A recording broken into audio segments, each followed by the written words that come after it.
every hour, every act, quietly connected.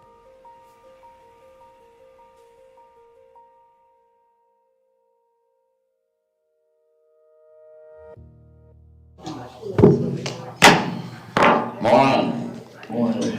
Today is Tuesday, February 10th, 2026. It's 10 a.m. We're in the city chambers and I call the city commission regular meeting to order. This meeting has been properly noticed and will be conducted as a hybrid meeting requiring the use of communications media technology, CMT.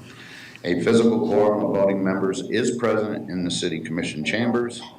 A hybrid meeting allows voting members to attend and participate without physically being present in the room where the quorum is convened.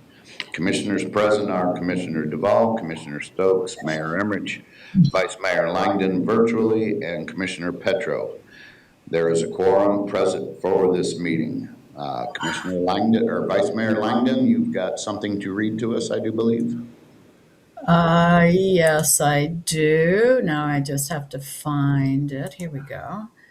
As authorized by City Commission Policy Number 2021-10, I am attending the hybrid meeting via communications media technology because I am experiencing a medical condition. Thank you. And throughout this meeting, we will be taking voice votes. So anytime you wish to speak throughout the meeting, just buzz in and let me know that you would like to speak. Okay, Vice Mayor? Okay, thank you, Maria. I'll do that. I'm going to request a motion to approve the use of CMT for a hybrid meeting. So moved. I have a motion on the floor to accept the use of CMT for hybrid meeting made by Commissioner Stokes, seconded by Commissioner Petro. Anything to that? If not, please vote. No, Commissioner Petro? I forgot already. Yes. I'm a yes. Vice Mayor? I'm a yes. I'm a yes. I'm a yes. And Commissioner Duvall? Yes. All right. That is passed 5-0. Also present are City Manager Fletcher, City Attorney Fawino, City Clerk Foss, Board Specialist Linder, Police Chief Garrison, and Fire Chief Titus are in the back. I'm going to call on Mr. English if he would lead us in the pledge this morning, sir. Absolutely.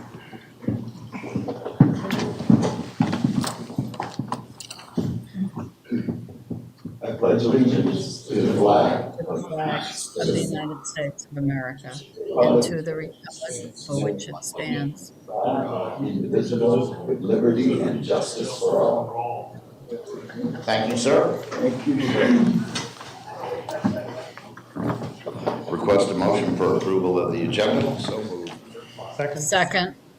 I have a motion on the floor to approve the agenda made by Commissioner Stokes, seconded by Commissioner Petro.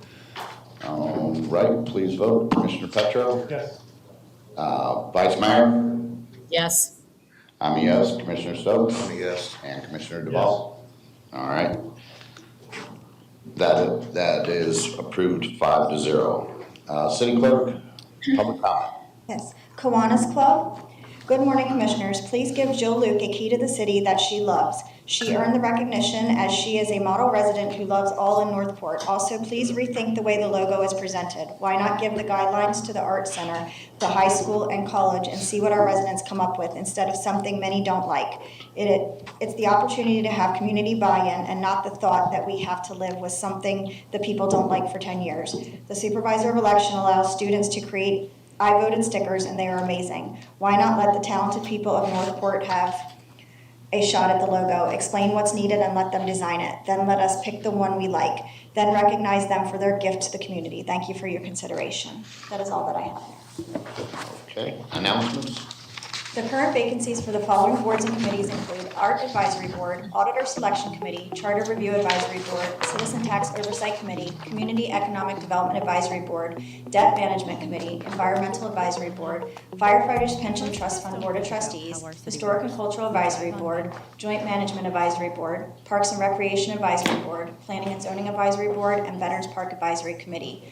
Sarasota County Advisory Council vacancies include one resident of Northport to serve on the Sarasota Manatee League Metropolitan Planning Organization's Citizen Advisory Committee, and 1 resident of Northport to serve on the Citizens Oversight Committee for School Facility Planning. If anyone would like more information, please see the city clerk's office. Thank you.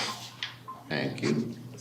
Moving on to the consent agenda. City manager, has any of the items been pulled on the consent agenda? No, sir, Mr. Mayor. Thank you. We have any public comment? There's that. Okay, I'll request a motion. So moved. To approve the items on the consent agenda. I have a motion on the floor to approve the items on the consent agenda. Do I have a second? Second. Commissioner Petro. Anything to that? Commissioner Petro? Yes. Vice Mayor? I think you're muted. Yes. Okay, thank you.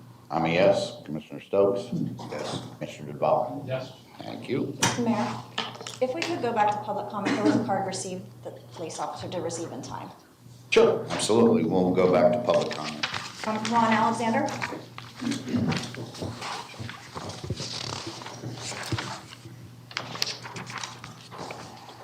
I would speak on the matter of, on the flock cameras, I believe they're invasion of privacy. They shouldn't be allowed. Anybody who wants somebody to live outside your house and take pictures of you all day? Not me.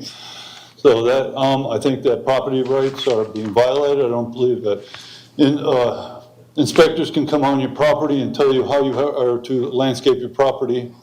I just don't believe it's proper. It's against the Constitution as far as I'm concerned. And I don't believe in a residential neighborhood that you should have a business running 24/7. Good day. You should have answered my emails. Thank you. Moving on to public hearings. This is quasi judicial hearing, and city clerk, can you read by title only?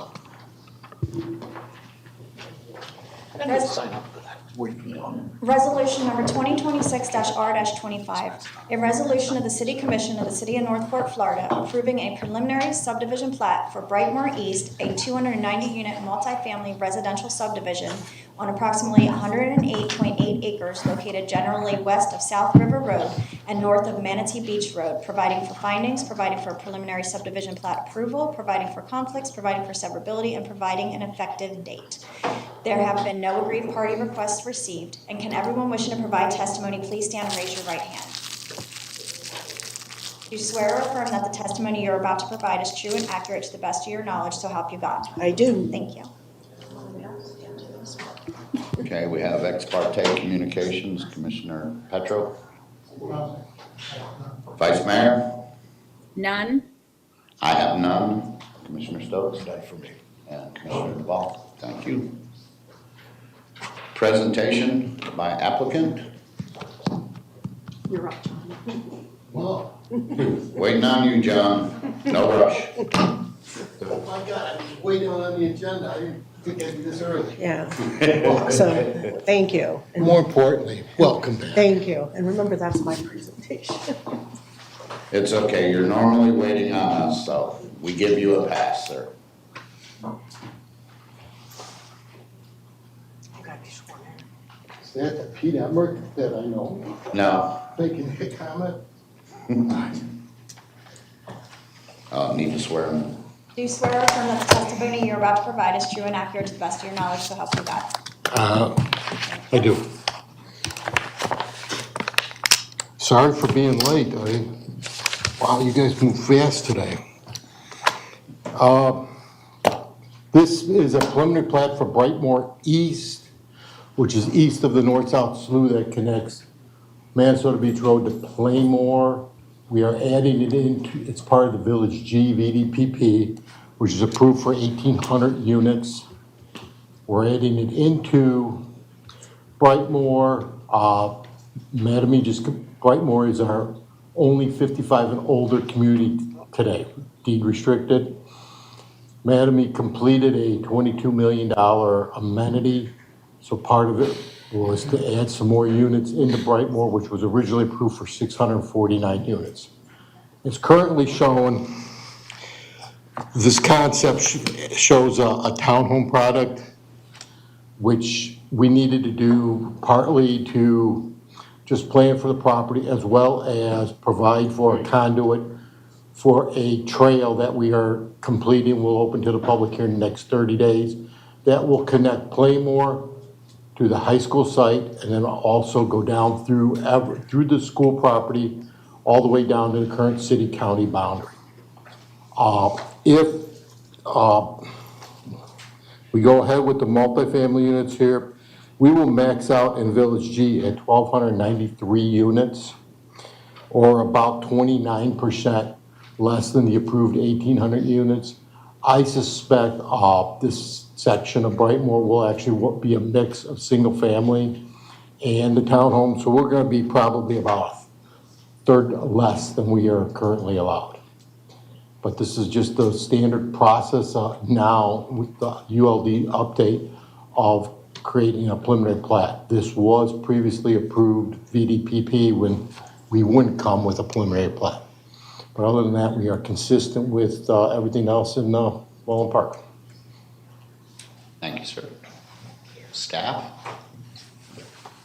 Yes, good morning. Thank you.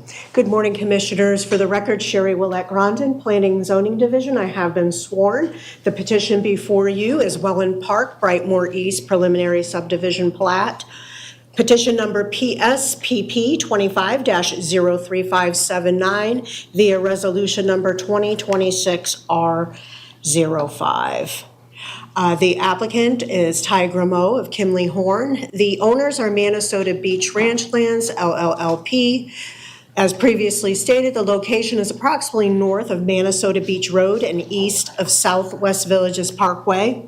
The request before you is consideration of the preliminary subdivision plat for Brightmoor East.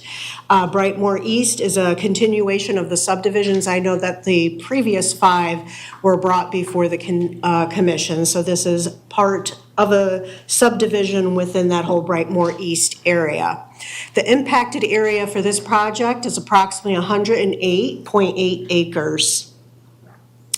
So the applicant is requesting, as you can see on the screen, it will be 290 units divided into 37 6-unit buildings and 17 4-unit buildings. So this will supply 2 building types, residential building types. The proposed density for the site is 2.67 dwelling units per acre. Per the Village G VDPP, they are allowed, because this is the mixed-use residential neighborhood, of 16 dwelling units per acre, so they are well under that density. In addition, they have 67% for open space, as you can see. Approximately 580 parking spaces to accommodate those residents. And the maximum building height would be 35 feet, which is consistent with the Village G pattern plan. In addition to what you see on site, this will include the installation of infrastructure, water, sanitary lines, roadways, drainage systems, stormwater management areas, and also including those individual lots. Again, this is located in Village G, mixed-use residential neighborhood 2. I had put a star on the screen so you could see in relation to the overall Village G where this component is located. The proposed floor area ratio, there are some non-residential components within this whole Village G.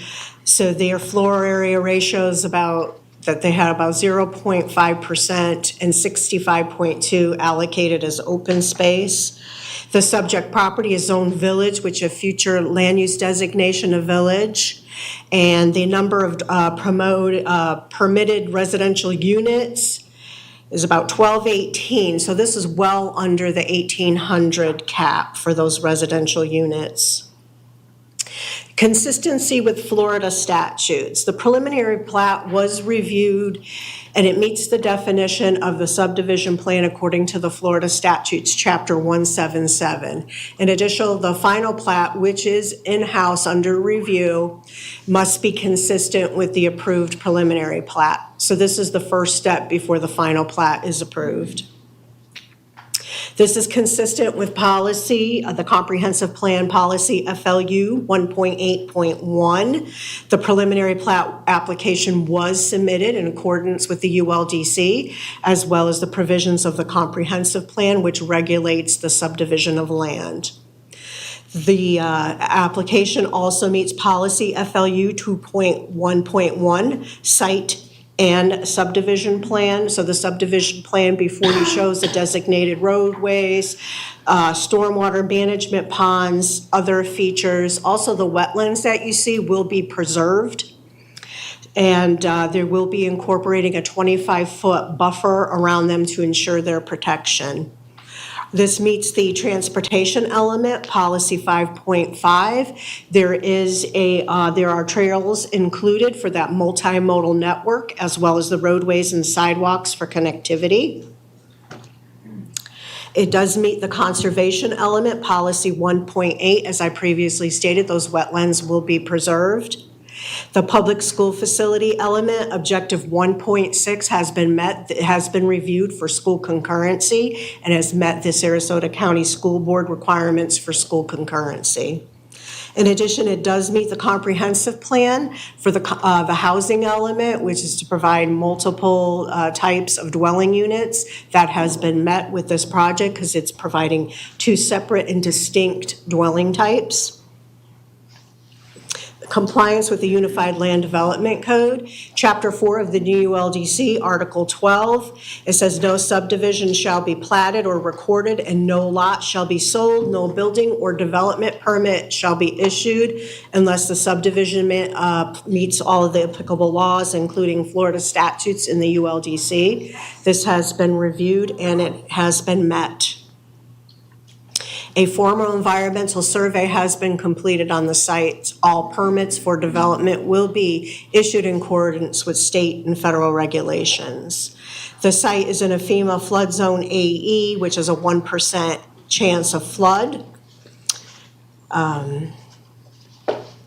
Staff review, this underwent the review through the Development Review Committee, which comprises of other departments, including planning and zoning, utilities, public works, stormwater, fire, police. There were no issues raised, as well as our Natural Resources Division has reviewed that. There were no issues or concerns raised. So it indicates that this proposal meets all the regulatory guidelines and regulations for moving forward in the development process. Public hearings were mailed appropriately to the property owners. The petition was also advertised in a newspaper of general circulation. The accompanying resolution 2026-R-05 has been reviewed by our city attorney's office, and it is legally correct as to form. The Planning and Zoning Advisory Board heard this item January 15th, 2026. They voted unanimously to recommend that the City Commission would approve this petition, PSPP 25-03579 via Resolution 2026-R05. City staff is requesting respectfully that the City Commission approve this as well. And that concludes staff's presentation. Thank you. Thank you. We do not have any aggrieved parties. We do not. All right. Rebuttal from applicant.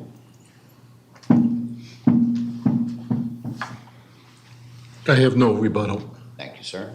Rebuttal from staff. Good morning, and staff has no rebuttal. We have any public comment on this item? There is none. Thank you. Commissioner questions?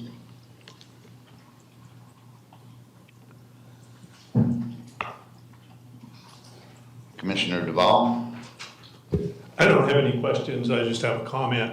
I wish the rest of our city had been developed the way these are being developed. You know, there seems to be a good plan. All the i's have been dotted, the t's have been crossed. Staff, thank you for an excellent presentation. And I recommend we go forward with this. That's all. Thank you. Anyone else? If not, moving on. Closing arguments by staff. Good morning. Staff is just recommending approval of the petition before you based on the information in the presentation. Thank you, Commissioners. Thank you. Applicant, closing arguments. Just thank you for your consideration. Thank you, Commissioner Duval, for the kind words. And the one thing I do want to add is this site is immediately north of Minnesota Beach Road by the new high school that opens in August of this year. Thank you, sir. I'm going to close this public hearing and request a motion. I'll make it. Go ahead. I move to adopt resolution number 2026-R-05 as presented. I have a motion on the floor to adopt resolution number 2026-R-05 as presented. That was made by Commissioner Duval and seconded by Commissioner Stokes. Commissioner Petro? Yes. I'm a yes. Vice Mayor? You're still muted. Sorry about that. I'm a yes. Okay, Commissioner Stokes I'm a yes. and Commissioner Duval. Yes. That passes 5-0. Thank you. Moving on to resolution 2026-R-07. This is also a quasi judicial hearing. City Clerk, can you read by title only? Resolution number 2026-R-07, a resolution of the City Commission of the City of Northport, Florida, vacating utility and drainage easements for lots 12, 13, and Tract J, Block 1492 of the 30th addition to the Port Charlotte subdivision, providing for findings, providing for reporting, providing for conflicts, providing for severability, and providing an effective date. There were no agreed party requests received, and can everyone wishing to provide testimony please stand and raise your right hand? Do you swear or affirm that the testimony you are about to provide is true and accurate to the best of your knowledge, so help you God? I do. Thank you. Ex parte communications, Commissioner Petro? Vice Mayor? None. I have none. Commissioner Stokes? None for me. And Commissioner Duval? None. Thank you. Presentation by, I believe, staff, because I'm not seeing an applicant. So Hi. go ahead, ma'am. Good afternoon, Commissioners. Adriana Silva, Planning and Zoning Division. I have been sworn. Today we'll be discussing a vacation of easement at Renster Ave through resolution number 2026-R-07 for petition number PVAC-25-02530. The owner and applicant is Paul Minotto. His request is to vacate 1,380 square feet of the platted rear 10-foot utility and drainage easements located between lots 12, 13, and Tract J of Block 1492 of the 30th addition to the Port Charlotte subdivision. This is a vacant parcel. Paul Minotto is requesting this vacation of easement to bring his property into compliance with the ULDC. It is under common ownership through a declaration of the unity of title. The total area to be vacated is 4,860 square feet with a total property area of 74,096 square feet. For context on the review process, the plats typically contain automatic language enabling that the outside boundary of the property carry the side easements when 2 or more lots are considered a building site through the unity of title. As the 30th edition of the plat book omits such language, for the rear easements, a vacation of easement is required. The following agencies have reviewed the request to vacate the platted 10-foot side utility drainage easements per the ULDC section 2.2.17b, and through written response have granted their approval. When a utility agent has not provided their response within 10 days, it is deemed uncontested. Staff has reviewed and approved the proposed vacation of easement, finding that the petition conforms with Florida Statute, Chapter 177, and complies with Chapter ULDC 2.2.17. Staff recommends approval of petition number PVAC-25-02530 through resolution number 2026-R-07. And the City Attorney's Office has reviewed the accompanying resolution 2026-R-07 as to form and correctness. Thank you. Okay, since we don't have an applicant, would you like to rebut yourself? No, thank you. Okay. Do we have any public comment? We do not. All right, commission questions, discussions, anything? Okay. Closing arguments from staff. None. I'm going to close this public hearing and request a motion. I'll make it. Go ahead. I move to adopt resolution 2026-R-07 as presented. Second. I have a motion on the floor made by Commissioner Stokes to adopt resolution number 2026-R-07 as presented. That was seconded by Commissioner Duval. Anything to that? All right, we're going to take a vote. Commissioner Petro? Vice Mayor? I'm a yes. I'm a yes. Commissioner Stokes? I am a yes. And Commissioner Duval. Yes. And that passes 5-0. Thank you, ma'am. All right, moving on to second readings, ordinance number 2026-03. City Clerk, can you read by title only? Ordinance number 2026-03, an ordinance of the City of Northport, Florida regarding golf carts and low-speed vehicles, amending the code of the City of Northport, Florida by removing subsection B of section 74-152, providing for findings, providing for conflicts, providing for severability, providing for codification, and providing an effective date.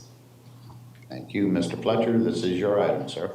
Thank you, Mr. Mayor. At the January 20th, 2026 regular meeting, ordinance number 2026-03 was continued as presented to second reading on a 5-0 vote. We ask you today to choose option 1, which is approve ordinance number 2026-03 as presented. We're happy to answer any questions you may have, sir. Thank you, sir. Commissioners, any questions, discussion? Commissioner Duval. Thank you, Mayor. This is one of those items that I'm really glad we have 2 readings for things. That 2-week break gives me a chance to listen to public comments, to reflect, to do a little background. And what I came up with on this was my concerns are on Panacea. Panacea goes between Toledo Blade on the northwest end, and down on the southeast side, it ends on East Price. There are a lot of people that I'll use the term pass-through traffic. People that come off 75 and are headed towards the southeast corner of our city, maybe into Port Charlotte, they'll be skipping the stoplights on Toledo Blade. I have a concern that because of the communities that are going to be there and the school, the Woodland Middle School is there. I think we'll end up having people that live in the community letting their children use those golf carts to go pick up their brothers and sisters at the school. And they're going to be crossing with that pass-through traffic. And as everybody knows, all of our speed laws are not followed.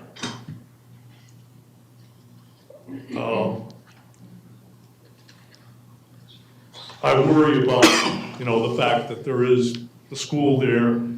I know the police have looked at that, and I'd like to, it's going to be enforcement and safety are my concerns here. Thank you. Deputy Chief, did you want to say a few words? Sure. Thank you, Mayor. Sorry about that. So, Chris Morales, Deputy Chief, Chief Todd Garrison as well with me.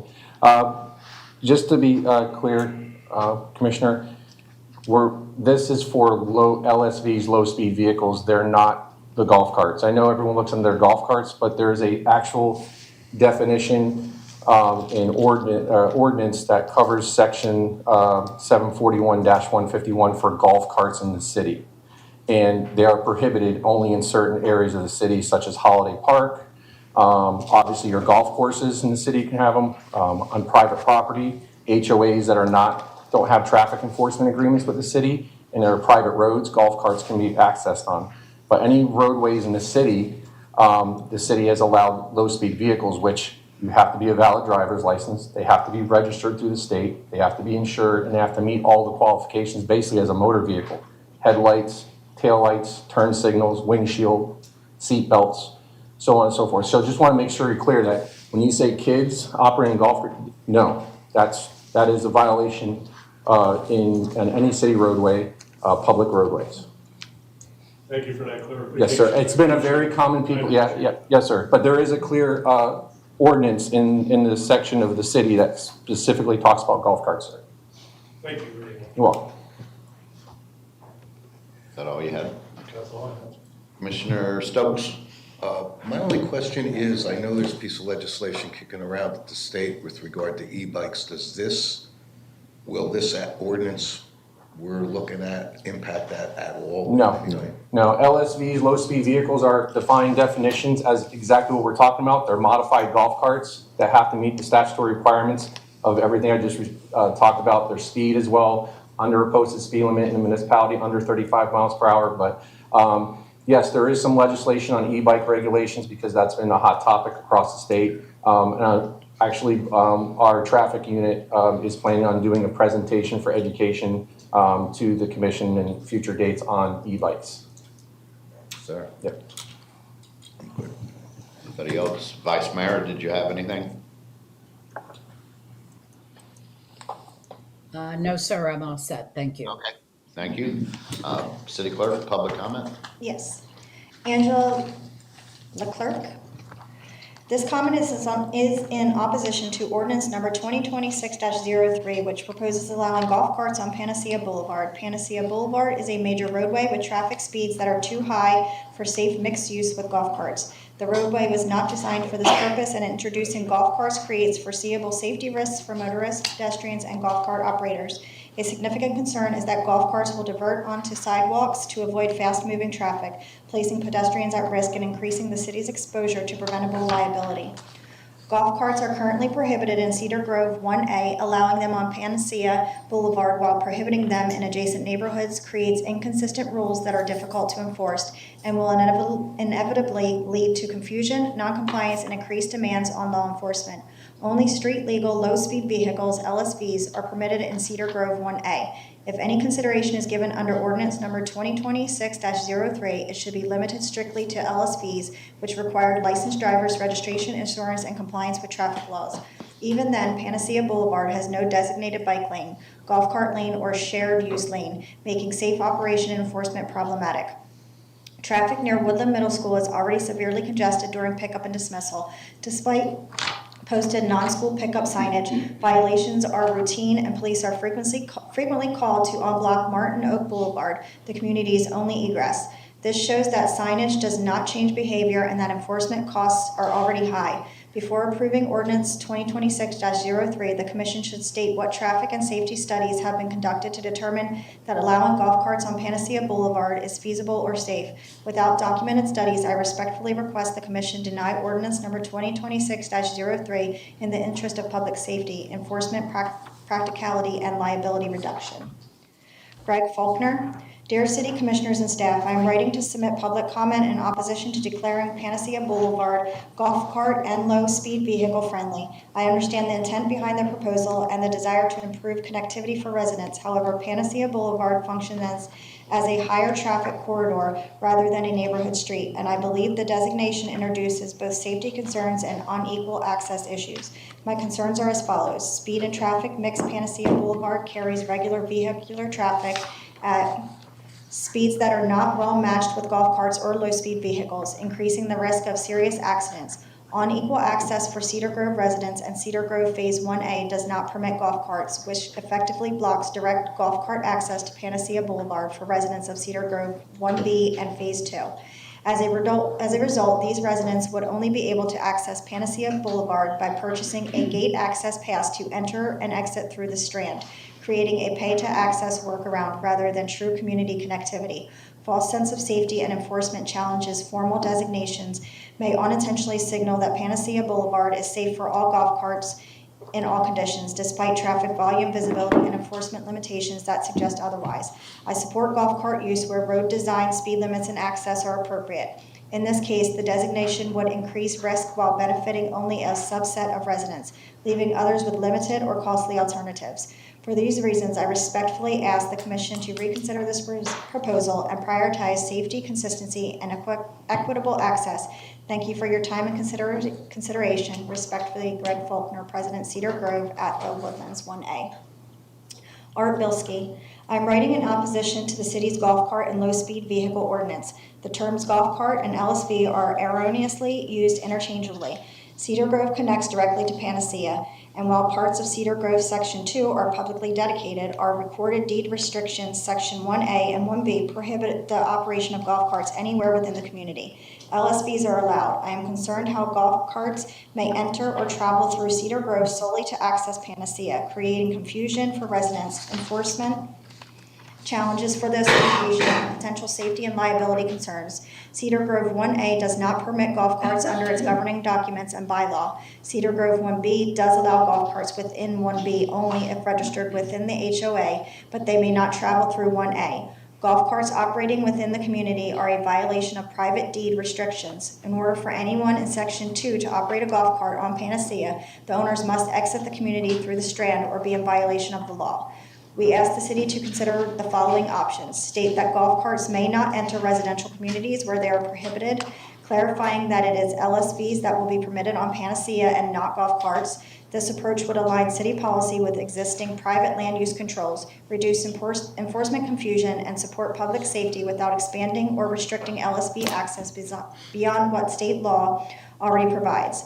City staff has stated no businesses will be impacted. This is incorrect, as the Cedar Grove HOAs are affected by this ordinance. I am also concerned about the use of golf carts near the Woodlands Middle School. Traffic already backs up from the school's pickup circle drive onto Panacea.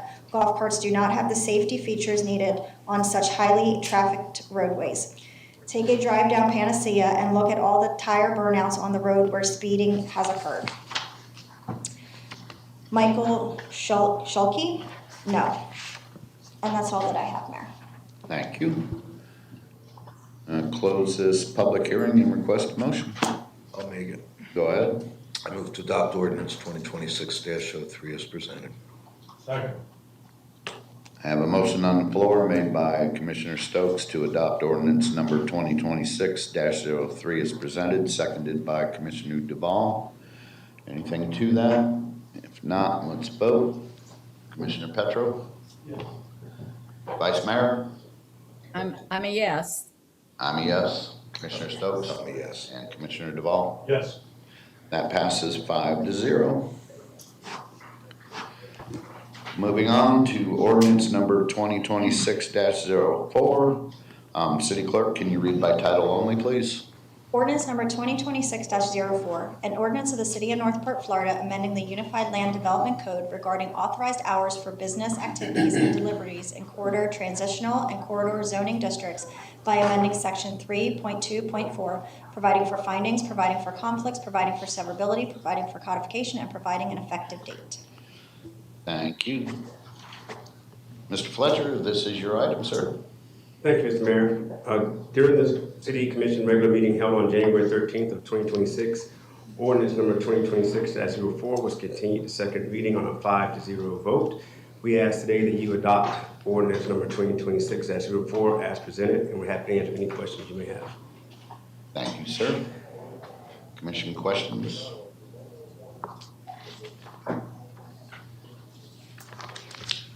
Commissioner Petro. Thank you, Mayor. I just want to say, to be short, I think it's, and I'm also glad that we have the second reading and first reading, so we can have some time to think about it and talk to our residents. To be short, I think it is a direct attack on our residential areas, neighborhoods.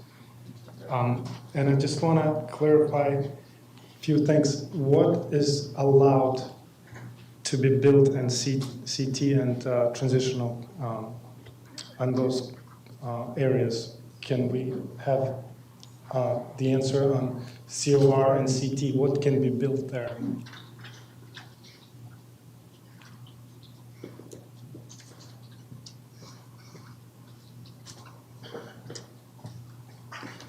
Good morning, Lori Barnes, Deputy Director of Development Services. In your agenda packet, There is a document that lists all of the allowed, prohibited, and special exception uses in CT and corridor. It would take some time to go through the full list. I can bring it up on the screen, or if you have specific use questions, I'd be happy to answer those. If you can, yes. Sorry, if you can, yes, I would like to have it for the record, what can be built in CT and COR.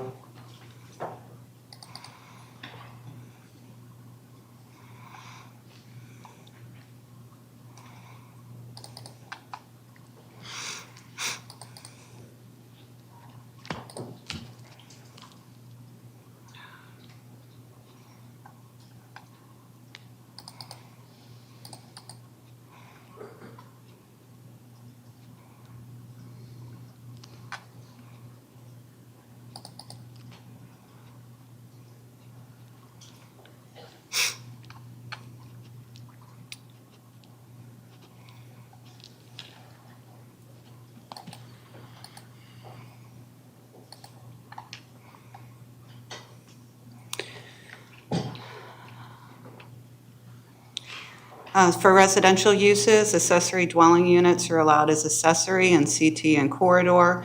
Assisted living facilities are prohibited in both districts. Assisted living facilities, 50-plus beds are permitted in CT, prohibited in corridor. Cluster housing is permitted in CT, provided it meets the special requirements of the district. Prohibited in corridor. Manufactured homes are prohibited. Multifamily is permitted in both districts. If it is vertically integrated, if it's horizontally integrated, it requires a master concept plan approval by the City Commission. Single-family detached is prohibited in both districts. Single-family attached is permitted in CT, and special exception in corridor. Adult arcades are prohibited. Agriculture is prohibited. Agriculture or industrial is prohibited. Agro-tourism and ecotourism is prohibited. Animal boarding is prohibited in CT, allowed in corridor, provided it meets the special use standards. Animal daycare is permitted in both districts. Animal hospitals and veterinary offices subject to compliance with the special use conditions are permitted. Animal sanctuaries and rescues are prohibited. Automobile junkyards prohibited. Automobile repair shops major prohibited in CT, special exception in corridor. Would you like me to continue, Commissioner, reading through the whole list, or is it adequate to keep these up on the screen for a moment so they can be absorbed by all viewers? Yeah, if you can. I mean, this is a big topic for discussion, and I know that this ordinance specifically eliminates the activity, or business activity, between hours of 10 p.m. and 5 a.m. So this is like a last stronghold that prevents businesses to come into those areas and operate. And I guess my understanding when the ULDC was passed, and it was before my election, and I would do it much differently than it was, but I think this was the reasoning and the condition, if you will, that it was passed. And the residents reluctantly, some of them not so much, this was a pitch, if you will, for the ULDC to be passed, that we will limit those areas, the residential areas, by this provision, which is the hours of operation between 10 p.m. and 5 a.m. And this is greatly concerning. I guess you just can scroll up so people can read. But I want to show a map, and City Clerk, if you can, as one example of what it's going to be done as a consequence if we leave these hours of operation.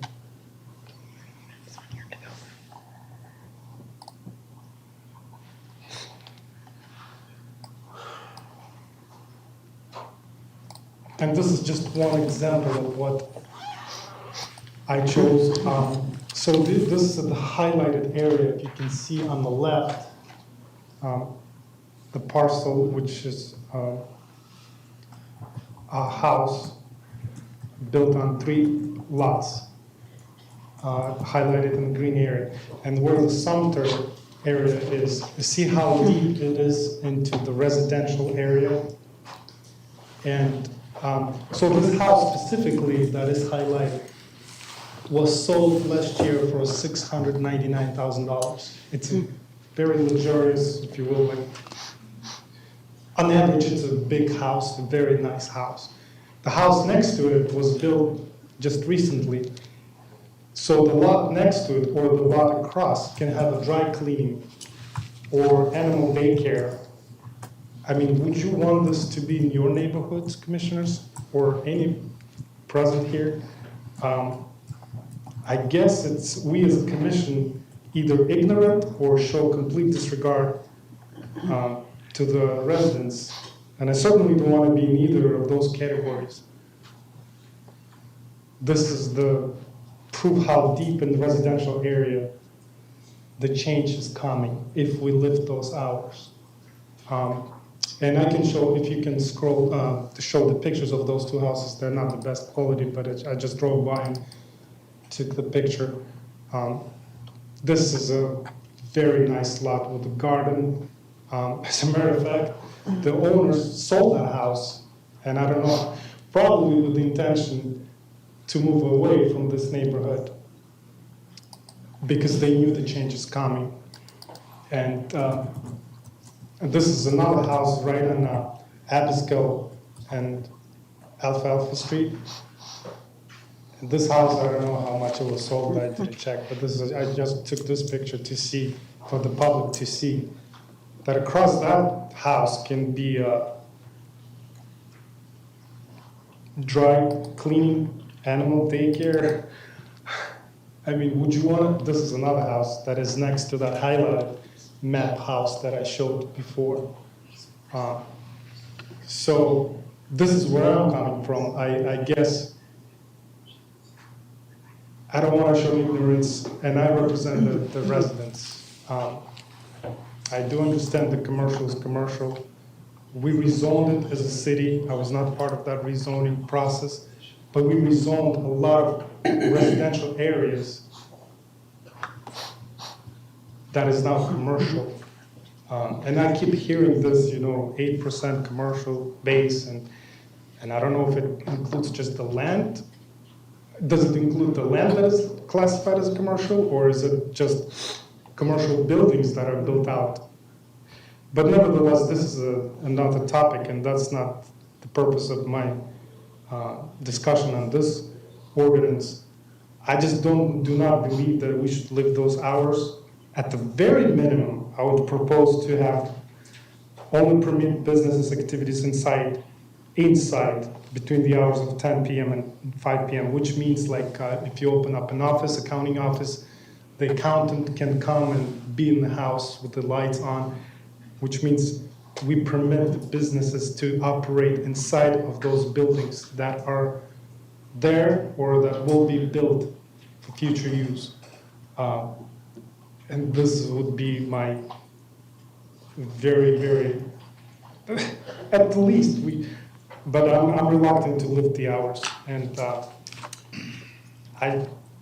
I do know that people pay attention to this meeting, and this meeting is a pivotal point for people who look at the commission and who represent those constituents. I've had numerous feedback on this item. I did express my concern on this elimination of business hours, limiting businesses between 10 p.m. and 5 p.m. at my first reading, at my agenda briefing, saying this goes well deep into the residential areas. I understand 1 block over from Sumter, maybe 2 blocks, but you saw that map. That's like 10 blocks, if I didn't count, but it's like way far into the residential area. And office, I mean, we can go on the list.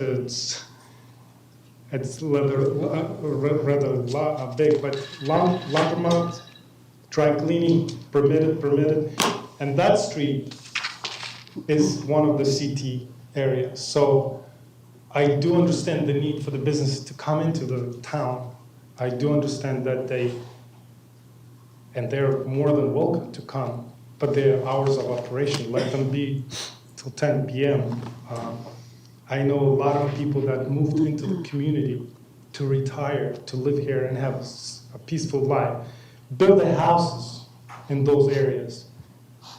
And suddenly across the street or a lot next to it will be a business operating 24/7. It doesn't sit well with me. I can't comprehend why would we do this? And the whole idea that the ODC was passed, we limit the hours of operation in those transitional zones and COR and CT, and now we're taking that away. It's like we're slowly cooking the frog, you know. I do not think that it's appropriate. I'm against it. And I'm sure this is the election year that people will be paying very good attention to who is representing the who is representing the constituents and our residents and who is not. So that's my pitch and that's my opinion, and I'm being very sincere. I'm not against development, but it has to be sensible to the residents. And just to mention the Avila project, which is known by Chamberlain Apartment Project, which is well over 200 units, 3 stories, and that small sliver of land that is on Chamberlain, but then it goes into residential and is surrounded by single-family residential houses that will be looking at that apartment complex from the backyards. And there's no transition between commercial and single-family residential. So I don't want to go on and on, but this is where I stand. I just think it's not appropriate. I don't think it's a true representation as a commission to our constituents. Thank you, Mayor. Thank you. Commissioner Duval. Thank you, Mayor. I have to agree with Commissioner Petrol on his concerns. At the beginning of this meeting, we all stood up and we all recited the Pledge of Allegiance. The last section of that Pledge of Allegiance, it kind of ends with justice for all. And if you look up the meanings of justice,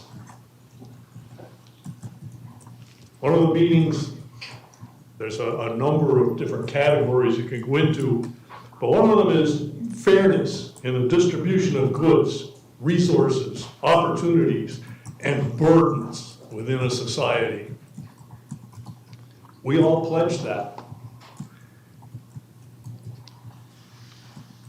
I don't believe any citizen should suffer a loss of quality of life.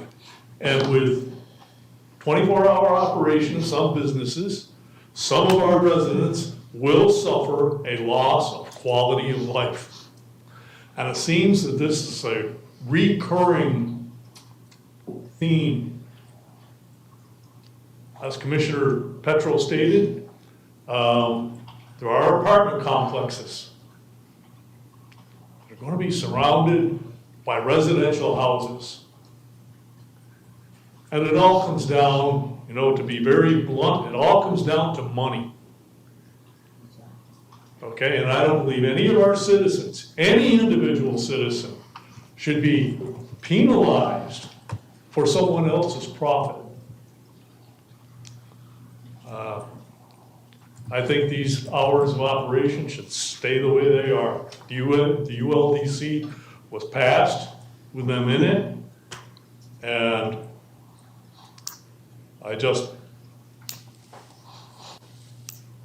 those comments, I've had those comments from citizens about this. And we have sections of our city that are undeveloped. There's plenty of room for businesses there. We have another section of our city that's very well-to-do, and you're not gonna see this affecting them.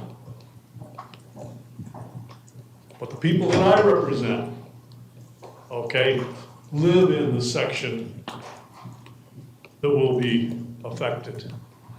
And I have to stand for them. Thank you. Thank you, Commissioner. Commissioner Stokes. Yeah, I can appreciate that. Change and progress, affects people in a variety of ways, some good, some bad. The ULDC rewrite was approved after, somewhere near 10 years worth of work, and certainly the last 2 years of intense focus. And the uses in these two corridors are what they are. And if you really take the time to go business by business, type by type, I found, at least my perception, is that virtually all of them are not going to create an issue because they don't operate from 10 till 7 in the morning. Restaurants, might be potential bars, potentially where they're allowed, but if you go down them, the reality is that the concerns on virtually all the uses don't have really anything to do with these hours because these businesses just don't operate within those hours. I appreciate, the passion that goes into, an issue like this because it is a continuation and this ULDC is a living document that over time will be tweaked and modified and adjusted. But the reality is that this city is growing and it desperately needs commercial revenue. Years of work went into this ULDC rewrite, and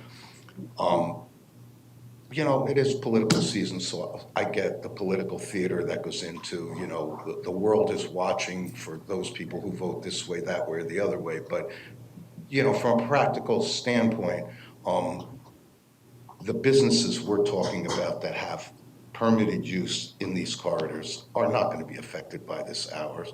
And we have within, our ULDC standards that help control and regulate this. And that as long as they are enforced properly, we'll make sure that there isn't problems. So, I do appreciate that, people have the feelings they do, but I find that this is not an unreasonable thing to do, and it will solve some of the problems for those businesses that need that little extra time, whether it's to clean up afterwards or take the garbage out or to do business within the confines of their building, and that doesn't disturb the neighbors. So I don't see this as a big issue. I think this is political football. So thank you. Mr. Mayor, Yes. may I respond and answer Absolutely. some of the questions that were asked? Sure. Thank you, sir. Absolutely. Commissioner Petrov, to your question about the percentages, the city was about 8% land area available for non-residential development before the new zoning map was adopted. We were able to achieve approximately 16% land area available for non-residential. The Lady Slipper area, the area North Sumter, shown in the aerial map that you depicted, was intentionally changed to a corridor zoning. That is because that area floods horribly. It is not an area that we would encourage residential development in the future. And so the zoning was changed intentionally to encourage assembly of land and development of a unified development project that needs to meet Southwest Florida Water Management District standards and address those flooding issues in that area.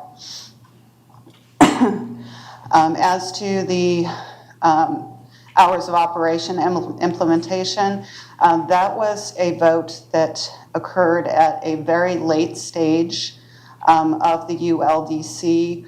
After the workshops, I can't recall if it was at first reading or second reading, Commissioner McDowell made a motion to include those hours of operation restrictions that were incorporated for our former neighborhood commercial zoning district. That neighborhood's commercial zoning district in 10 years had one project develop, and that was the Dollar General on Price. We have a number of economic development projects where our developers are struggling to get commitments from retail anchors because of these hours of operation restrictions. Think of a grocery store. Publix opens at 7 a.m. They're still putting up carts at 10 p.m. They're in the bakery prepping. They're taking out trash. We have a number of commercial zoning districts in the city that directly abut commercial districts. Think about US Highway 41. Those hours of operation restrictions are not applied there. And I know that City Attorney has communicated with you all regarding the constitutionality of these types of regulations. If we limit only certain areas, businesses only in certain areas, and not others, that even deepens the risk for a challenge under litigation. As far as the multifamily is concerned, also many areas in the city where multifamily abuts existing single-family residential before the rezone, before the new zoning map was adopted. And so we did, though, incorporate those transitional design standards in the new code where we can enforce them to minimize impacts when we have these adjacencies. I believe I addressed all of the questions. If there are more, I'm happy to answer them. Thank you. Vice Mayor, did you have anything to add before I go to Commissioner Petro for a second round? No, sir. Thank you. Commissioner Petro. Thank you, Mayor. I appreciate your feedback, Ms. Lori. Also appreciate Commissioner Stokes' comments. I strongly believe it has nothing to do with political, at least for me, because I didn't gain anything at this point. But what I'm trying to relate is the quality of life. And I moved to the city of Northport specifically because it was, and it is, the way it is. I did not move to Sarasota or Port Charlotte, for that matter. The quality of life is so important for me and for, quite frankly, for all of us. But this item that we are discussing has nothing to do with, and I touched upon this for sure, but it has nothing to do with the use or classification. What we are talking about here now is the hours of operation.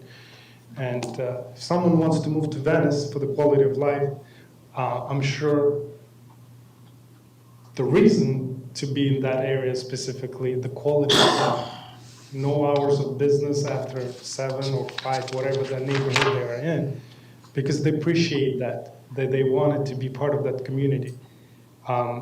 So when we leave those hours, it opens up floodgates of any businesses that are listed on that. I also want to touch upon constitutionality issue. This is a local ordinance. We can institute whatever hours we want because this is our city. I was at the conference at FLC this past weekend, and we drove by. I took the other route and stopped by at St. Augustine, and took a tour on a trolley. And the guide was speaking, and then he said, I'm going to turn off the speaker because it's a quiet neighborhood, and in a few minutes we'll resume our speech, if you will. So we drove through a nice neighborhood, and it was business hours, and this was for the respect of that community, that even the tourist shows would not be speaking loudly in the speaker. Why are we doing this? I think we're doing this for benefiting of one side than the actual residents of our city. I'll be very honest and firm on this, because I do believe businesses can still operate, let them operate, but with that limitation, which I don't see any problems because it's a local. We can say no business. We can list the businesses that shouldn't. We did list the businesses what we think shouldn't be there.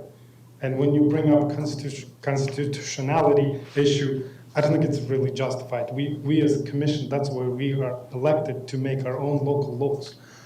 But if we vote to lift those hours, we just, in my opinion, don't represent the residents and disregard for the quality of life. I do believe that the city is special, and we should not be growing just to grow to mimic other cities. We're all unique. But I do believe that we should take appropriate action and not lift those hours. Mr. Mayor, I would like to make a comment now. Go right ahead, Vice Mayor. Having lived through the rezoning, I can tell you that the areas rezoned were carefully selected. The types of businesses that would go in different zoning areas were carefully considered. And I always find it interesting when quality of life is defined solely as single-family homes on quarter-acre lots, or maybe someone has assembled 2 or 3 lots and it's a little bigger. Look at the popularity. You mentioned Venice. Venice has a lot of retail, a lot of restaurants, a lot of little shops, and that is what attracts a lot of people to those areas. Quality of life is not just quiet.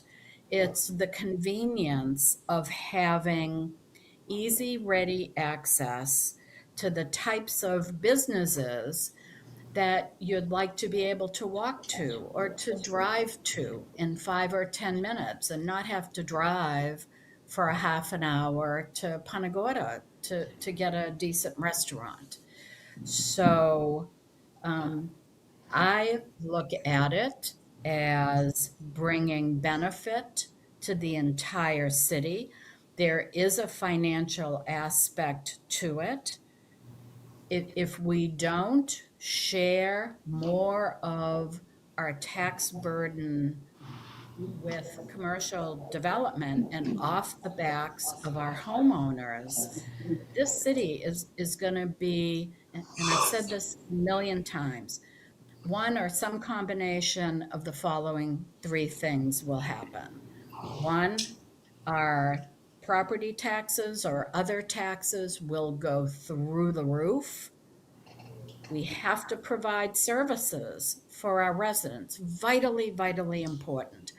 And those costs are not going to go down. So we can anticipate if we don't embrace the very limited expansion of commercial in the city, of having taxes go through the roof and or having cuts in service that conceivably jeopardize life and limb of our residents, or 3, having to surrender parkland and open space and sell that land in order to balance our budget. Now, when I first ran 6 years ago, I thought when I talked about that, it was 20, 25 years in the future. But I think this city is quickly approaching the time when anything will not be possible.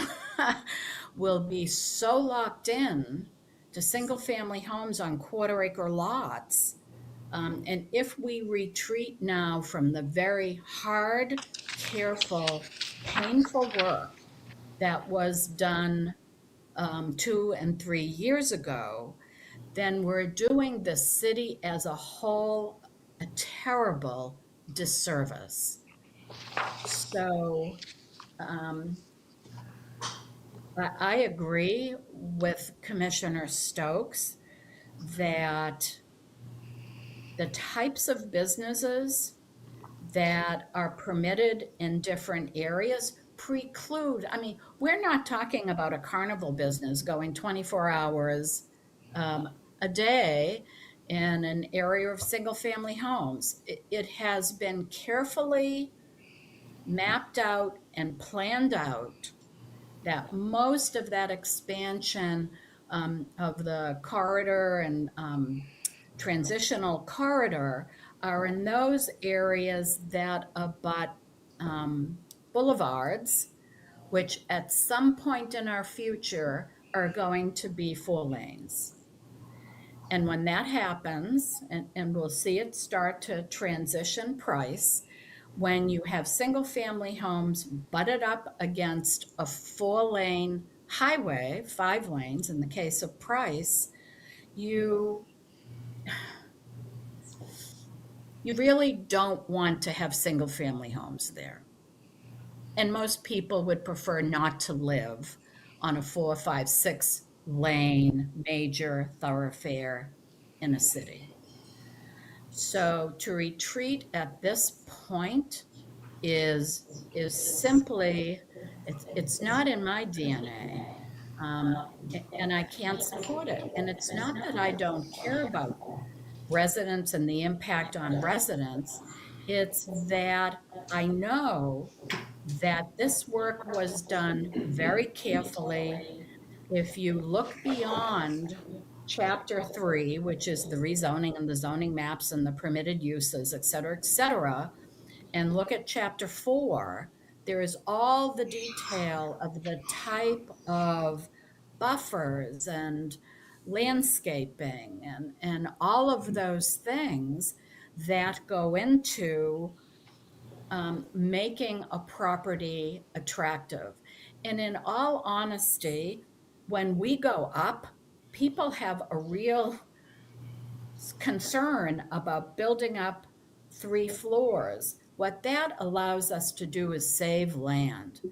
The type of development that is the most destructive here in the city is the building of single-family homes on quarter-acre lots. There's virtually no way the city can really protect or direct or limit what happens there. But we can in higher density projects, and we certainly can and have on commercial property. So again, I agree, a reconsideration of the ULDC is not on today's agenda. And the expansion of hours issue, I think we're seeing a lot of overly emotional reaction to it, when in fact it will have minimal or any impact on people in the adjoining or abutting neighborhoods and properties. So that's it, Mr. Mayor, I'm done. Thank you. City Clerk, public comment? I would love to, but I didn't sign up. You can still sign up, sir. Hey, Brenda. Tamara Rain. Commissioners and City Manager, the change in zoning to make some areas that were single-family resident areas to business zones was a great impact on many areas of Northport.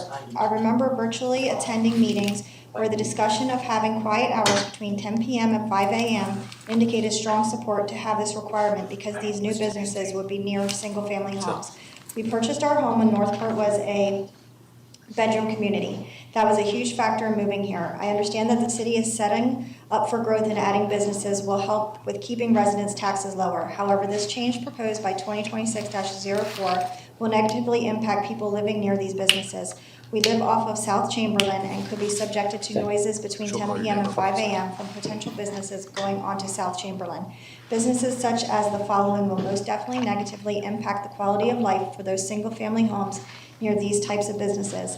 Animal boarding, archery ranges, if they are open during those hours, automobile repair shops, bar or nightclub. Neighbors in Port Charlotte near Twisted Fork will strongly agree that it is an issue with their quality of life. Earth moving, if they decide to do this at night. Performance halls, vehicle fueling station, I strongly encourage you to consider the quality of life of people living near these types of businesses if they are allowed to make noise when their neighbors are trying to sleep. There are enough areas around Northport that single-family homes are not nearby to be impacted by the night noises from these types of businesses. Thank you for your consideration. Maria Leslie, to even propose this is despicable to the residents who live in this transitional corridor. Living on Price in general is quite noisy. To have that type of volume of noise allowed well into the night is cruel. Please put yourself in our shoes and ask, if you lived in this corridor, would you appreciate this? Why does this benefit? Who does this benefit? Certainly not anyone unfortunate enough to live in it. It's bad enough that the zoning for most of the residential areas were rezoned without many knowing. To also make it noisy late into the evening and early morning diminishes quality and happiness of life here in Northport. Debbie McDowell, if a commission-approved policy isn't going to be followed, then why have a policy? Policy states whenever possible, one reading during a day meeting and the other at an evening meeting. This item is not time sensitive, but is being held on 2 daytime meetings. It is important to consider the consequences of amending the ULDC to permit business operations 24/7 in the corridor transitional and corridor zoning districts. These 2 zoning districts share property lot lines with residential homes. Commercial and residential are incompatible with 24/7 operations. Yes, these 2 zoning districts mainly have 1/4 parcels, but the zoning map also shows many large parcels in the residential neighborhoods. It was mentioned the city has noise ordinance. True, but the noise ordinance is ineffective and useless. Ask staff how many decibel meters there are and how often they're used. It would be interesting to see the data comparing the numbers of noise complaints versus the number of infractions issued. It is important to recognize restaurants, bars, nightclubs, recreational facilities, and commercial recreation land uses are also permitted in these zoning districts. These establishments usually have outdoor activities, live music, outdoor seating, and/or PA systems. These activities generate considerable noise, which lead to neighborhood complaints. During first reading, I suggested a compromise, limit outdoor activities to existing quiet hours, 10 p.m. to 5 a.m., but allow indoor operations to continue around the clock. This suggestion offers a balance between protecting the residents and expanding the commercial tax base. Policy changes should prioritize current residents' quality of life first. No future commercial development. As the legislators, you have the ability to amend the language today in order to find that balance. By changing the language now, you are protecting staff and future commissions from the fallout of allowing 24/7 operations. Michael Schulke, no. In person, I have Robin San Vicente, followed by Mark Hansen.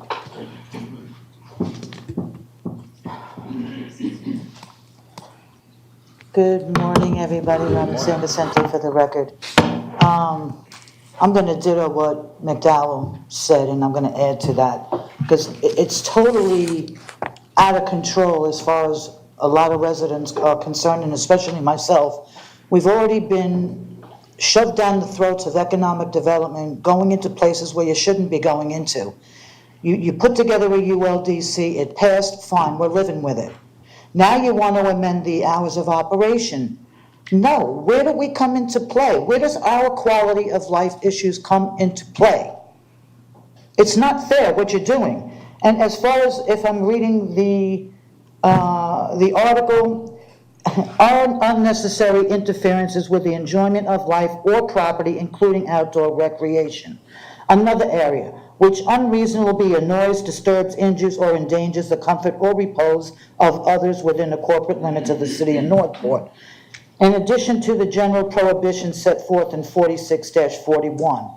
Then you look at the Florida statute under nuisances and penalties, and all nuisances that tend to annoy the community. What you're gonna wind up with, because the community is already angry, and I guess you can tell by my tone, I'm pretty disturbed as well. You're gonna wind up with civil lawsuits. And that's just gonna wind up deterring the business that's gonna come to the city of Northport anyway, because they don't wanna deal with all the nuisance complaints and possible civil actions brought forth because of quality of life issues. And it's not just about the noise level. First of all, how's that gonna be monitored? You know, seriously, how is that gonna be monitored and taken care of? You also have the light pollution. So you have big street lights and parking lights and everything coming into play into the backyards of our homes. When do you actually consider the citizens' point of view and quality of life issues? It can't always be about the dollar. Yes, we need economic development, but we don't need the hours being changed to make our quality of life issues unbearable. Nobody wants in your backyard a bar with entertainment going into 1, 2 in the morning. What McDowell had recommended is, if you gotta do it, make it at least go inside, so we're not dealing with the outside. We won't be able to sit in our backyards. We won't even be able to sit in our homes because we'll still hear the music, and we'll still be subject to the light pollution. It goes far beyond what you guys want. It's what the citizens we need and what we want and what we've been begging for, is to please consider our quality of life issues. Because right now, everything you're doing is in the name of economic development. And that's all you're considering. And the citizens are just getting left behind by the Florida legislature and now by local municipalities. And you too are getting left behind with your voice in the legislation. You can't keep doing it to us. Mark? Hi, I'm Mark Hansen, and I strongly oppose this. I oppose the rezoning on one of the new houses that the picture came up there. So we're gonna take my $500,000 house, and let's make it worth $200,000. Thanks, I really appreciate that. You know, I spent my whole life working. I grew up in Venice, Florida. When I moved back here to Florida, I wanted to go to Northport because I wanted a small community. If I wanted to live in Sarasota in a bunch of industrial area, that's where I would have bought. But 5 years ago, I buy the property, it takes me 3 years to build a house, and now I get rezoned commercial. Now we're talking 24/7 hours. Come on. I mean, you guys, this is, you know, this was my dream, and now I'm sitting here and I could have a body shop next to me, or I could have a bar or anything. This is utterly ridiculous. I mean, there's 100 homes in this place. It's not like there's 3 homes. There's a bunch of homes here, and all of us are just totally disgusted with it. I mean, it is just appalling. Think of the residents. I mean, I don't know. It's just totally ruined me, where I literally think I want to just sell and get out of Northport, because obviously it's coming down to it. It's all about the buck. Let's make the dollar. Let's make this a city. If we wanted a city, we'd live in Sarasota. We don't want a city. We want the nice, quiet town that we have. Thank you much. I appreciate it. Thank you. I have a question for Ms. Barnes, if she could come down and answer a question for me, please.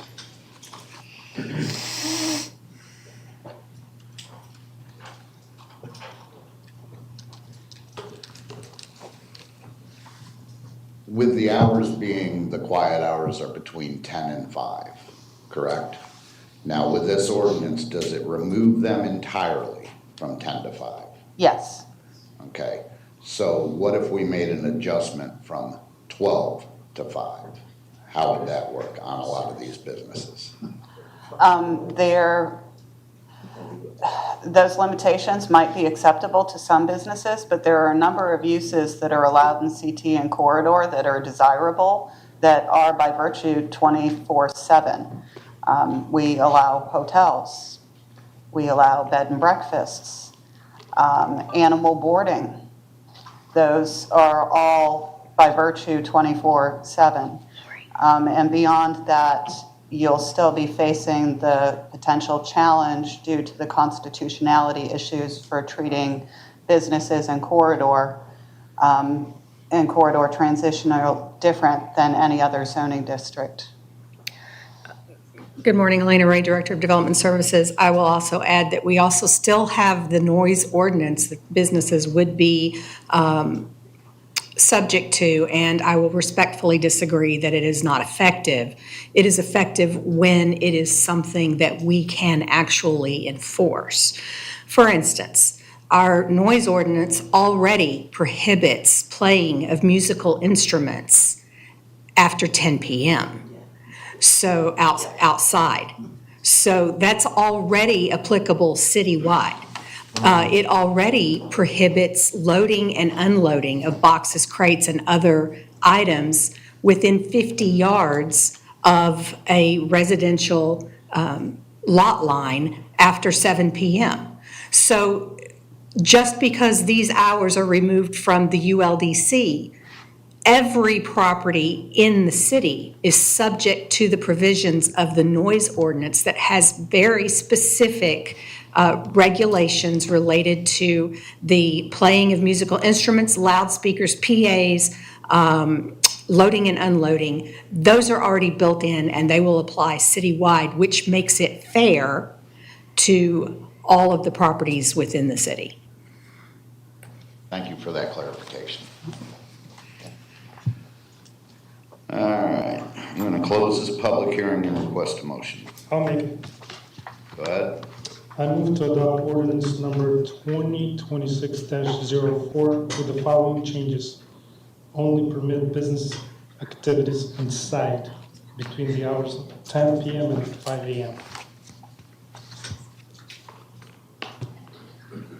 I have a motion on the floor made by Commissioner Petro, I'll second that. seconded by Commissioner Duval.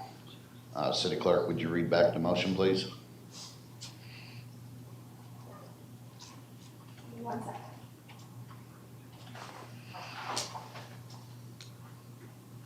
To adopt ordinance number 2026-04 as amended to only permit business activities indoors from 10 p.m. to 5 a.m. Thank you. Let's vote. Commissioner Petro? Yes. Vice Mayor?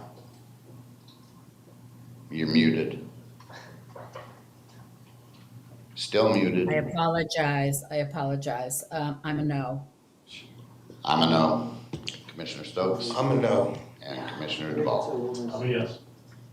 And that motion fails 3-2.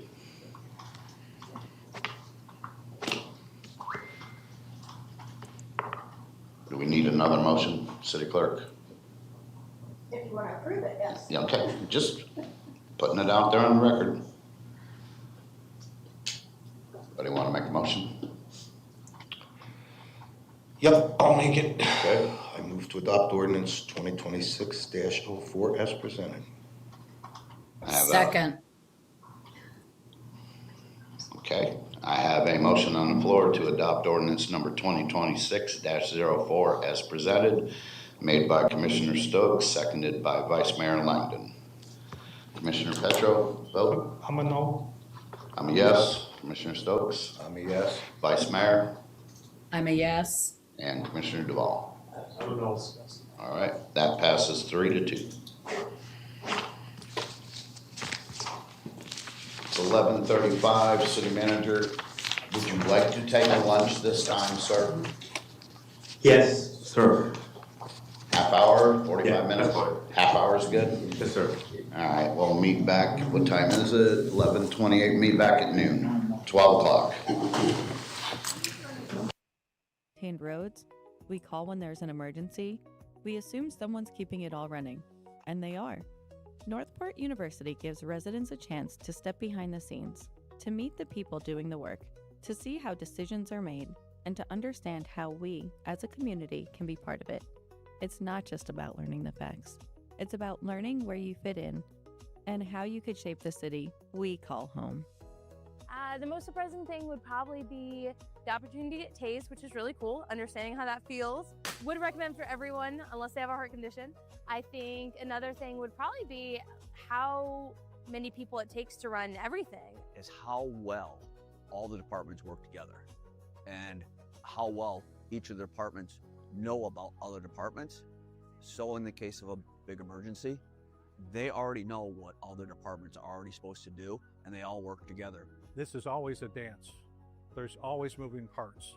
There's always things that can impact a decision, whether it's state, local, federal, revenue. All these things come into play, and it's just amazing all these things of how the city is impacted for the variety of things that can occur. I feel more confident in the city, in the way it operates. I don't see wasteful spending. I see a lot of proactive thinking, way outside the box of what I thought a city does. Well, I was already in love with Northport. I think everyone knows that. I got to meet the people who work here, their love for the community, how hard it is to run a whole city, the intricacies of it, and the why. It answers so many questions about the why things are done their way they're done. So it empowers you to love where you live more and to get more involved. And I think the important message here is the confidence that I really feel now of the people running each of these departments. You know, they are running multi-million-dollar businesses all separately, but coming together with tax dollars that come through. And that is by far not an easy task. Departments that we've been to seem to have improved with the growth in the city. So the mere fact that we've grown such a major amount, the department heads have grown, the staff has grown, the offerings have grown, and the need for involvement from the residents has also grown. I think Parks and Rec really showed up and did an amazing job. They had a bunch of staff people. They kind of brought us around, had different speakers. I think they take the prize for the best overall display. Places that I didn't think I would enjoy as much, like I didn't think I'd enjoy Public Works as much as I did. I loved it. And it seemed to me that there were the more questions that were asked. The Economic Development Council, I think that is just, again, it all points to live, work, and play within our community. I think there's a lot of misunderstanding out there about really how these departments work, how the city really works. And I think by offering a class like this, you get such an exposure to so many different departments and meet so many different people, you can't help but want to be a part of it. If you plan on living here and living amongst the community and understanding the growth and understanding what we need, definitely join the Northport University. You're going to be pleasantly surprised. I would absolutely say do it, because you don't know until you know. And you can go online and you can read all these things, but a lot of it is the experience.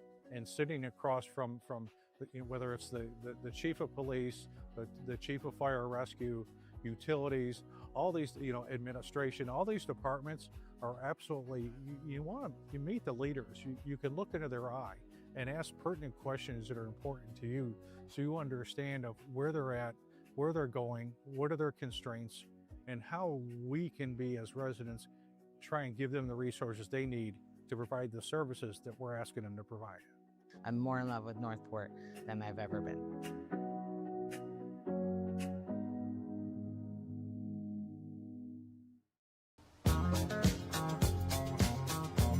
Hey Brandon, what are you listening to? Just listen to my CPR playlist. What's on that? Staying Alive. I'm Zach, and this is Travis from Northport Fire Rescue. And I'm Brandon, and this is Brett from the Northport Aquatic Center. Did you know a lot of the songs that you listen to on a daily basis follow the beats of CPR? 100 to 120 beats per minute. CPR saves lives.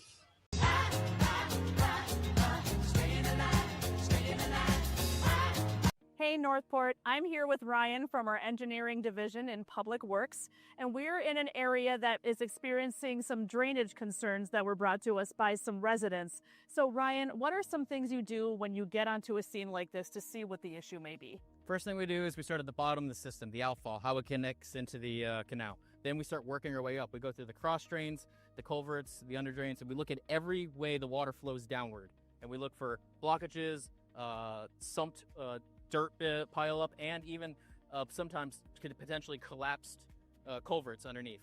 And you got to remember, you can't report your water being an issue until we have 72 hours of no rainfall. And let's say it rains on Tuesday, and a couple days go by, and on that second day it rains again, you got to restart your 72 hours. We have to spend time of our water inside the system in order to clean it and in order to slow it down. Otherwise, we're going to end up washing out our neighbors below us. Absolutely. So tell us about what's happening here. Right here, we have a rather large blockage inside the system. This is clearly a illegal dump of some sort, a tree, obviously, and this will slow down the water. If we could see on the north side of it, or north as in the upper part of the drainage way, it's full of water. But when we look at our footage from down below, it's dry. So this is a huge point of collecting water. These systems really fail sometimes with like a death by 1,000 cuts. You get a sump here, a collapsed culvert pipe, a blockage like this, and it slowly adds up. That makes sense. So if anybody out there is seeing issues like this or experiencing it in your neighborhood, you're welcome to report it through our North Report system, which is at northportfl.gov/northreport, or you can give the Public Works customer service a call. In Northport, families are finding more and more places built just for them. We opened this past June. We are an indoor play center for children ages 0 to 7. We do open play sessions, birthday parties, special events, and classes here at the play center. For me, being a Northport resident, there was really not a whole lot in Northport for children besides the local parks. So it was super important for me to have something in the community to be able to offer to families with young children. You want to have that option to be able to still get out of the house with the kids, get their energy out, and not have to hike all the way up somewhere with traffic. And you can just go to a spot near you and just make those special memories that are close to home. Playtime Paradise isn't the only new spot making playtime local. Do the Beach is a immersive indoor adventure park. We are primarily an inflatable-based attraction. We have over 14 different ride attractions scattered throughout the park. With growing young families pouring into Northport and growing the city, we just knew there was such a need for families to have an outlet and some good entertainment, active entertainment for children. One of our core beliefs as a company is encouraging kids to get involved in active and social play, getting them away from their screens and using their imaginations. From slides to inflatables, dance classes, birthday parties, Northport is growing, and so are the options for young families right here at home. The community has welcomed us with open arms. We are thrilled to be here. It shows families that there's a place for them to grow as a young family in Northport.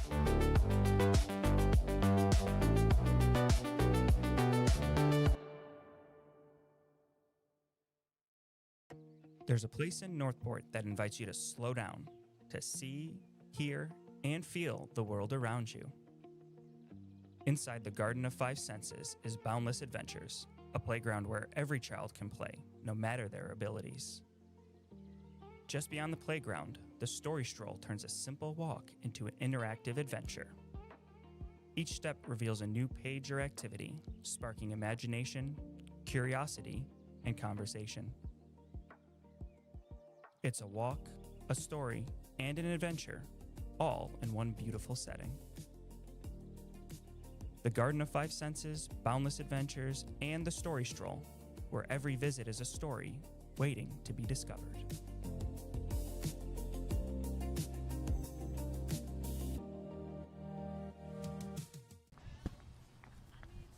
While you're watching me run away from this hurricane, you could be signing up for emergency alerts. Sign up at alertsarasotacounty.com today.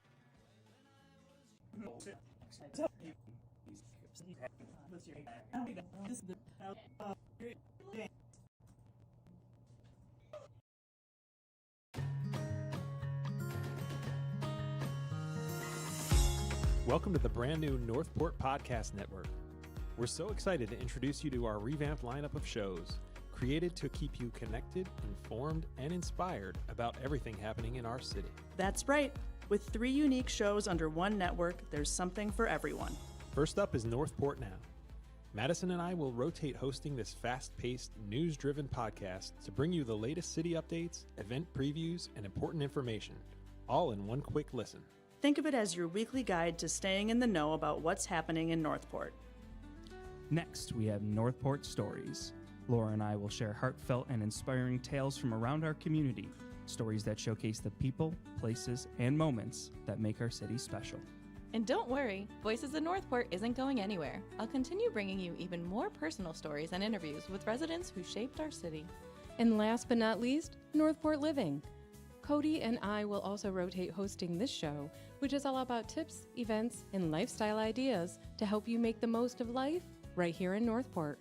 Whether you're looking for family-friendly activities, ways to get involved, or helpful home and garden tips, Northport Living has you covered. With breaking news, heartfelt stories, or practical tips, the Northport Podcast Network is your go-to source for all things Northport. Make sure to subscribe to the Northport Podcast Network wherever you listen, and join us as we celebrate and connect with our amazing community. Northport Now will be released bi-weekly. Northport Stories and Living will be monthly. A schedule will be available on social media and our website.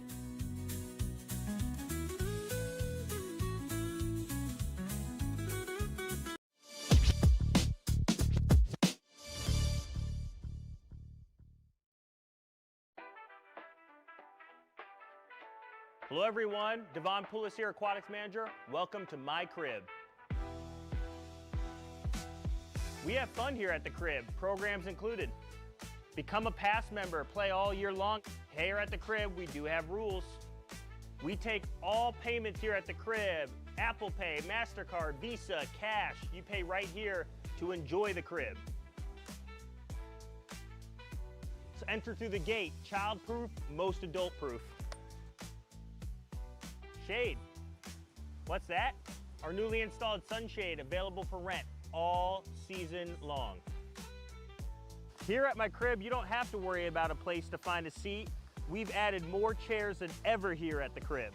If you're coming to enjoy the cribs and you got little ones, we got the perfect area for them, our Pelican Playground.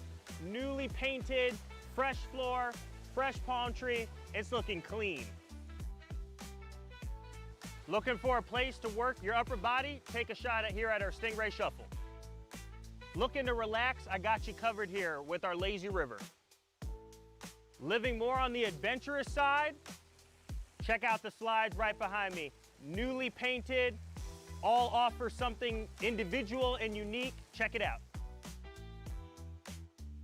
Check out the main pool, kept at a wonderful 84 degrees all year long.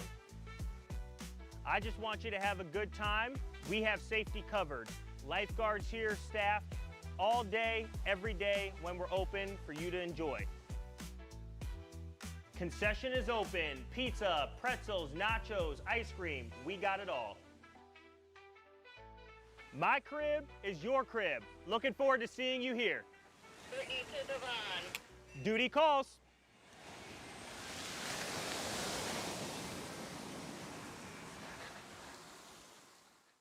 Hello, my name is Jerome Fletcher, City Manager of the City of Northport. I'm at the Northport Aquatic Center. I'm on the job today. Let's go.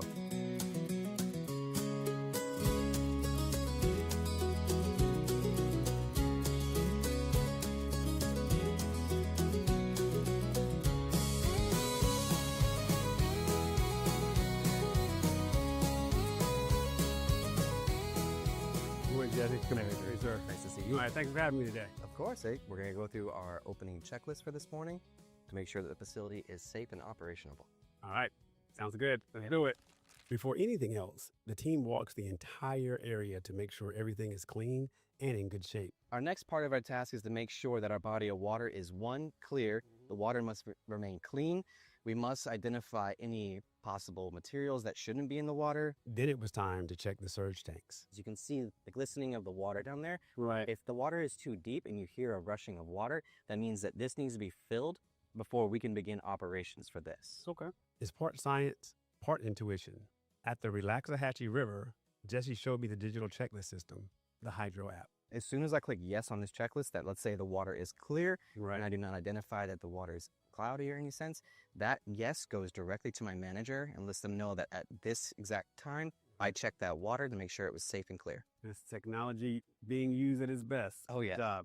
Now, our rotations, we have evolved to having our lifeguards into a more of a roving position. With the competition pool, we still maintain the chairs for the height eligibility. But here, we have to have a minimum of 5 lifeguards just to run this body of water. Wow.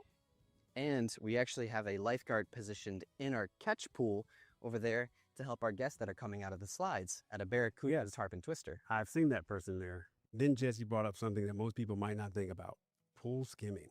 Pool skimming is the sounds of the water being properly flowed.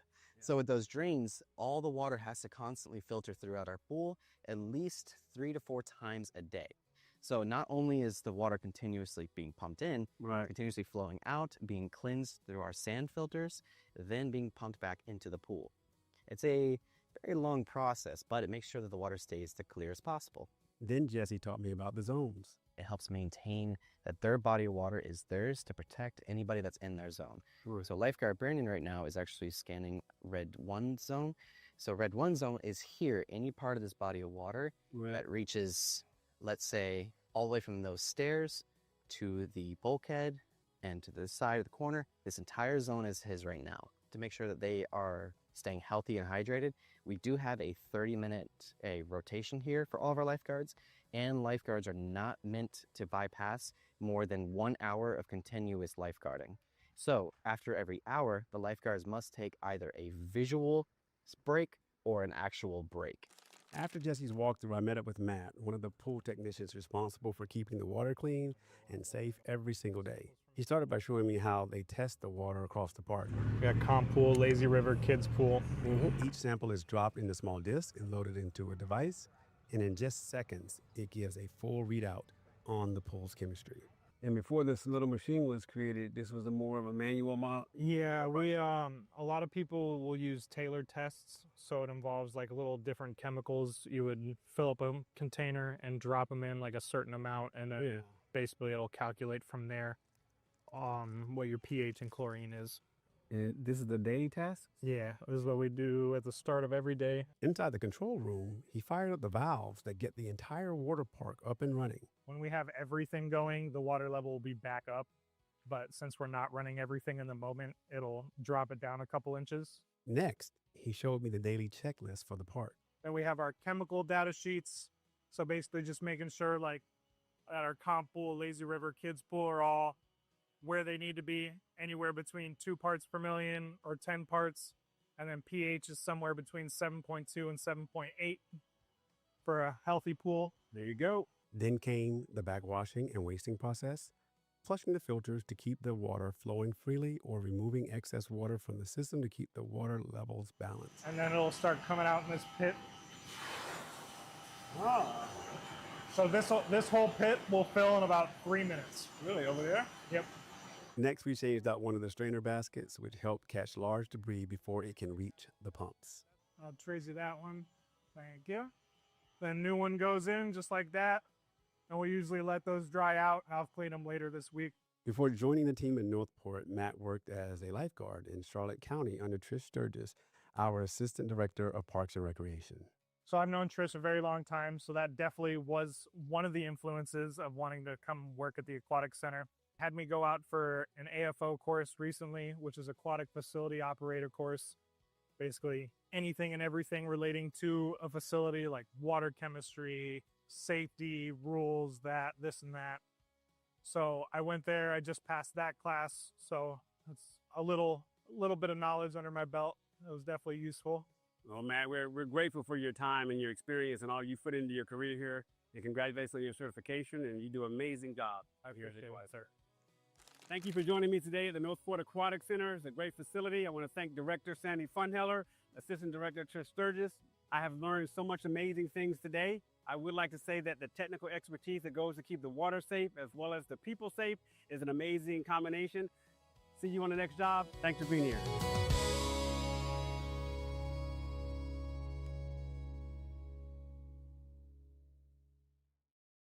Hey, City of Northport. My name's Sandra Boudreau. I am with AECOM, and I'm representing the City of Northport on this glorious Price Boulevard project.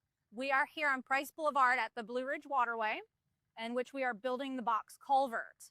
As we've talked in the past, we're doing a double barrel box culvert here, and we are currently pouring the second wall of the structure. That wall's got to cure, the concrete has to cure, and then we can strip form. So it does take some time for the walls to cure and then for us to start building the top. After that, we're going to build the earthwork and then the roadway. So at this point, we are currently early on in the process. If you want further updates, you're going to go to the Price Boulevard webpage.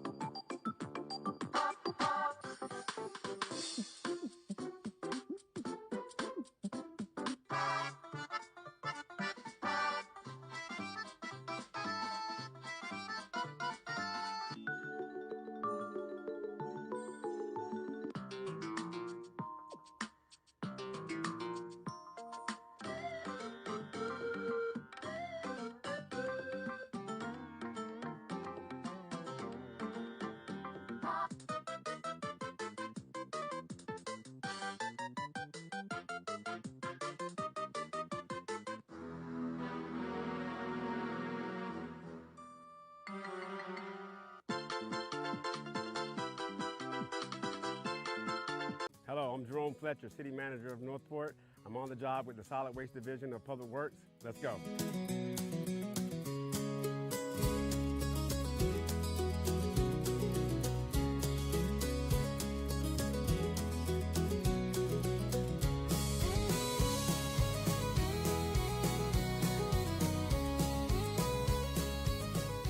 Make yourself at home. Oh, thank you. I love the duck. Look at that. Yeah. Yes. That got passed down through a few co-workers, and then now it's ended up in this truck. So I was like, I want to keep it. So well, maybe it's for the two-time driver of the year. How about that? Yeah. Oh, congratulations. I appreciate it. Yeah, you only been here for 2 years, right? 2.5 now, so. Right. Recognition is nice, but what he really values is the simplicity of the work. Meet Cole Sigley, a solid waste driver for the City of Northport. You can put me on the same truck and same route, leave me alone for 30 years, and it'll be done. You don't have to worry about it. Right. It's very low stress. Let me do my job. Yep. I'll do it right. Come back tomorrow. Yep. And then you go on to your next route, and then you just keep doing that, and then eventually the weekend comes. You enjoy the weekend, and you get right back to it. Right. That's how life should be. It's a career he planned for early on, right after high school. I went and got my CDL after I graduated high school, and my goal is to get here eventually. So. All right. So I sound like a man with a plan. Yeah. Yeah. Well, we appreciate it. We appreciate everything you guys do. He even shared a little bit about where he grew up, far from the Florida heat. Because we're from West Virginia. Okay. What part of West Virginia? So it's north central. So like Clarksburg, it's about 40 minutes from Morgantown, which is where the university and the schools are and all that stuff. I've been to Wheeling, West Virginia a couple times. That's up in the mountains. Yeah. I'm gonna tell you, driving up those streets when the streets are like really narrow, and you gotta wind up those. I was like, oh my! And I was young. I was like 23. Yeah. And I was like, man, this is gonna be a problem. There are some of those mountain roads where it's just, we like to call them kiss your butt turns, where you're sneaking through, and then you got to do that in the winter when it's icy on the roads. I don't even want to think about it. I don't even want to think about it. Now I'll take this over that up there. Any day. And when the talk turns to hobbies, the trucks don't stop at work. In his spare time, it's all about monster trucks and RC cars. Nice little basketball court right there. My son would like that outside of our house. Oh yeah. That's nice. Great place to run your little RC trucks too. Right. Oh yeah. I got a bunch of those. I like. Do you? Yeah. Oh man, do you have the gas powered ones? I have the electric. I don't have the gas powered. I've seen them. I just want like the ones that go fast. I mean, it can be electric or gas, but how fast can yours go? I have a couple that can go 40 plus. Oh yeah. So they're the brushless motors. So do you go race them somewhere, like on a track? No, I just race around my yard. They're monster trucks, so you just take those things anywhere. And they can jump over anything. Bro. Oh yeah. Right. I rip them through the sand, the grass, I hit big jumps with them. I break them more than I do plate. Right. You take a big jump, you're like, all right, let's do this, and then you land it, and it's like, boom, it's done. You just broke the wheel off. But when the workday starts, the focus shifts to keeping the city running smoothly. Every collection has a plan, and behind the scenes, people like Mario Venditti, planner and scheduler for the city, help make sure it all runs like clockwork. So basically, I will check them one by one. Right. Do you really? Oh yeah, I'll get out at every one and I'll check. I might take a section and do like 3 or 4 streets. Right. Okay, But for the entire city? Yeah. So here we have contamination, our first tote. Right. We have yard waste, which does not belong in there. Right. And we're going to end up tagging this, and they're not going to collect it because of that. Okay.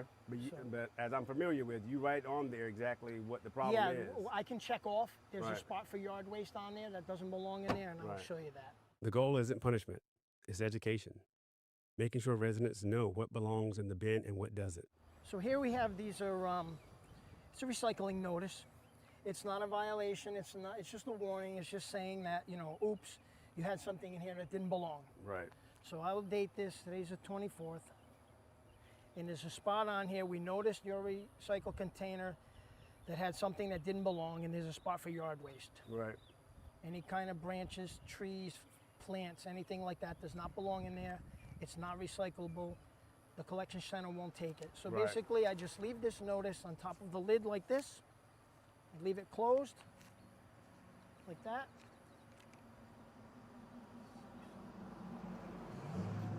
Yard waste, and that's it. And the driver knows not to collect this. And if there's ever confusion, there's even an app that takes out the guesswork. So the Recycle Coach app, it's easy. You just put in your street, your zip code, and it will notify you the day before on your phone. You get a notification and say, hey, tomorrow's your trash day, and you put the tan lid out. Wow. It'll give you notifications. Okay, I like that. So you can't mess it up. I like that. From drivers to planners, each role shows the same thing: pride in their work and pride in serving the community. I do the best I can for y'all. Learned a lot today, had a great experience with the gentleman from Solid Waste Division of Public Works. What I learned today was that we have a lot of programs I don't think citizens are aware of to take advantage of, whether it's cardboard collection, whether it's tote cleaning, or also just the fact that we have one gentleman, Mr. Mario, who goes out through the entire city making sure that we recycle properly. Please make sure that we recycle properly so that we can get the best, most efficient use of our solid waste throughout the entire city. It was great to be here today, and thank you for tuning in. See you on the next job.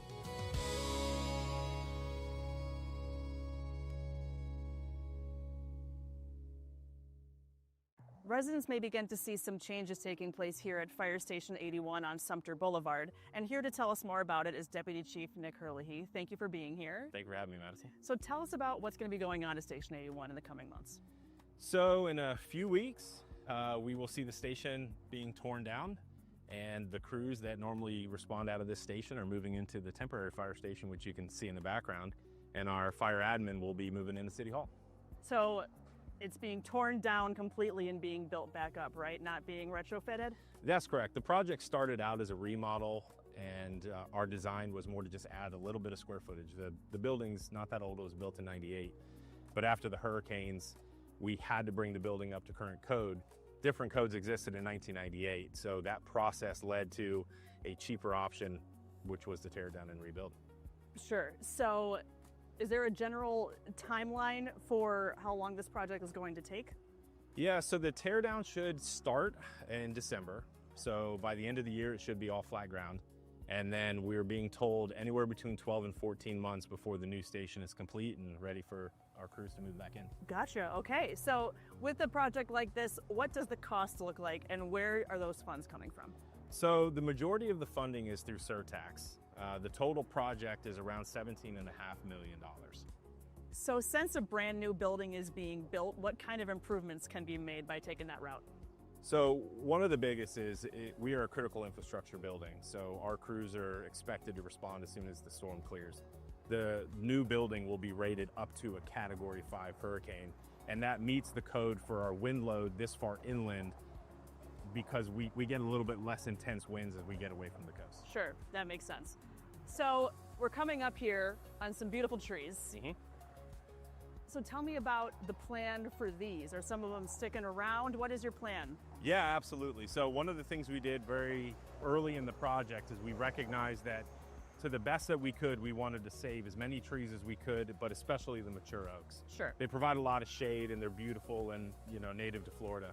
So we worked with the contractor to design the parking lot in a way that we could really maximize the ability to keep these trees. So a large amount of these more mature oaks that you see that were standing under the nice shade canopy, we were able to keep a lot of these trees. Some of the smaller oak trees and some of the older palm trees we won't be able to keep, but we worked with the city arborist to ensure that we did the best we could with how that design can be, and found out that honestly some of the palm trees are at their end of life as is. Got it. Okay, well that's great. I know a lot of the residents are going to really appreciate that as well. So to cap it off, service is staying the same.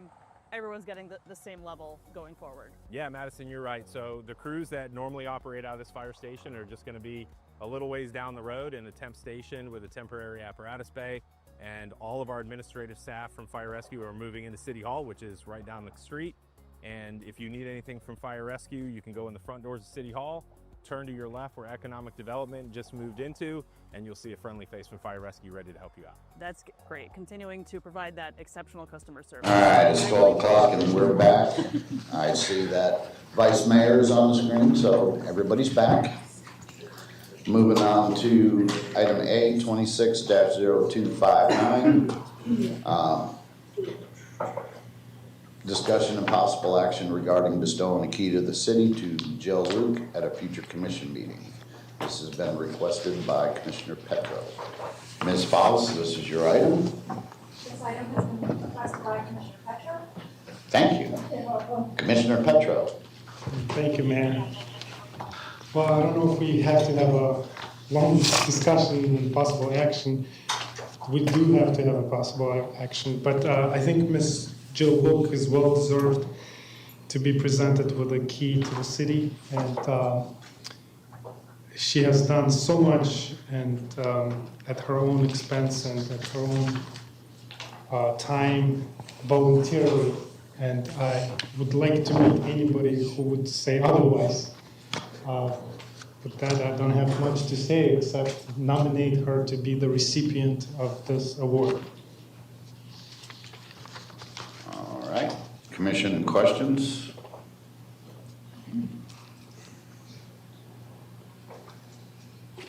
Commissioner Stokes. Yeah.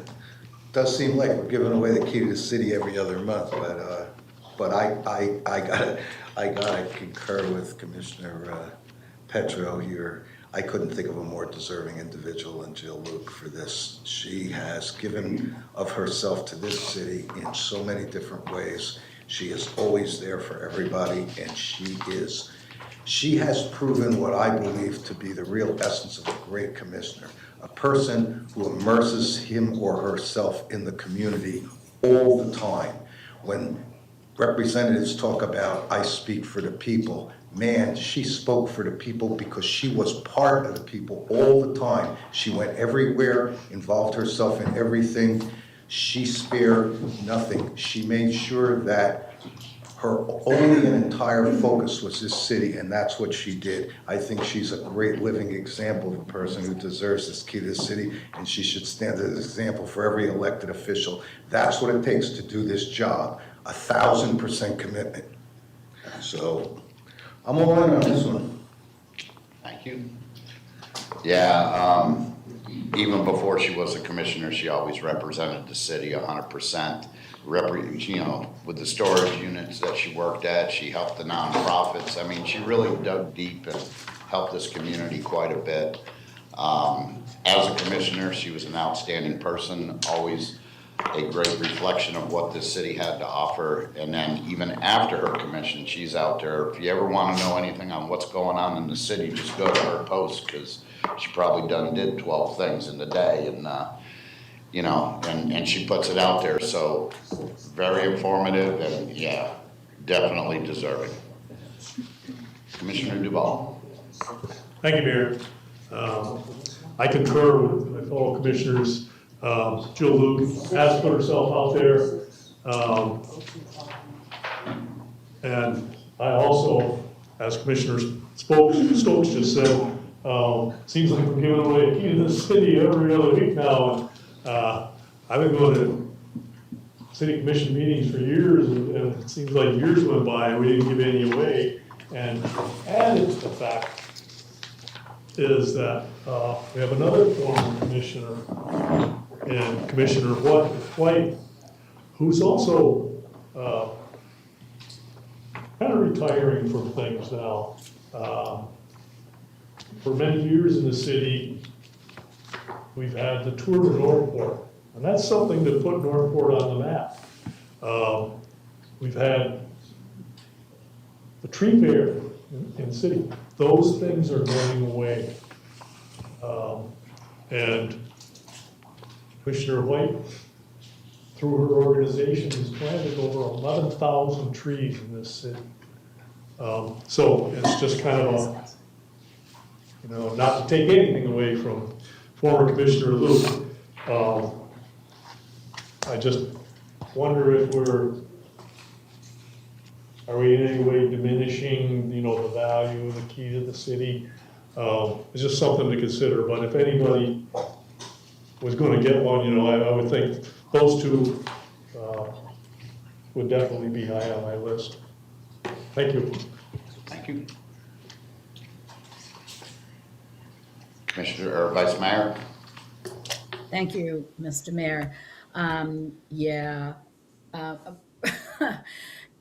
We have given a number of keys out in the past year or two, and I know what has motivated me to be a little more liberal with that is that we've also given some out posthumously. And why do we wait until someone passes to recognize their many accomplishments? So for me, I'd much rather give the key to the city to the person who has earned it, not that their family hasn't, but you know what I'm saying. And Jill, I support giving her the key, not because of what she accomplished as a commissioner, as Commissioner Stokes said, we're sort of expected to immerse ourselves and be available and be engaged and know what's going on. It's the time she has spent and the giving of herself that she has made in the years when she wasn't a commissioner. And she has long been such an advocate of this city. I think she is deserving. And I support giving her the key. Yeah, and back to it's like, it looks like we're giving them away, and I agree wholeheartedly with you, Vice Mayor, and it was also brought up to my attention by Ms. Morgan that we are playing catch up, and we would much rather give them to them while the recipients are still alive rather than presenting the families, because we did miss the bar on a few of those, and I don't mind giving them to people that are deserving. So, do we have any public comment? Debbie McDowell, I agree 100%. Former Commissioner Luke deserves a key to the city. In person, I have Joan Morgan and Chuck English.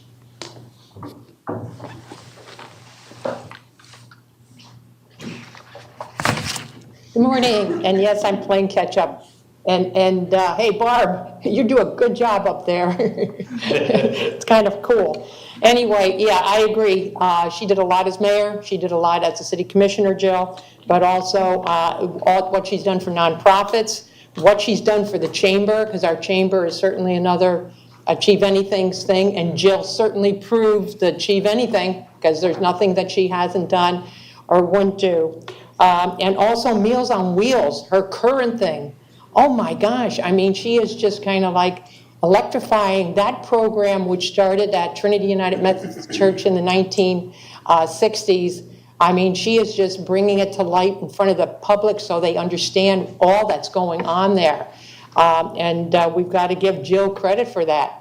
Besides which, guys, can you imagine what her wardrobe's like? I mean, can you imagine? We should take a field trip just to see her wardrobe. I mean, she is amazing. And her calendar, she must have 4 or 5 of them because they've got to be loaded, because Jill is Jill, and yeah, you're just playing catch up, but that's not going to happen forever. There's not that many left, so, so I'm glad you're doing this. Thank you. Thank you.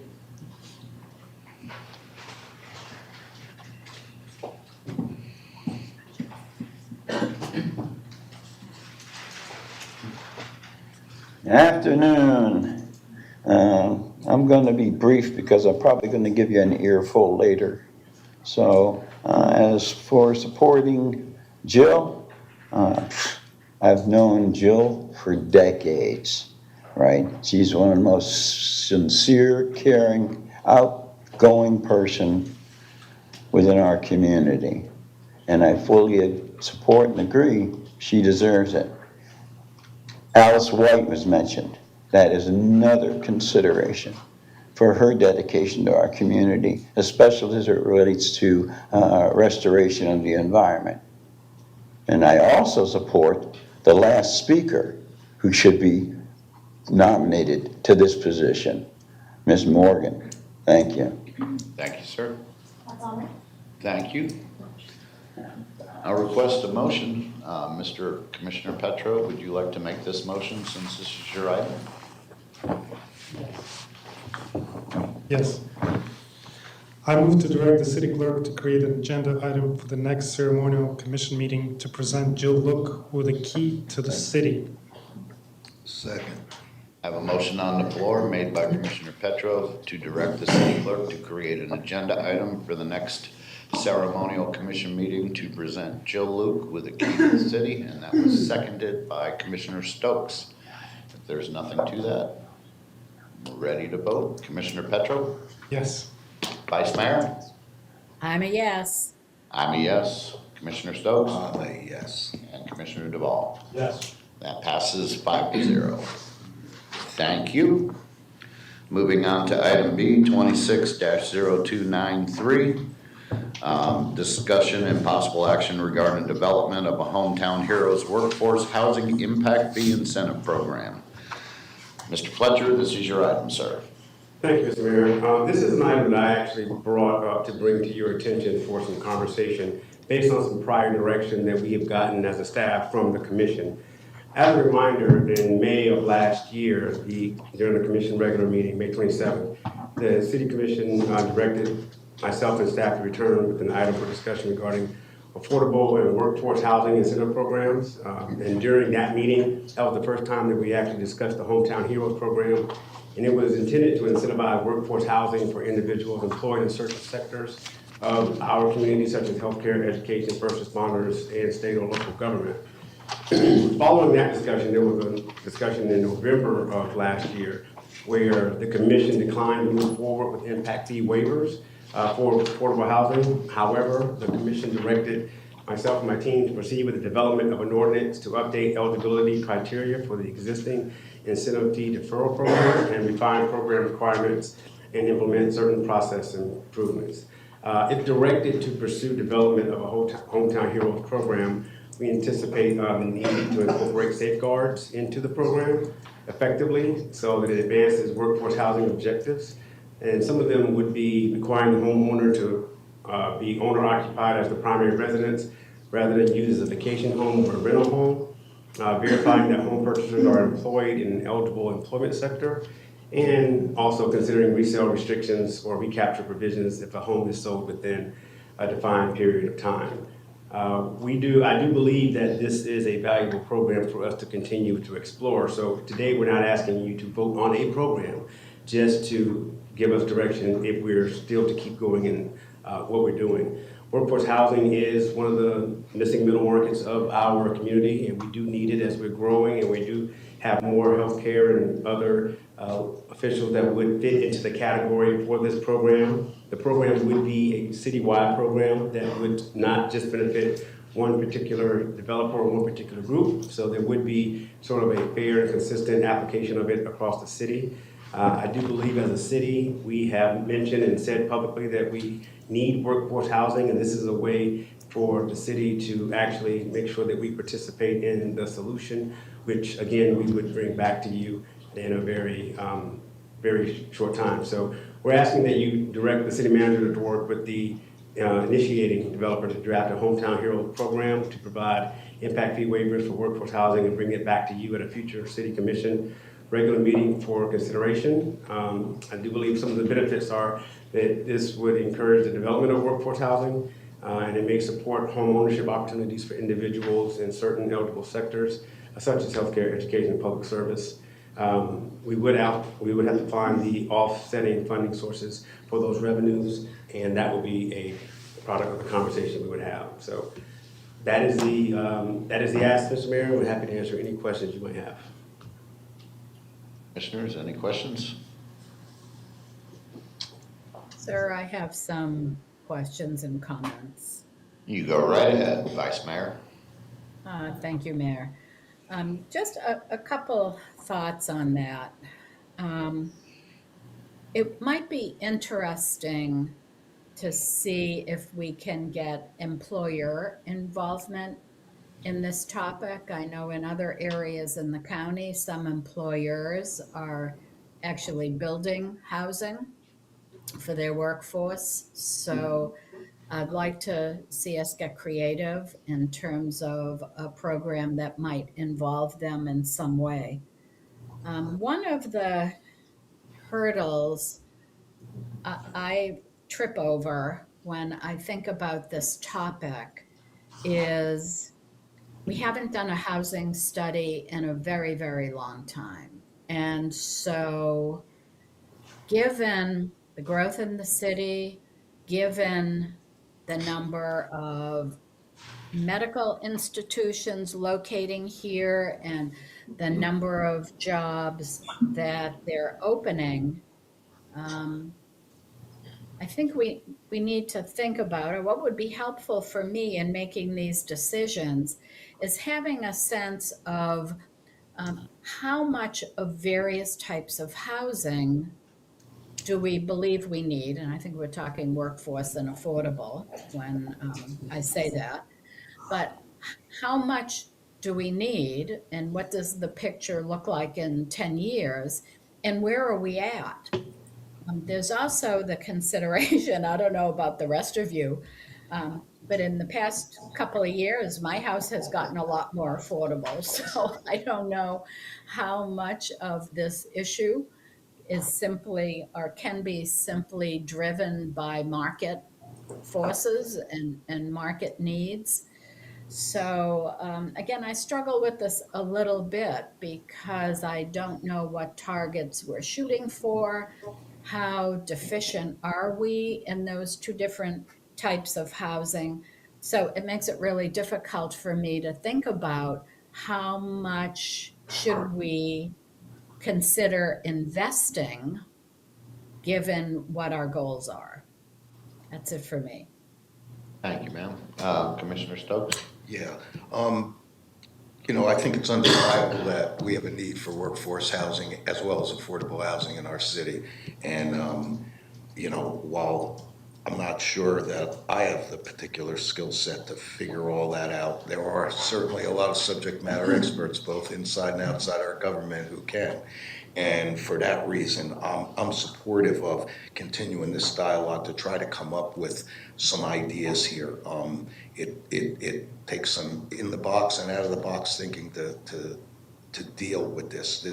Workforce housing and affordable are not issues, that are only Northport issues. They're issues we experience everywhere. And I think that, we have to find ways somehow to work with builders and developers and businesses to try to create affordable type housing for our workforce, as well as folks who really need real deep cut affordable housing. So I'd like to see this process move forward and conversation continue and see what you all can come up with. Thanks, Mayor. Commissioner Duval. Thank you, Mayor. Bought my first house when I was 24. I read this morning that the average age, and this wasn't talking about Northport, as Commissioner Stokes mentioned, this is an issue across our country. First-time home buyers, average age is now 40.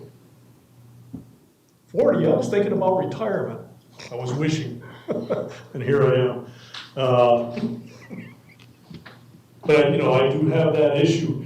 I'm liking what I'm hearing from my fellow commissioners in let's investigate, but I'm not ready to commit to any dollar amount, anything right now as, anything that we give up. Impact fees are impact fees. When you build a house, there's gotta be a road in front of it. The costs don't go away. Well, someone else, if we lower those impact fees for someone, we still have to build that road. And that costs money, where does the money come from? So I'd be supportive of continuing to look for ways to implement some sort of program. But I'd be very leery about just saying, yeah, let's get rid of some impact fees or just lower them right away. That's it for me, thanks. Thank you. Yeah, City Manager, you had stated in your opening statement that they would have to reside within the house. Does that mean that you're gonna put a criteria in there that it would have to be homesteaded? Yeah, so all of those details are ones that we're considering, and most importantly that one, because we do want to make sure that it is restricted so that there is that homesteaded application. But like we said, it's truly the direction to keep going, and Vice Mayor just mentioned some questions that need to be answered, as well as Commissioner DeVal, is truly just keep going and bring you back something in the future. But absolutely. Right, and my other question was, it just states waivers. Are we looking at deferrals as well? Yes. Both parts of the coin there. Yes, sir. I did mention deferrals in one of my. Okay, I just wanted to make sure because it's only stated here on waivers. So, yeah, I'd like to get the information. I never had any problems on getting information and moving forward with that. So I'm good with that as long as we'll have a discussion and see what the criteria actually comes out to be and what is suggested, and then we can make a decision then. Yes. So thank you. Yes, sir. Commissioner Petro. Yes, thank you, Mayor. Noble topic. I'm a little bit eerie about shifting the cost of infrastructure from the developer to the taxpayer. And one other item I want to discuss, or at least bring it up to the attention, is if we're talking about affordable, what do we call workforce housing, it has to be true to that definition. And what I'm alluding to is specifically about the project that we were presented on 1-1, and that's the Simply Dwell Homes. I believe it's called Pat Neal Communities. What I had a hard time to wrap around about the actual price of the house. And the price that we were presented was $325,000. Actually, $325,750. And I did some comparison within our city, and I took one area, and that is Central Park. And D.R. Horton, they do sell similar housing units, which is a townhouse units, and that is significantly affordable without any incentives. And that is, it's much less as opposed to that we were presented with our one-on-one presentations, and specifically a price per square foot. And with the Central Park housing, which is regular housing range of similar units, and they were presented at about $269,000. So significantly less without any incentive. And that would be affordable for workforce housing. But the specifics of our meetings on one-on-one and where we go from this, and I understand that presentation was kind of starting point for us commissioners to study more. I think it's well above affordability for people who really need that housing. So I'll be very sincere and direct from the beginning that the price or equilibrium point of justification is not clear to me that it's affordable. So, and that's one thing, it should be affordable. Market-wise comparison to other similar housing units. So another issue I had was the sprinkling system, but it's very specific, that specifically presented to us that because of a new code initiation in our fire code that would put an extra burden on a developer to have a sprinkler cost in those units. And one unit would be burdened with $15,000 for sprinkling system.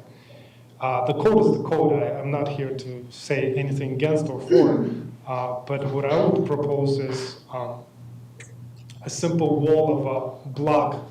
And I don't want to get into nitty-gritty aspects of construction details, but to avoid a sprinkling system in 2 units joined together as a townhouse, a simple solution would be a block SCMU wall, block wall between the units, and that's the standard. But because there's a sprinkling cost involved and presented to us as a justification for the incentive for the program, workforce housing is not really cutting with me. I mean, that's the cost. If it's the cost, it has to be expensed by the builder. But I just want to end with this. Probably not many people are familiar with this because we were presented on one-on-one. But I don't want to shift the cost of incentives from the developer to the taxpayers. Why? Because I represent the taxpayers, and I want to represent in the best way I can to represent them. So a couple points, it's a lot I know to unpack, but pricing has to be justified, to summarize.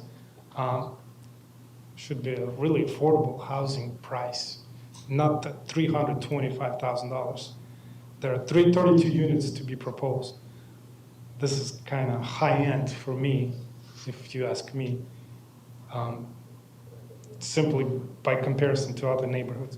So a true justification and the sprinkler cost system was presented to us that you, the city, did this, so give us the break.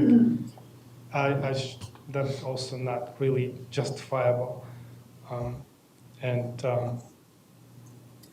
I guess we can, I'm all for to dive into this, whatever the staff might find to be acceptable. But I also want to warn our city commissioners, if we do this incentive in whatever shape or form, this will be a precedent for others to come and present their ask to the city. So this is not just a one-time thing.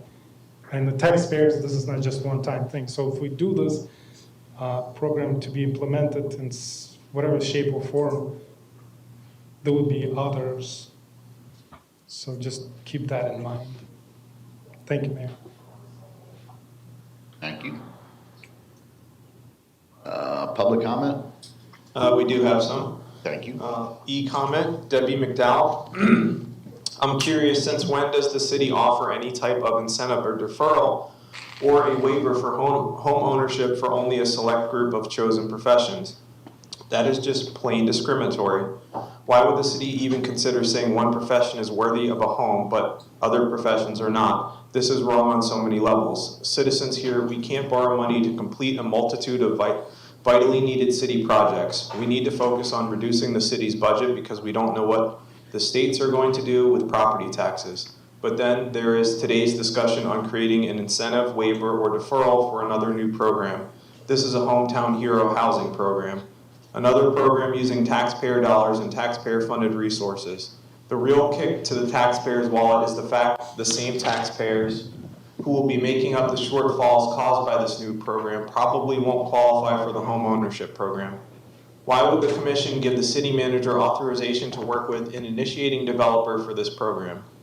Who is that developer? Why only one initiating developer?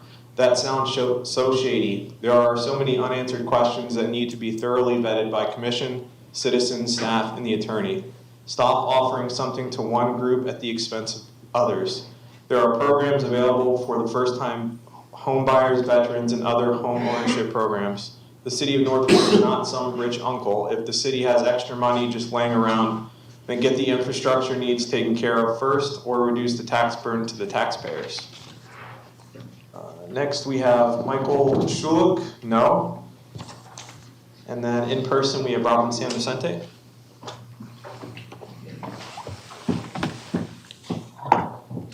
Thank you, Robin San Vicente for the record.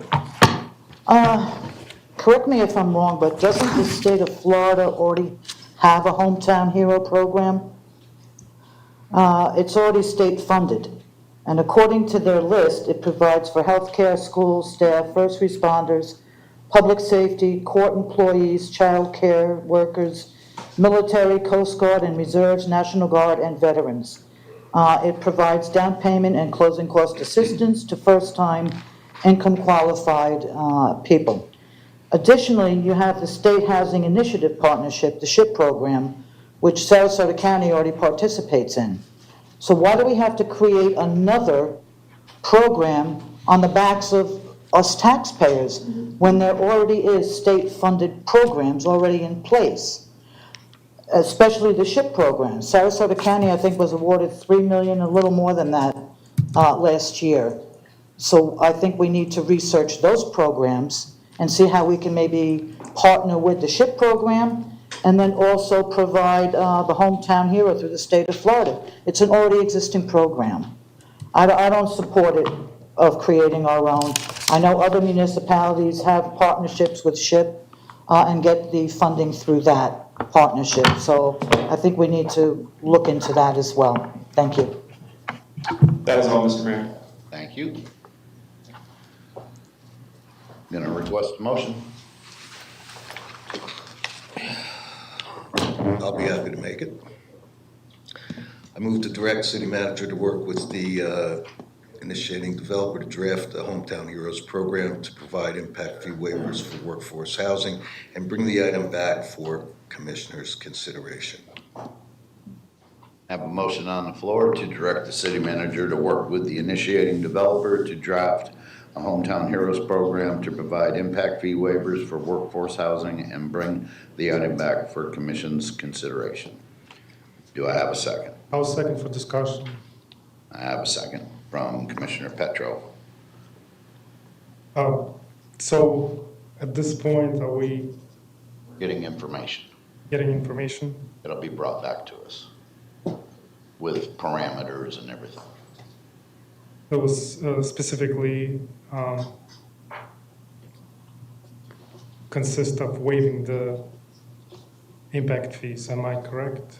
Waiving deferral is going to be brought back to us. You're not approving anything right now. It's just an information gathering. Yes, I'm aware of that. It's just the impact fee deferral or waiving, that's my question. I mean, are we all on board with waiving the impact fees and ship the cost to the taxpayers? That's my question.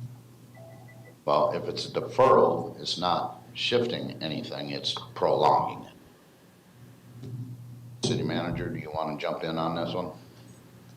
Thank you, Mr. Mayor. I thought it was pretty clear based on what everyone's already said. We are looking for your direction to go bring you back a program that you will approve or deny, whether it's a waiver, deferral, the parameters of who and which industries will be allowed. The other questions were regarding the housing study. How much housing do we have? How much do we need? Where are we at now? and outline targets of what you're shooting for, and how much we should invest. So all those questions need to be answered to be brought back so you can make a very logical and thorough decision. Thank you, sir. Good with that? All right. All right, since there's no further discussion, can we have a vote? Commissioner Petro? I'm open, yes. To Vice consider. Mayor? I'm looking up here. Yes. For you. Vice Mayor? I'm a yes. Commissioner Stokes? I'm a yes. Commissioner Duval? Yes. All right, that passes 5-0. Thank you. Moving on to 26-0329, discussion and possible action regarding approving the 2 appointments of Adrian Sari, Megan R. Taylor, or Bella G. Scott as members to serve a first term on the Environmental Advisory Board from February 10th, 2026 through February 10th, 2027. Ms. Faust, this is your it's your item, sir. I got a haircut today. That's the edge. No worries. So we have currently 2 vacancies for student member on the Environmental Advisory Board. We're looking for the appointment of 2 of those members from our 3 applications.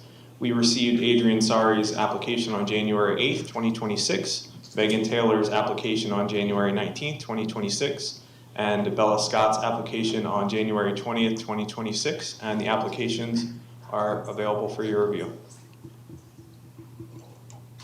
Okay. One thing I was gonna ask though is I know, do we have any idea on like, I don't wanna exclude anybody. I love having more people on there, but would any of these candidates be a senior to where this would be their last chance? Do we have any idea on that? Cause I wouldn't like to not appoint them just because they were late to get their application in. Yeah. So we don't specifically ask their grade, their age. I do see Taylor says 11th grade.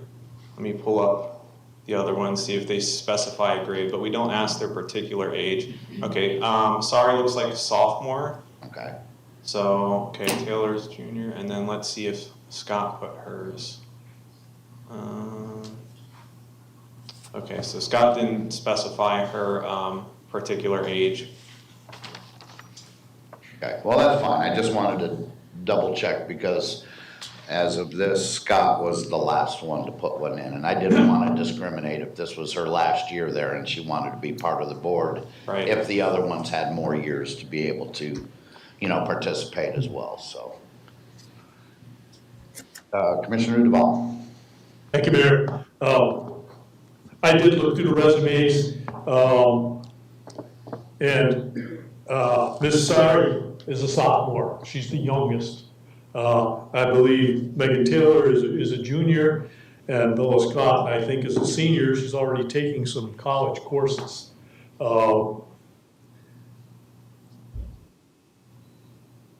If you looked at Megan Taylor's resume, you would be very, I was very, very impressed.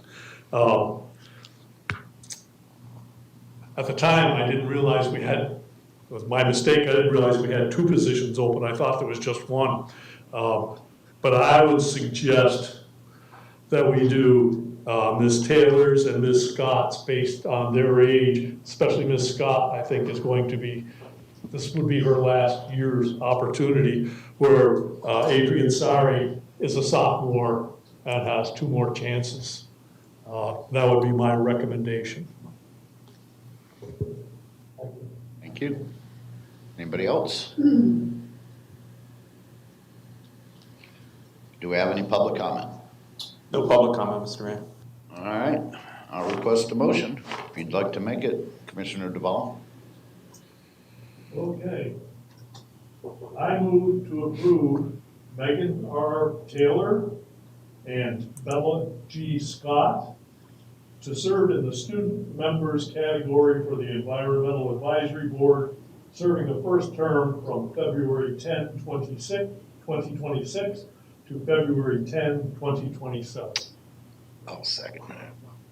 Thank you. I have a motion on the floor to approve Megan R. Scott and Megan R. Taylor and Bella G. Scott to serve in the student members category for the Environmental Advisory Board, serving a first term from February 10th, 2026 to February 10th, 2027, and that was seconded by Commissioner Stokes. There's nothing to that. Commissioner Petro? Vice Mayor? I'm a yes. I'm a yes. Commissioner Stokes? Yes. And Commissioner Duval? Yes. And that passes 5-0.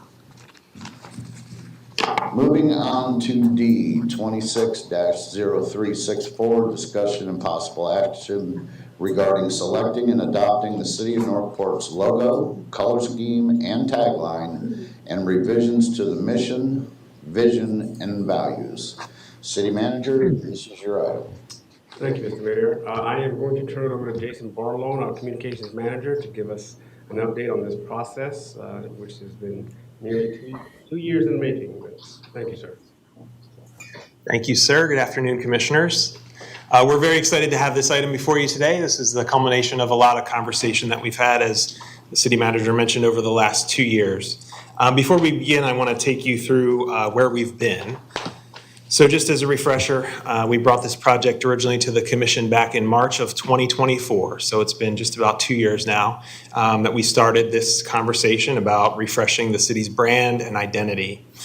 You can see here on the timeline all the different conversation points that we've had along the way. Both those in blue are our conversations with you all in one-to-one meetings and in public meetings here at the dais. In gray, you can see all the different conversation points that we've had with the community, both the focus groups that we've done with different stakeholders from across the city, as well as the public surveys and the input that we've gathered, which you'll hear more about in just a minute.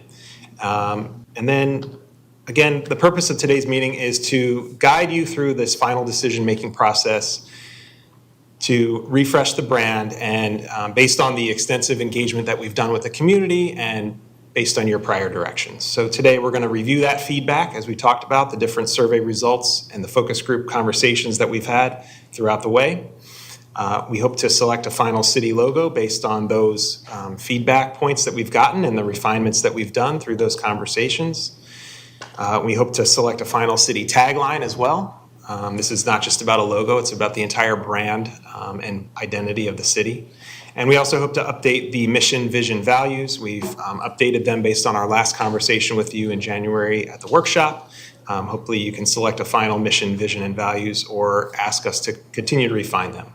What you can expect today, we will, in the spirit of full transparency, share with you all the feedback that we've heard from the many residents who voiced their opinion throughout the way, the themes and the trends that we've taken and heard from them and considered throughout this process.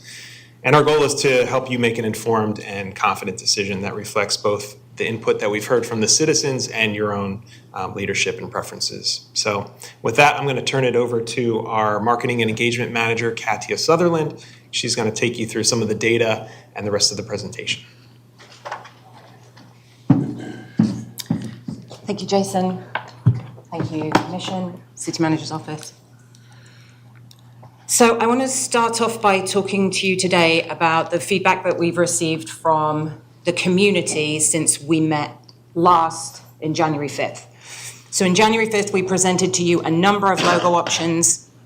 During that discussion, you gave feedback on which were the preferred two. I know Commissioner Petrov, you weren't able to make it. So I will go into a little bit of detail and give some background into that meeting for you as well.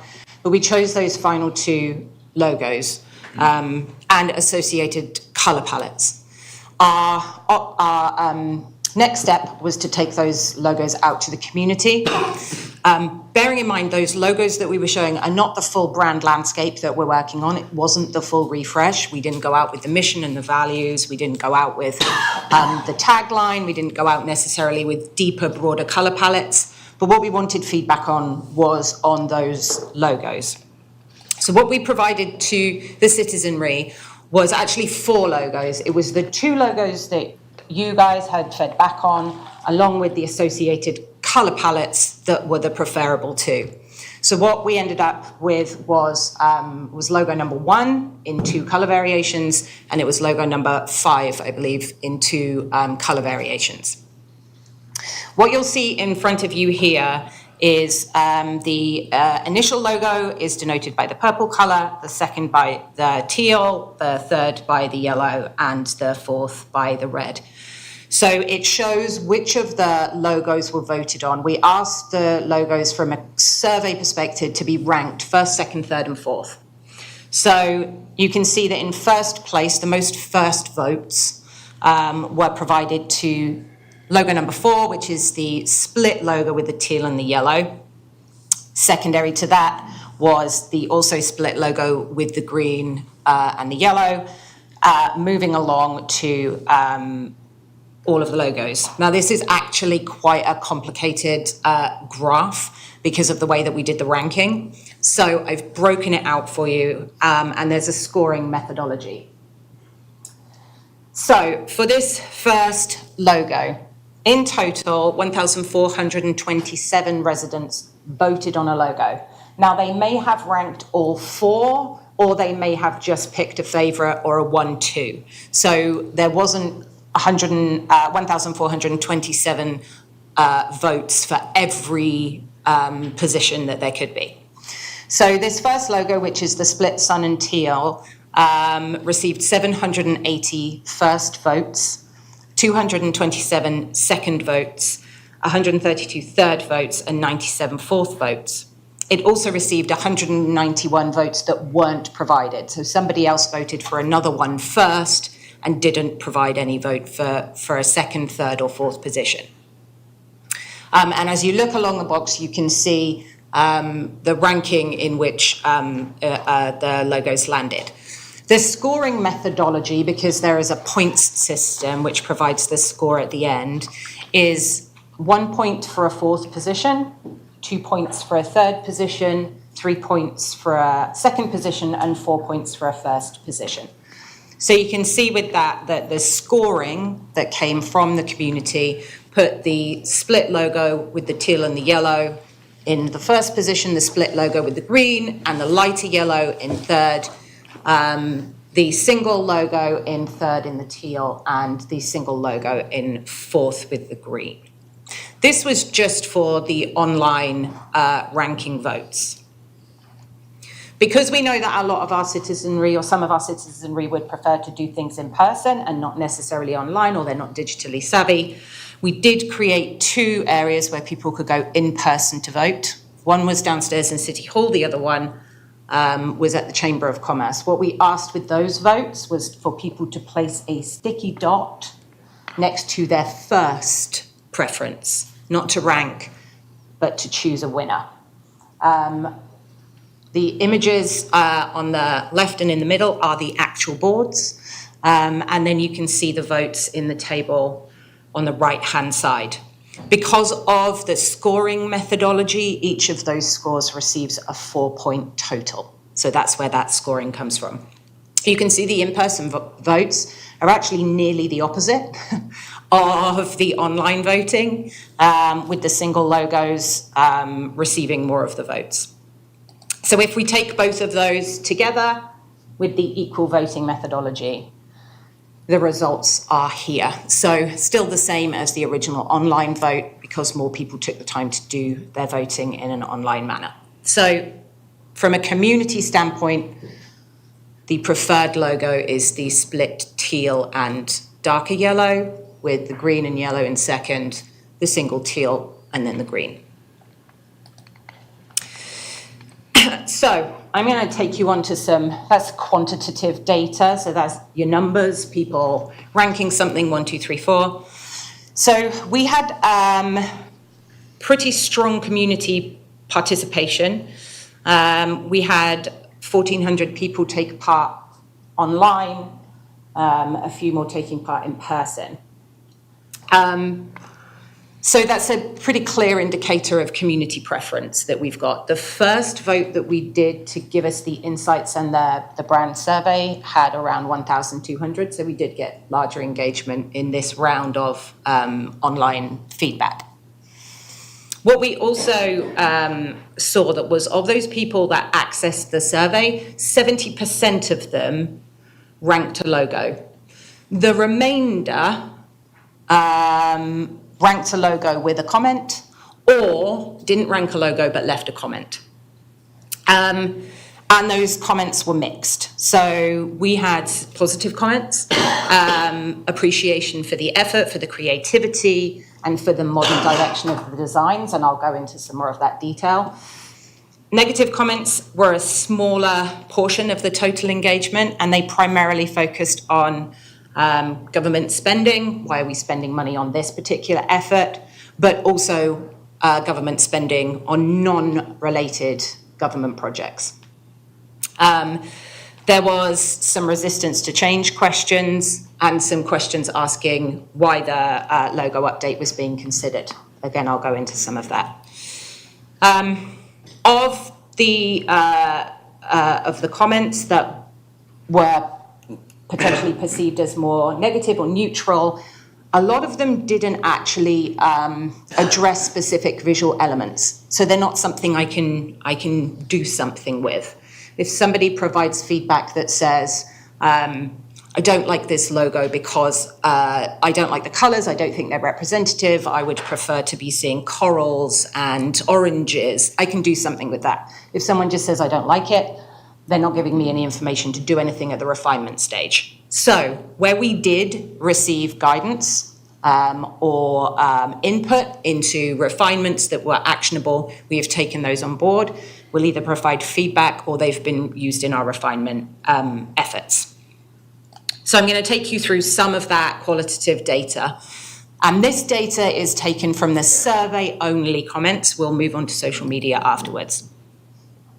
So if we're looking at the survey and the sentiment, 69% of people, nearly 70%, voted. And they voted on their favorite logo, 1, 2, 3, 4, or just a 1, or maybe a 1, 2. 19% of people voted and left a comment, and 12% of people just commented but didn't provide us any data on a vote.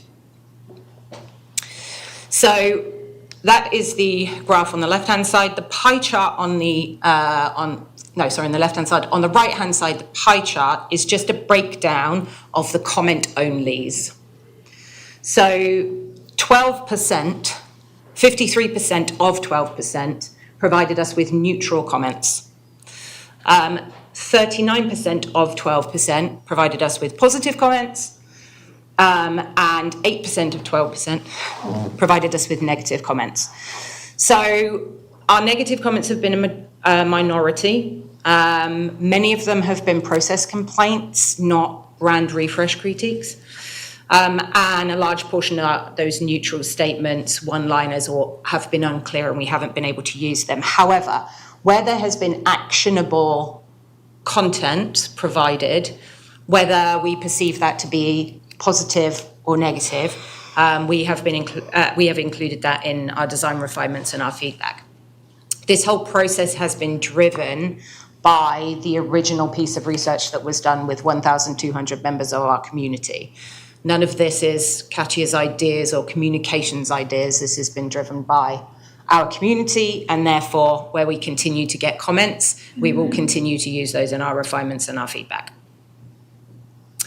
So again, the data from the survey shows that we had 2 key audiences.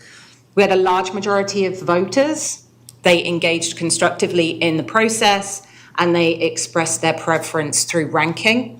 Some then provided additional commentary and actionable insights, so we can capture those. The second group were the non-voters who commented. They were a smaller group, and there was an over-index on dissatisfaction in that group.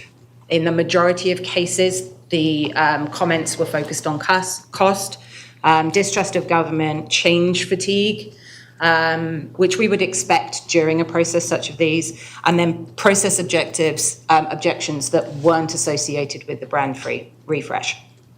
So when you're weighting that feedback, take that into consideration.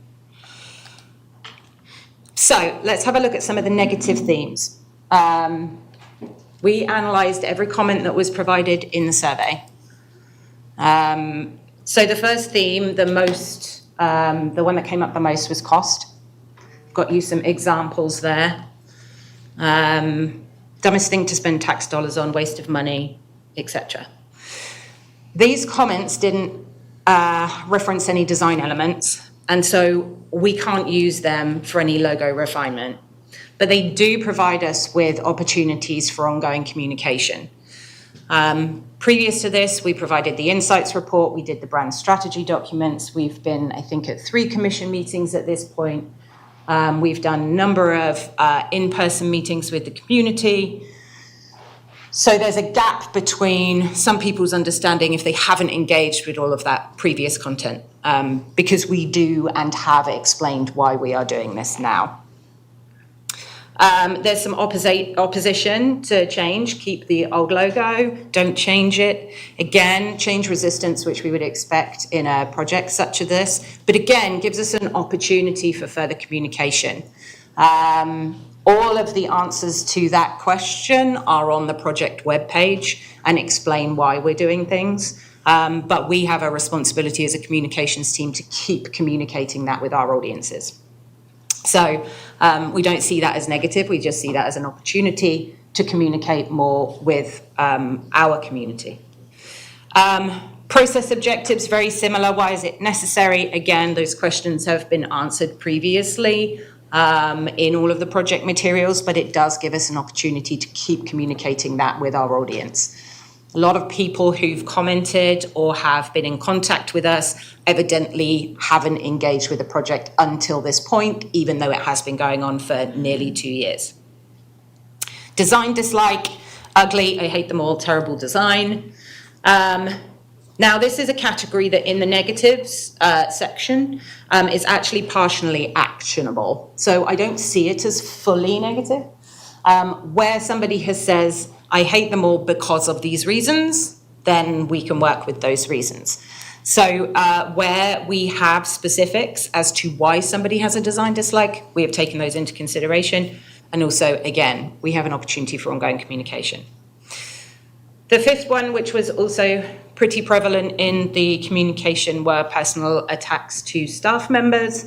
Again, these are not actionable, and I would respectfully ask that you take consideration when weighing that feedback. So neutral themes, often framed as ideas, that was the first one, where people are making constructive suggestions. So again, I like it, but adjust the color. This one is good, but the font could be softer. Not my favorite, but I see why others would like it. This is the most useful feedback from the neutral themes. It's been included in our refinement activities and also offers us the opportunity for ongoing communication because we can answer those questions. Mixed feelings, but a respectful tone was the second group. So not sure if any of them are perfect, but 4 is best. Appreciate the work. Again, this tells us that the community has trust in the process, even though our tastes are differing. We have 96,000 people in the city. Not everybody is going to like the same color palette. Not everybody is going to want the same imagery. We will try and get purple in there if we can for those people that like purple. So there were our neutral themes, and then we move on to our positive themes. So the first one was clear preferences. Logo 4 is my favorite. I've ranked 3 first and 2 second. 4 stands out the most. What this tells us is that residents understood the task. They engaged as we intended them to. They were given the opportunity to comment, and they did. And it reinforces the fact that that ranking data that I showed at the beginning is probably our strongest signal for the commission to make a decision with. And it's our largest theme overall. The second theme was the sort of modern, fresh, forward-looking feeling. So there were a lot of those words that were used to describe the logo. Feels more modern, cleaner, more professional. So the intent is landing, and the residents are picking up on that evolution piece, not the change for change's sake piece. Simplicity and readability. Lots of residents were commenting on the clarity, the legibility, the scalability. They can see how this could be used across lots of different platforms and how it would be easily recognized. People are thinking practically, and I'll come into some of the content around why we need to be thinking practically and not just emotionally for the logo. And it supports that brand system usage, so being able to use it on signage and have it in large format, but also have it in small format on, say, a thumbnail on a mobile phone. And then the third theme was that civic pride and sense of place. So represents Northport well, looks official. So what this tells us is the residents are seeing this and evaluating it as being a symbol of the city, not just seeing it as a graphical representation. And it aligns directly with our project goals to sort of elevate where we are as a city and elevate our look and create that civic pride. Next, I'm just going to run you through a second thing. Off the back of the survey, I received a number of emails, either directly to me, to commission passed over to me, and directly to the communications address. Every single one of those emails was read. Every single one of those emails was responded to. In some cases, where requested, I have met face-to-face with those people that emailed, or I have met with them digitally on Zoom calls. And it's very important to me that I have engaged with those people and heard their feedback and taken that into consideration. These are people who are not just sitting behind a keyboard saying some things. These are people who have taken the time to engage with us through email and have taken time to engage with us in some cases in person or on a phone call. So I wanted to chat through some of the themes that came out of those email communications. And this is specifically about the logo. I'm going to move on to some other bits later in regards to tagline, etc. So a portion of that feedback from email indicated a perception that the process was moving very quickly. I had a chance to chat to some people about that and to reiterate the timings that we have had on this project of it being 24 months. Again, this has not been a quick process, but some people feel like it is if this has been the first time they have heard about it. Understanding of engagement efforts. Some people seem unaware of how much contact we've had with the community, how much contact we've asked to have with the community, and the different channels in which we've done that through social media, in person, email, surveys, digitally. So again, I've had a number of conversations about that. Symbolism and visual clarity. We actually have some really creative people in our city, whether they're actually in a marketing field or they're not in a marketing field. They have some understanding of symbolism, of visual clarity, of marketing, of engagement, and those things. So there was a lot of people that were asking questions about the meaning and the interpretation of what we've done. They hadn't seen previous explanations, or they hadn't watched the commission meeting previously. And so having conversations with them to take them through that. And also some residents have asked for reassurance that the symbols are free from any unintended associations, which is something that we have done and made sure. And then the last theme, and it's probably comes out more when we move on to the social media feedback, is this preference for a more literal representation. So they would like to see recognizable imagery, such as wildlife, natural resources, civic designations, and those sorts of things. In that case, most of those residents had generally supported the idea of modernizing, but they did want something that was more visually obvious. And some of the suggestions were sandhill crane, a gopher tortoise, a palm tree. And I'll chat you through some of that at the end with our feedback. So I'm just going to take a glug of water before I move on to the social media sentiment.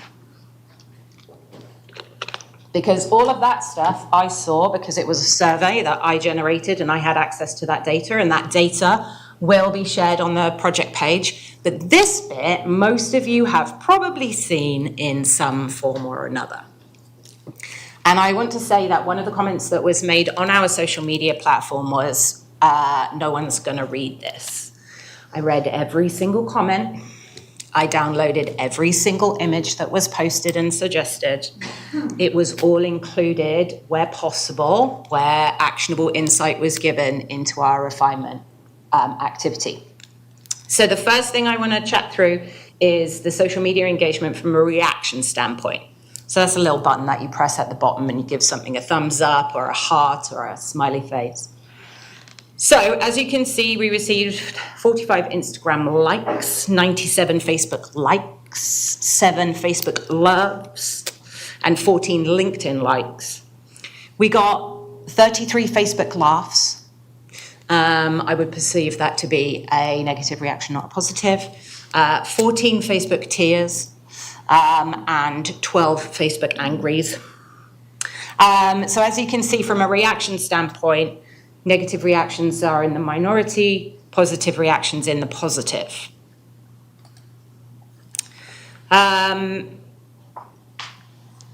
We then have a look at comment sentiment. Now there's no easy way to do this, apart from sitting in your office and copying and pasting every single comment that was posted on our Facebook, our Instagram, and our LinkedIn.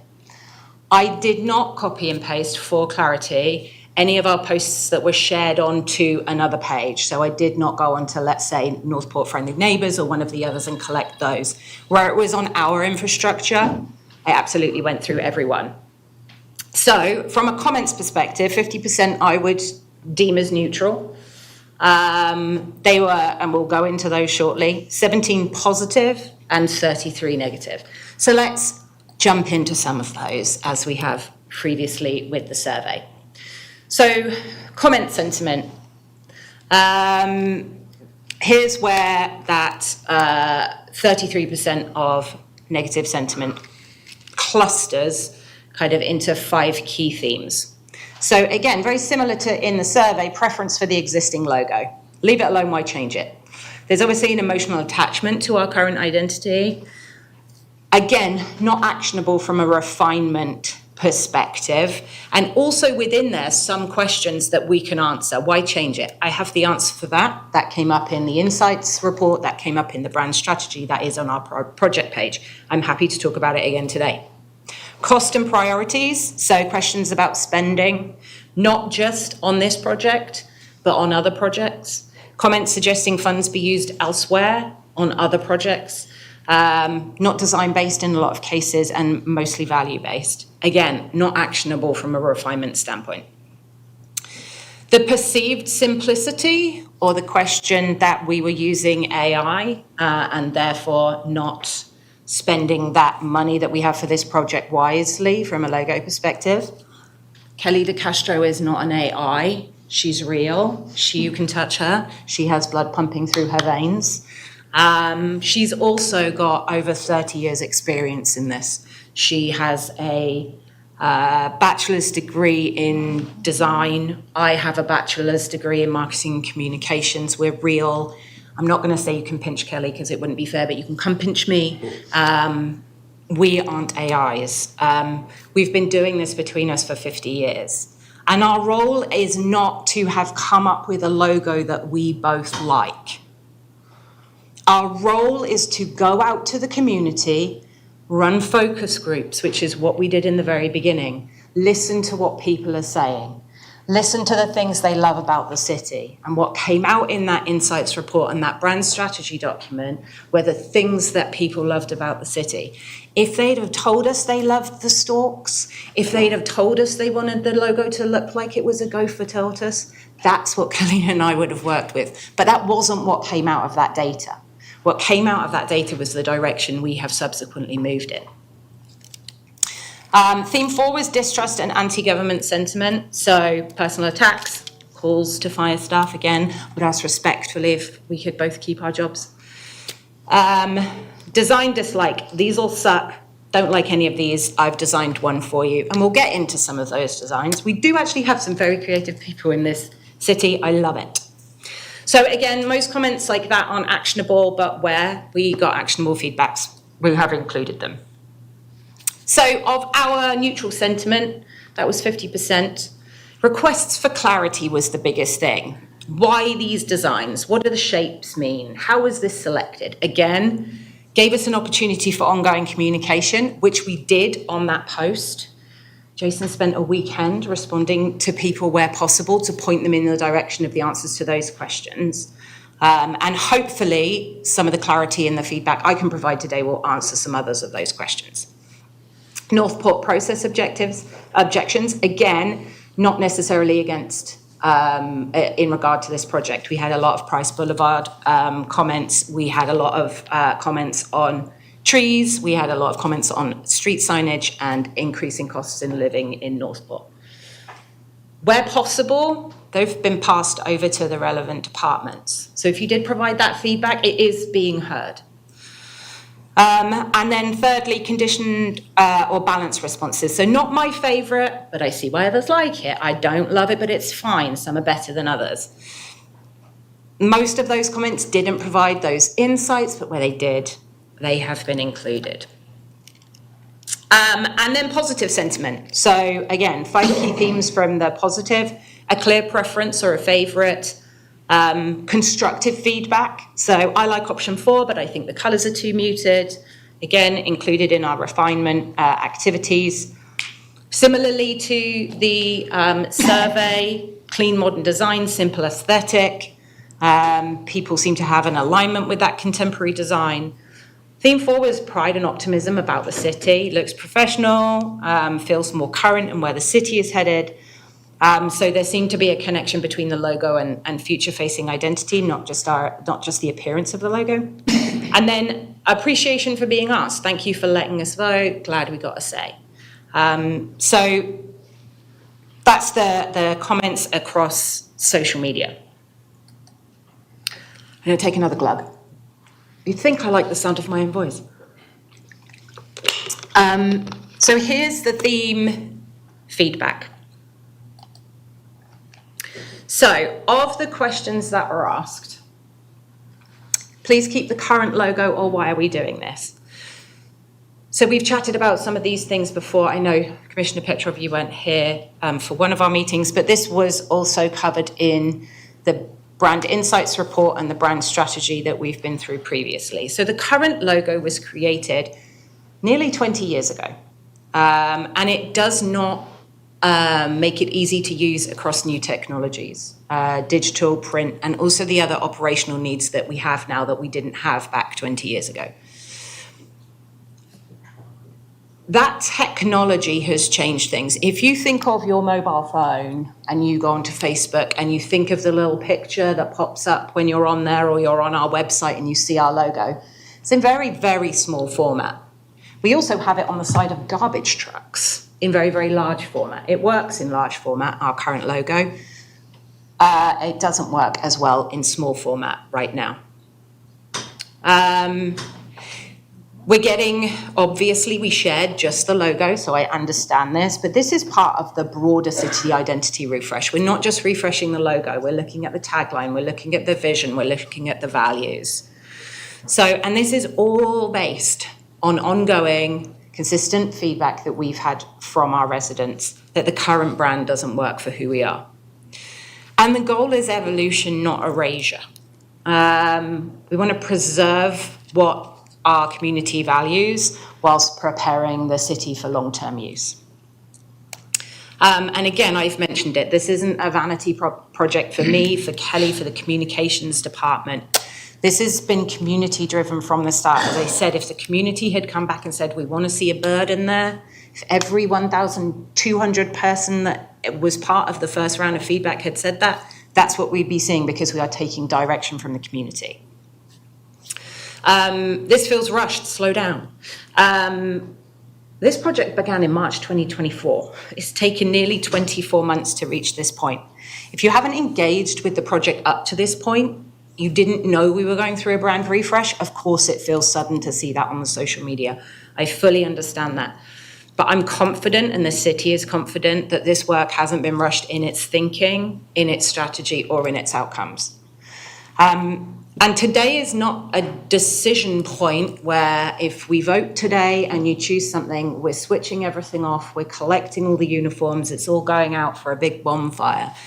This is going to be bigger than an overnight implementation. It's not going to be immediate. We have plans that we will need to work on up to this point, and to be fiscally responsible, all of those updates will happen in natural refresh cycles. The logo is overly simplistic, abstract, and has a simplified color palette. So yes, simplicity in civic logos is really intentional. It ensures clarity, it ensures understanding, and it ensures long-term use. The other thing is they're not the only colors we're going to use. There will be secondary color palettes. An entire piece of work needs to happen after this to create our brand framework and our brand guidelines. So there will be other colors. There will be other ways that we can express ourselves with colors as we move forward. A more abstract logo allows different groups of the community to engage. If you love the trees and the images of a bird, you're not going to engage it. If you love birds and we have an image of a tree, you're not going to love it. The reason we've gone for an abstract shape is so that everybody can engage with it. It needs to work part of this broader identity system, and over-detailed or literal logos date quickly, as we see from our current logo. They're also more complex to reproduce. So in printing, a 1, 2, or 3 color print will cost a set amount of money. As soon as you start moving over 5 colors, you start increasing the cost every time we have to print something with our logo on. It's part of the balance for us being fiscally responsible. I had a call with a lady and she didn't understand that fact. And after I explained that we would have an ongoing increase in cost, she said, okay, now I'm more comfortable with your 2-color logo. Also, the goal is not minimalism for its own sake. At the bottom of this screen, you will see 2 logos that were designed by our community and posted on our Facebook. They are multiple color and they are very complex in design. They are beautiful. Majority of our uniforms, which are produced for staff, and staff have to wear uniforms if they're out for utilities or public works, are embroidered in 1 color. I cannot embroider any of these suggested logos in 1 color because you see what happens when we turn them into a 1-color logo. That's why we are being less complex, again, to be fiscally responsible. The only way to embroider this onto a shirt for one of our workers would be to embroider in multicolor, which would be exceptionally expensive.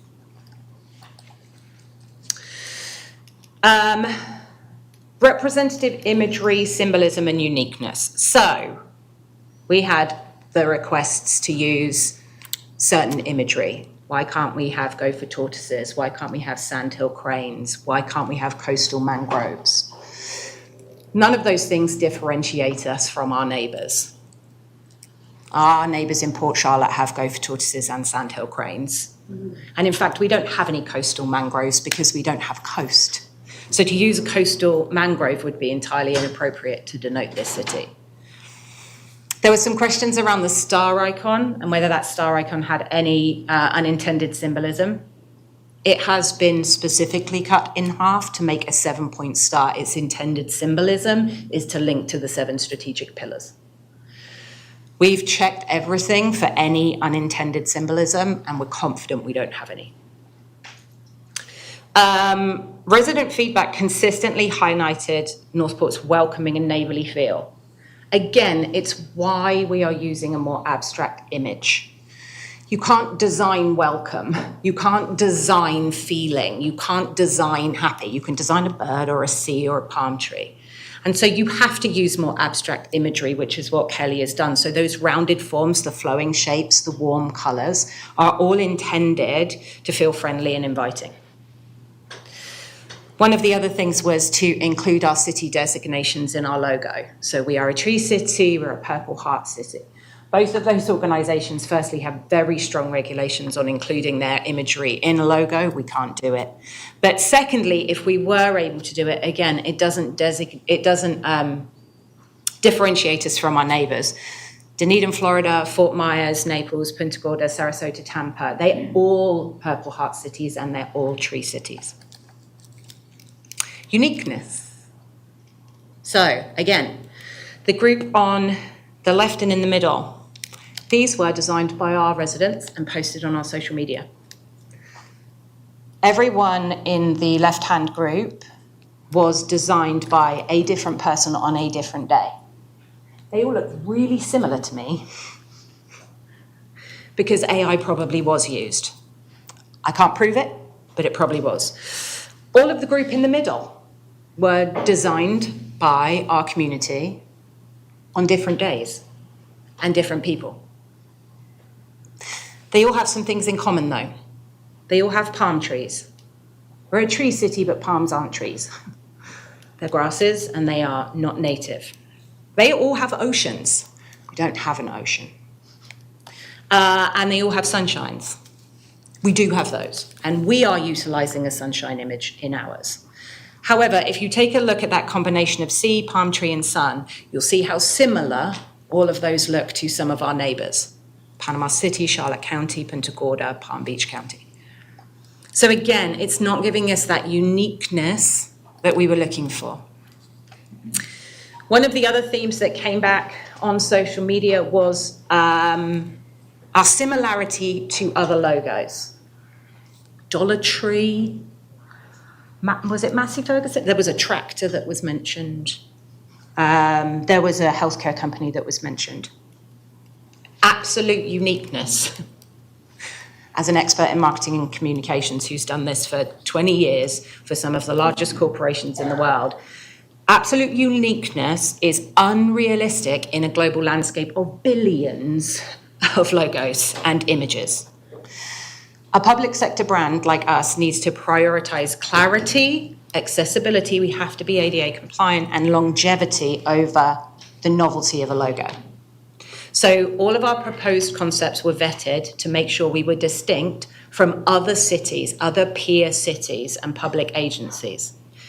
So if there is a perceived similarity to an unrelated industry, that's not a brand conflict because we're not selling the same thing as the tractor dealership. We're not selling the same thing as the healthcare company. We need to make sure that we are distinct among peer cities, public agencies, are free from legal risk, and that we are recognizable. And just for a bit of fun, I put together this slide, just so that we can see what I'm talking about. The Olympics, Audi, and MasterCard, they all use interlocking circles. We don't mistake whether we're going to watch some sports or buy a car. Swiss Airlines, CVS, the Red Cross, NATO, Mercedes, Converse, Spotify, Publix, Garnier, American Airlines, American Eagle Apparel, Adobe, Dropbox, Amex, Windows. They all have very similar logos to each other in the set, but we aren't getting confused by them. Nearly at the end. Fiscal responsibility. So this has significantly lower costs than past efforts. We had $25,000, which we shared with the agency who supported us with the research. 75% of the work has been done internally by this team. The last time we went through a branding effort, it cost roughly about $98,000. With inflation, that would be about $147,000. We are significantly under the budget compared to 2008 and 2010. We're using print smart color decisions. I talked about it earlier. The reason we're going for a 2-color logo, the reason we've gone for an abstract form in part is so that reproducing it is more cost effective. This is a phased, not forced replacement. I'm not gonna run out and grab the shirts off the back of all of our workers and set fire to them and then spend loads of money getting everyone new uniforms. We can update our digital infrastructure ourselves. and we will replace other things on their natural replacement cycle.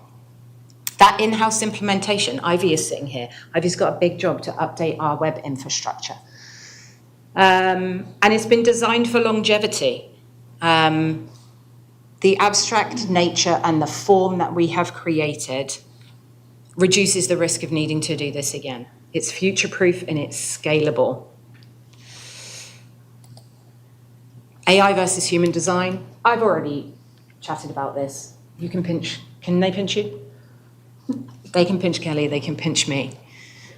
And I've already talked about the experience that we have. But secondly, that experience and the way in which we've gone about this isn't a vanity project for either of us. It's about listening to the community and using the experience and the education that we have to take that data and turn it into something.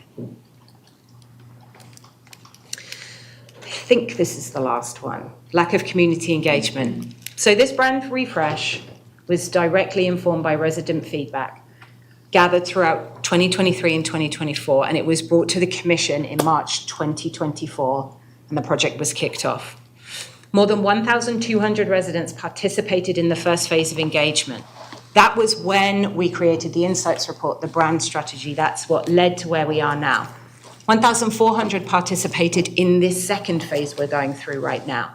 That's a huge cross-section of the community.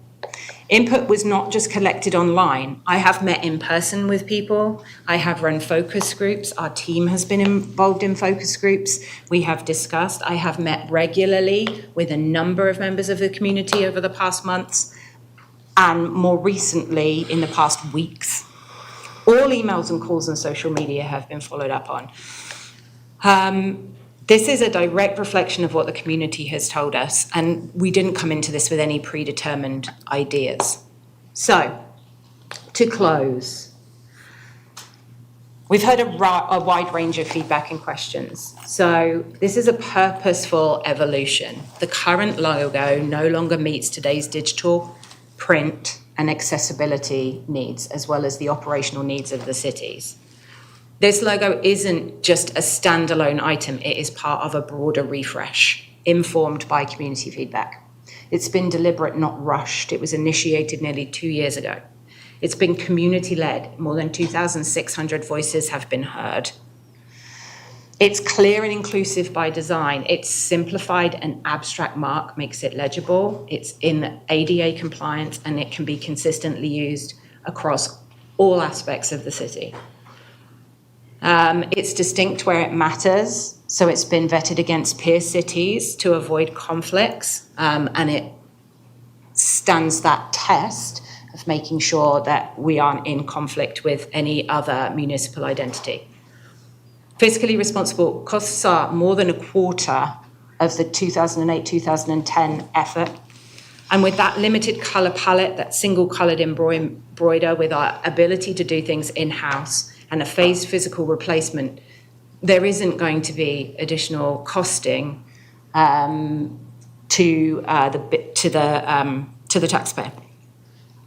And human expertise. This was created by an award-winning human team, supported by an agency that has 30 plus years of experience translating community input into future-ready identities for a number of cities. In both Florida and more broadly in the US. So with that, that's all the community feedback that we had, both from the survey and from social media, and through email and in person in meetings that I've taken over the past month. I open to questions before we move on to reviewing the logos, vision, mission, values, and tagline. Yeah, I'm sure we'll have a few questions. I have one or a few. Now, you had said that 1,200 and 1,400, 1,200 was phase one, 1,400 was phase two. Yep. Were there any overlapping from phase one to phase two to where it wouldn't actually equate to 26, but it might equate to 23? Yeah, I mean, I could go through and have a look at IP addresses. I'm just curious, because if they participated in the first phase, I was just curious if they participated in the second phase, seeing this moving forward. Some certainly did. I mean, I can give you some names. In our first focus groups, and they're people that we've mentioned today, in our first focus group round, we had I believe Joan was in our focus groups. We had Jill Luke, Bill Gunnin, Alice White. We had board members from a number of our non-profits. And they returned, and artists, they returned for the second round of focus groups. Some people didn't return, we had new members, but certainly I would think from a voting perspective or anything online, we would have some duplication, yeah. And another question that I had was, were these designs presented to them to like look at and pick, or was it open for them to put in their interpretations, like the art students or even the art center, you know, students throughout the school? Were any of those types of ideas turned in for consideration? So we didn't have anything turned in from, let's say, the art school, but in the last focus group, so we presented to you guys a set of logos last time and you boiled it down to 2. Actually, Kelly had produced a bigger number of those. And we as a team took some out that we didn't think work. Either they weren't ADA compliant or there was another issue. We then took a selection of 8 to the focus group and asked for their input. Off the back of that, we refined some of the ones that you saw. So the ones that you saw last time had been directly input by community. And in actual fact, the half logo that is currently the favorite, we as a team had removed that. So when we presented to the focus group, that wasn't in there. They asked us, were there others that you've taken out? And we said, yes, there are others that we've taken out. They said, can we see those? We said, yes. They all voted to put that one back in. So we put that one back in. The only reason the one that is winning right now is because the community saw it and said, you shouldn't have removed that, put it back in, and we did. And I agree, that one was, out of the 4, was my favorite. But I did notice when you did the images from social media, you left one out, probably intentionally. But I'll leave that one be. I know exactly which one you mean. Okay, I saw it too. Yeah. But, Commissioner Duval, you're up. Thank you, Mayor. First of all, thank you all for your efforts and the time you put in this. I don't know how to explain people thinking, that this has been a rushed, sometimes people aren't as aware as they think they are. And secondly, I owe you an apology. As you were speaking, talking about the emails and things coming in, I know there are some emails that just I received. And there's emails that maybe all of us commissioners received. And it just did not occur to me to forward those to you for that. That's it. Commissioner Stokes. Yeah, I'd just like to say the thought and the methodology that went into this is top notch in my book. This is an example of the right way to do things. It was thoughtful, methodical, thorough, and professional. So, kudos to you. Stuff like this, as many people as we have in the city, is probably as many ideas as we have. So, nothing's going to make everybody happy. And I think, though, the logic and the approach you took to this and what the goal was here, you followed suit, and I really think you came up with some great options. And, all I can say is thanks, because I know a lot of work and a lot of time went into this.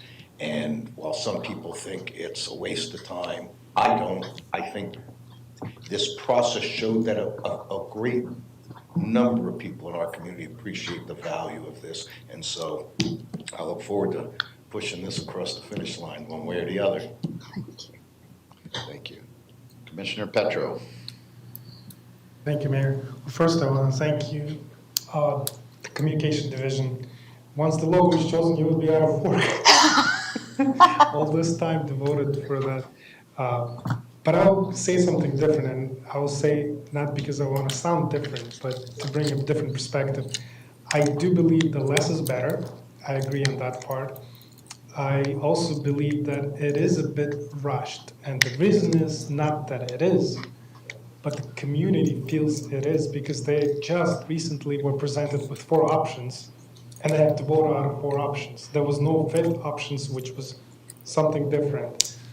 And if I have to guess, if we had that option, a majority of votes would be something different. Here's why. And from the people I've talked to, a number of people, not to belittling your process of conveying and getting all the data, processing into informational standardized form for us and for anybody who wants to see it. I think we as a city, we are unique. And the first time I heard about the city of Northport was in 1996. And the key, or what was the reason, how and why did I hear about the city of Northport, is the War Mineral Springs. And that's our uniqueness. Talking about being unique, city of Venice, referring to the city of Venice, keep referring it. Well, the city on the Gulf and the water and the sunset, a beautiful design.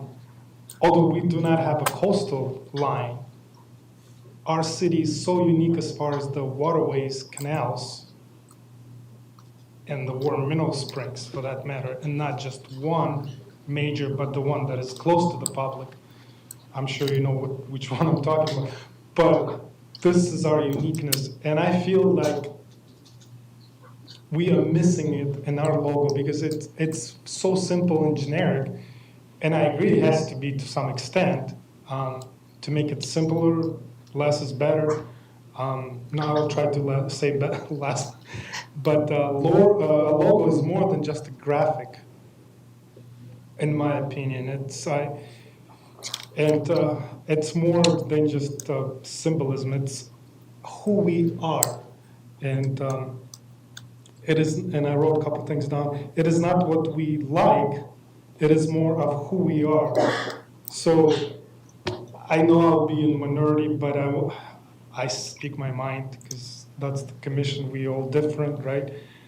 But I would urge to pause it and extend the feedback period. I know it's a lot of work, but then if we do it, if we finish it, then you will not have as much work to do in that area of design of your specialty of being marketing major. But I would rather have contests of youth and local artists and community leadership, especially that have that input. And I'll keep referring to War Mineral Springs. How do we stand out? And I like a couple logos. I'm not a big fan of any of the 4 options. And as much as public, we were presented with 4. There was no 5th options for us. Let it be clear, let's be honest. So I think we can do better. No local wildlife was presented.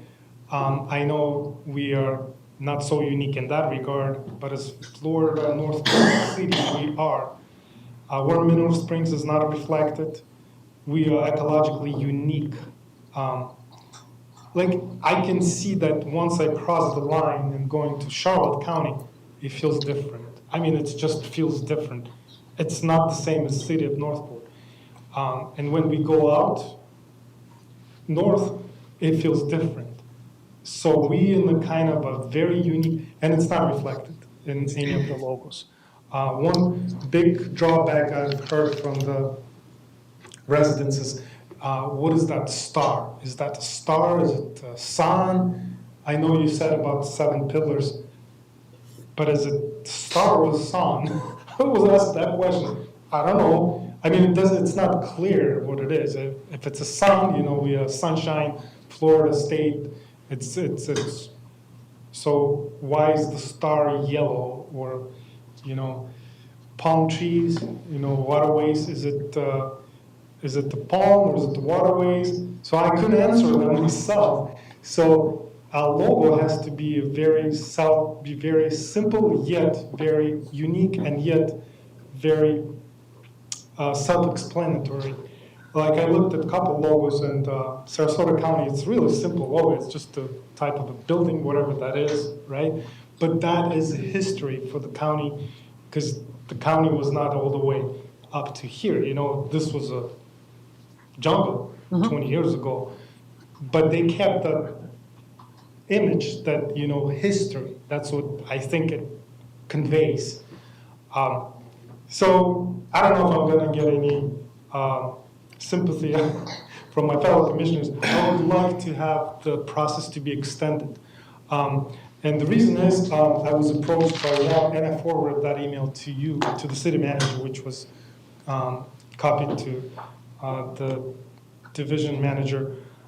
I was approached by one company and one individual and asked me to, if there's any way they can help to develop the company worked on world-recognized and award-winning brands like Facebook. They worked for Facebook, PayPal, and Adobe. They felt that the execution feels a little bit poorly done. I asked about the first question. I asked them, what would be the fee if you charge the fee? Well, they said it's around 25 start, but we'll do it for free for the city of Northport.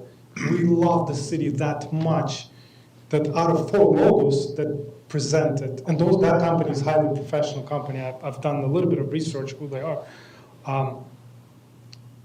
The next statement that individual told me is, I would be sleeping much. How did he say it? That it would be so much peace if he would offer the company's contribution to the city free. That's what I want to extend the feedback and get more input, because again, the public did see the 4 options, and once they saw those 4 options, that's the major feedback I got. Actually, 99%. It's like, well, this is it, 4 options. Are we being rushed through this? Can you give us a 5th option? I couldn't answer them much, but that's where I stand. I think we could have done better to make us unique in the sense of a logo design and conveying the message of who we are. And I'm being very biased. Warren Mineral Springs is very close to my heart. To be honest, that's how I found out about the city of Northport and its uniqueness. Thank you. Mayor, I have a comment when you're ready. Go right ahead, Vice Mayor. Thank you. You know, it's interesting that something that looks so simple as a logo is so complicated to create. And I was thinking about all the different ways we have to use the logo: print, online, in clothing, on vehicles. And regardless of the vehicle, of the modality, the logo has to work. So no surprise, I'm a supporter. I think it's number 4. It was the one that the community picked, you know, the sun and the tree and the sort of teal color and the gold. I feel really comfortable, given our process, that what we are seeing is an honest and accurate reflection of community input. And for me to go back now and ask a certain agency to come up with a logo, it's like saying to the community, we don't need your input. You know, we'll just have this one agency decide what they think Northport is. And, you know, it's hard. I mean, Mineral Springs, without a doubt, is from many points of view the most unique thing about Northport.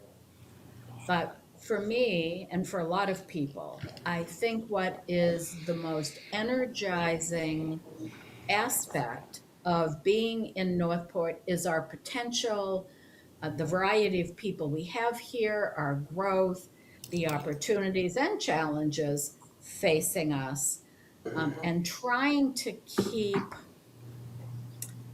our history reflected in our branding. But what's exciting about us is where we're headed. And I know some cities pick a more historical approach. It's up to them to figure out what really talks about and represents their municipality the best. It is up to us to figure that out. And I really hear the voice of the community in the materials that I've seen. And I'll say it again, I think our team has done an excellent job for a very small check. And I'm really happy with the result. Thank you for all the work you've put into it, and all of your work with the community and your really extraordinary efforts to get everyone's input distilled and reflected in the outcome. So I thank you guys for that. Thank you, Mayor. Thank you. Commissioner Stokes? Yeah, and just briefly, I mean, let's face it, everybody's got an opinion, okay? Everybody's got opinions. What I want to do is thank you guys for, one, following a process that's inclusive. It's professional, it's strategic, it's analytic, and it is the right way to go about doing this, because we are talking a small amount of dollars as we used here. It is still taxpayer dollars. There are many, many considerations, as you have explained, for those who are actually willing to listen and understand about how we got here. And so I appreciate all the hard work that went into it, because you guys did a killer job to knock this out of the box. Whatever we come up with, vast majority of people will be like, huh, because I'm raising my family and going to work, and this is not on their radar. There'll be that group that love it, there'll be that group that hate it, and we'll move on to the next topic that everybody has the same issues over. So thank you very much. Thank you. I have one final question for you. I know we just did the logo part of it, and then we're gonna move on to the mission and stuff like that. We're gonna take a break before we go into the second half of this, so we'll come back at 2 o'clock, and then we'll finish up. All the information, Chief. Thanks for joining us today. Thanks for having me.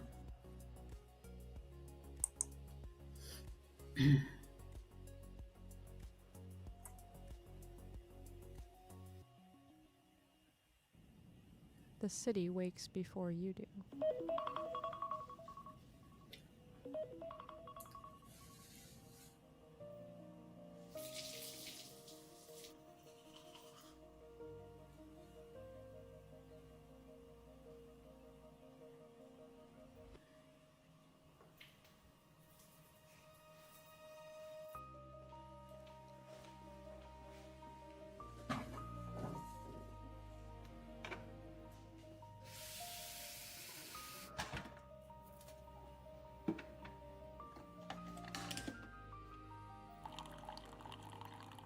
Quiet work already in motion.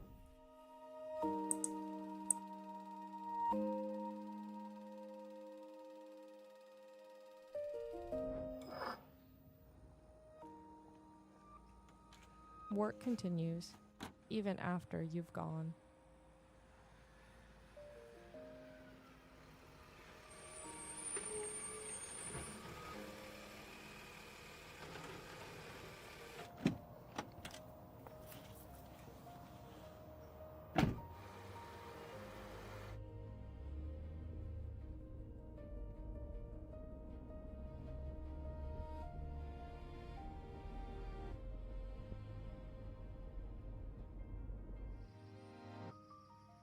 The way forward, kept ready.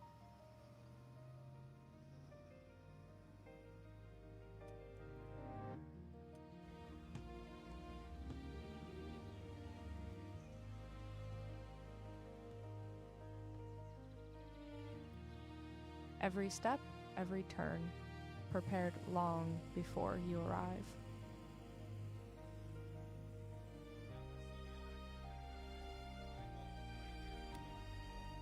When your day ends, others begin theirs.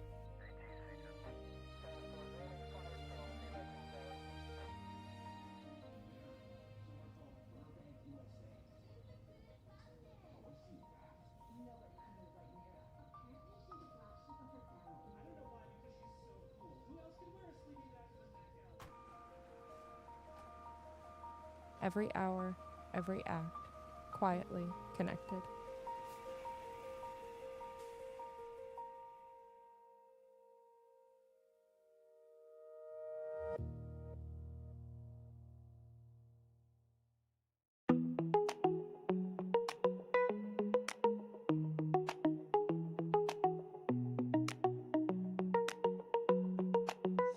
Most of us don't think about how our city works. We drive on maintained roads, we call when there's an emergency, we assume someone's keeping it all running. And they are.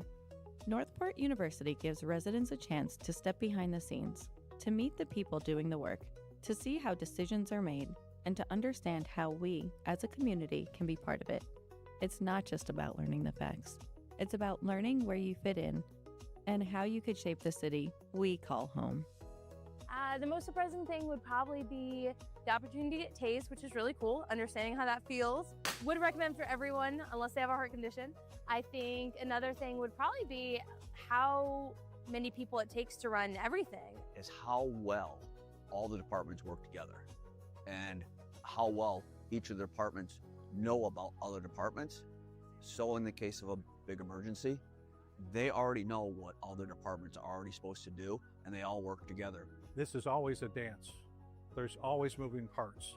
There's always things that can impact a decision, whether it's state, local, federal, revenue. All these things come into play, and it's just amazing all these things of how the city is impacted for the variety of things that can occur. I feel more confident in the city, in the way it operates.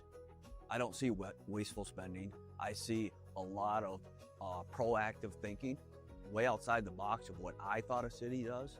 Well, I was already in love with Northport. I think everyone knows that. I got to meet the people who work here, their love for the community, how hard it is to run a whole city, the intricacies of it, and the why. It answers so many questions about the why things are done their way they're done.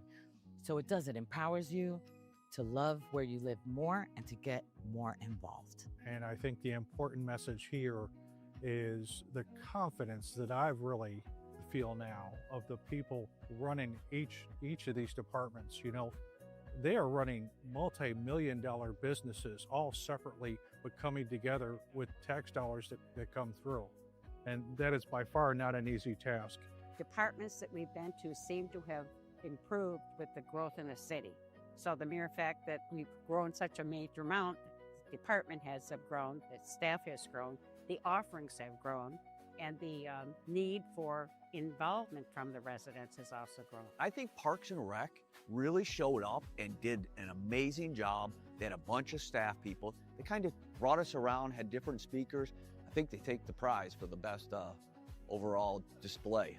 Places that I didn't think I would enjoy as much, like I didn't think I'd enjoy Public Works as much as I did. I loved it. And it seemed to me that there were the more questions that were asked. The Economic Development Council, I think that is just, again, it all points to live, work, and play within our community.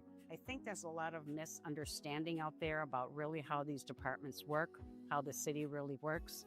And I think by offering a class like this, you get such an exposure to so many different departments and meet so many different people, you can't help but want to be a part of it. If you plan on living here and living amongst the community and understanding the growth and understanding what we need, definitely join the Northport University. You're going to be pleasantly surprised.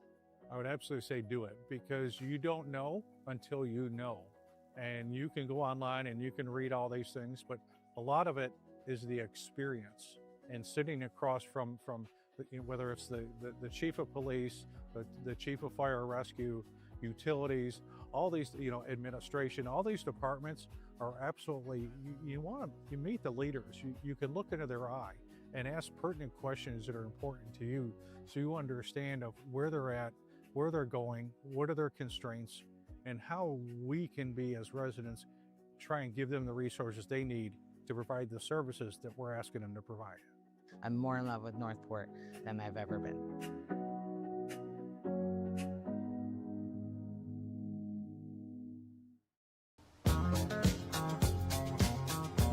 Hey Brandon, what are you listening to? Just listen to my CPR playlist. What's on that? Staying Alive. I'm Zach, and this is Travis from Northport Fire Rescue. And I'm Brandon, and this is Brett from the Northport Aquatic Center. Did you know a lot of the songs that you listen to on a daily basis follow the beats of CPR? 100 to 120 beats per minute. CPR saves lives.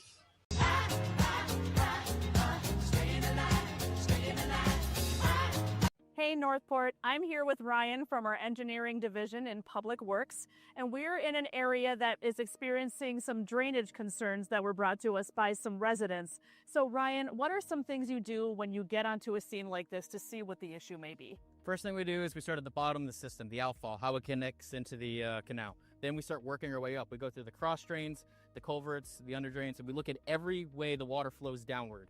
And we look for blockages, sumped dirt pile up, and even sometimes could potentially collapsed culverts underneath. And you got to remember, you can't report your water being an issue until we have 72 hours of no rainfall. And let's say it rains on Tuesday, and a couple days go by, and on that second day it rains again, you got to restart your 72 hours. We have to spend time of our water inside the system in order to clean it and in order to slow it down. Otherwise, we're going to end up washing out our neighbors below us. Absolutely. So tell us about what's happening here. Right here, we have a rather large blockage inside the system. This is clearly a illegal dump of some sorts, a tree, obviously, and this will slow down the water. If we could see on the north side of it, or north as in the upper part of the drainage way, it's full of water. But when we look at our footage from down below, it's dry. So this is a huge point of collecting water. These systems really fail sometimes with like a death by 1,000 cuts. You get a sump here, a collapsed culvert pipe, a blockage like this, and it slowly adds up.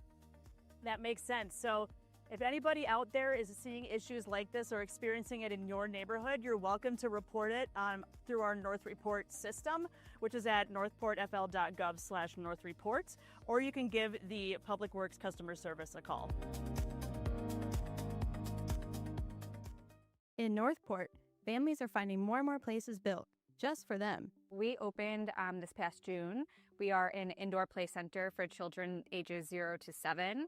We do open play sessions, birthday parties, special events, and classes here at the play center. For me, being a Northport resident, there was really not a whole lot in Northport for children besides the local parks. So it was super important for me to have something in the community to be able to offer to families with young children. You want to have that option to be able to still get out of the house with the kids, get their energy out, and not have to hike all the way up somewhere with traffic. And you can just go to a spot near you and just make those special memories that are close to home. Playtime Paradise isn't the only new spot making playtime local. Do the Beach is a immersive indoor adventure park. We are primarily an inflatable-based attraction. We have over 14 different ride attractions scattered throughout the park. With growing young families pouring into Northport and growing the city, we just knew there was such a need for families to have an outlet and some good entertainment, active entertainment for children. One of our core beliefs as a company is encouraging kids to get involved in active and social play, getting them away from their screens and using their imaginations. From slides to inflatables, dance classes, birthday parties, Northport is growing, and so are the options for young families right here at home. The community has welcomed us with open arms. We are thrilled to be here. It shows families that there's a place for them to grow as a young family in Northport.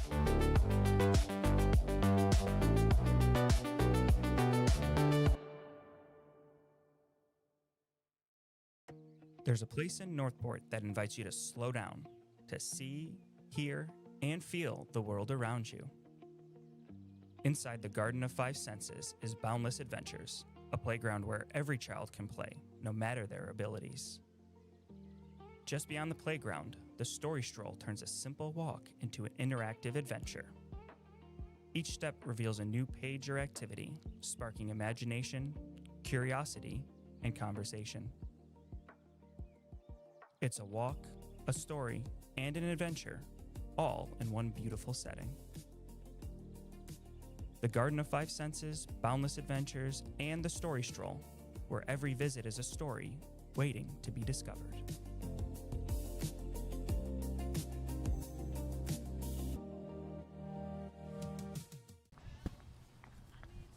While you're watching me run away from this hurricane, you could be signing up for emergency alerts. Sign up at alertsarasotacounty.com today!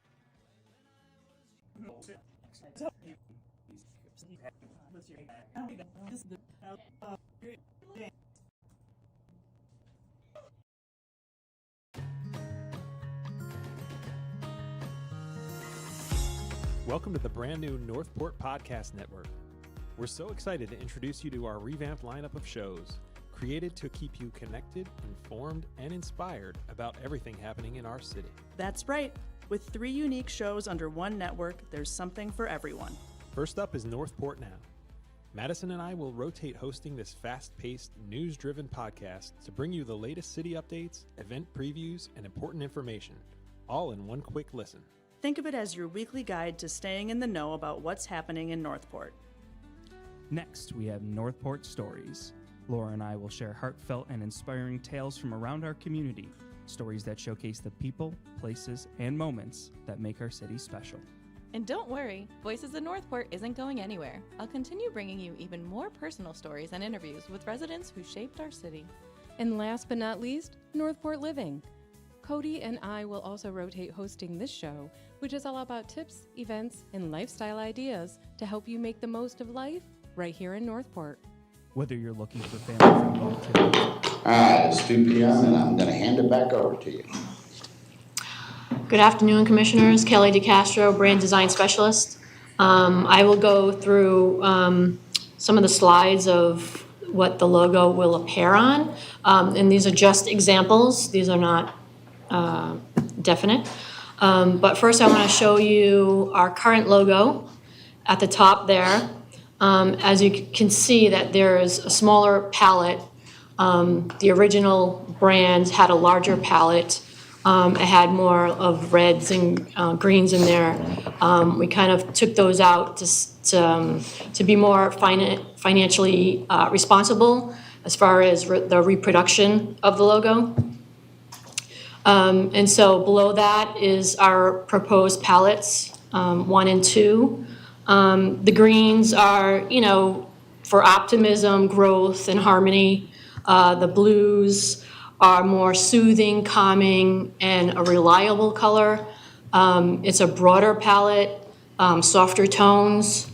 And obviously the yellow represents optimism and sunshine and happiness. The next slide is the logos that were submitted for resident feedback. Actually 2 logos that were chosen from last commission meeting on January 5th, and to have 2 color palette options.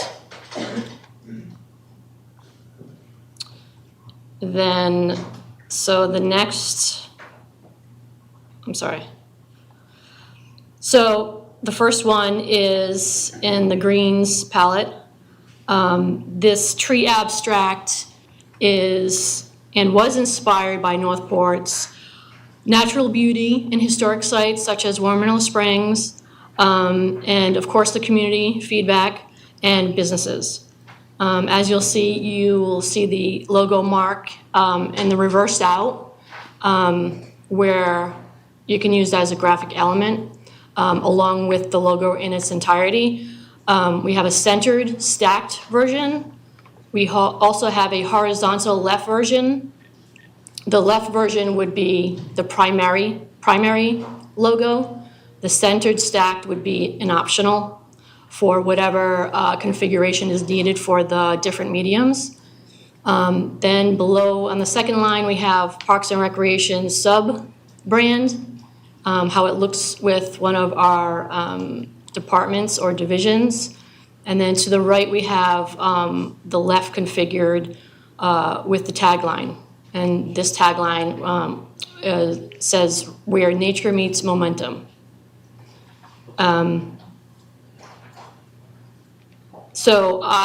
The curved lines represents our parks, our waterways. The circular shapes represent unity and inclusion,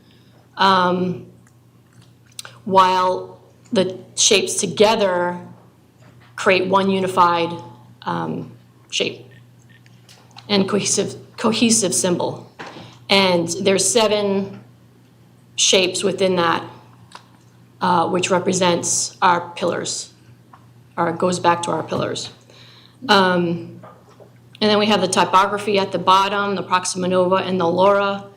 I know Vice Mayor doesn't like serif fonts, but I thought I could use that as an option. But of course, the Proxima Nova can also be used digitally or is print friendly.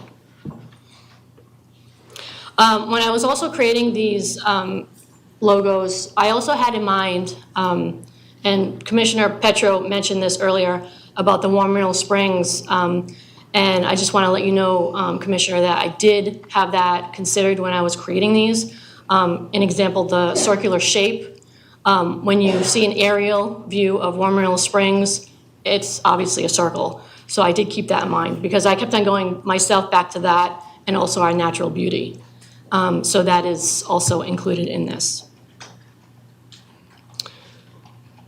And here's another to show some examples of the configurations, whether it's on a mug or Public Works or utilities building. It just shows an example of how it could look. We are not going to run out there and repurpose everything. We're not going to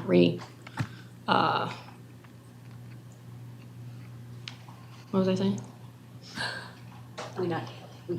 Yes, we're not going to repurpose the cost. We're just going to let the old logo run its course, and then we'll get on with the new one if it's chosen. So the next one is also the circular tree abstract in the blue palette. As you can see, it's the same setup as the previous page. I'll give you a moment to look at that. This one has the other tagline associated with it, neighborly by nature, embracing opportunity. And another sub department on there, utilities.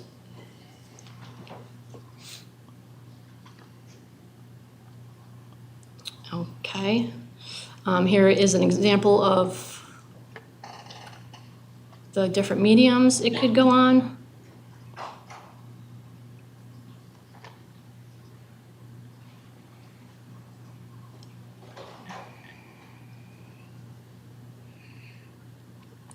Next page, we have some beautiful imagery that would be considered. The next one is the second logo, which is the sun pillar and tree abstract, or however you want to perceive it as. So the half sunburst and abstract tree, that's how I see it, is inspired again by our natural beauty. The sun rays align with our 7 strategic pillars, while the mirroring image symbolizes growth or our waterways. The both half shapes, again, create this one unified circular shape that, again, is perceived like with growth and prosperity and forward momentum. This text, the typography rather, is Railway and Laura. Railway and also Proxima Nova are very modern and clean typefaces where it's easily can be used very well on web and also print pieces.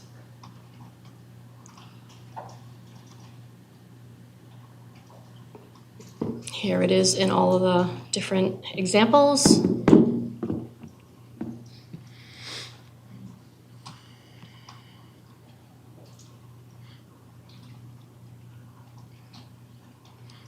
More imagery to be considered.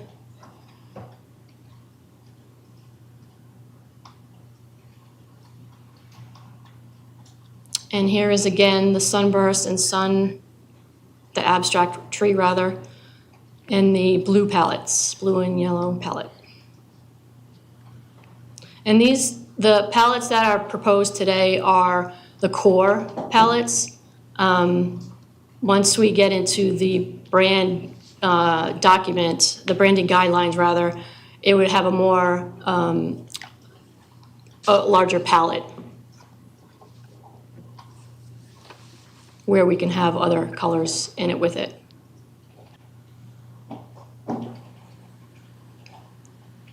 Here is again another example of all of the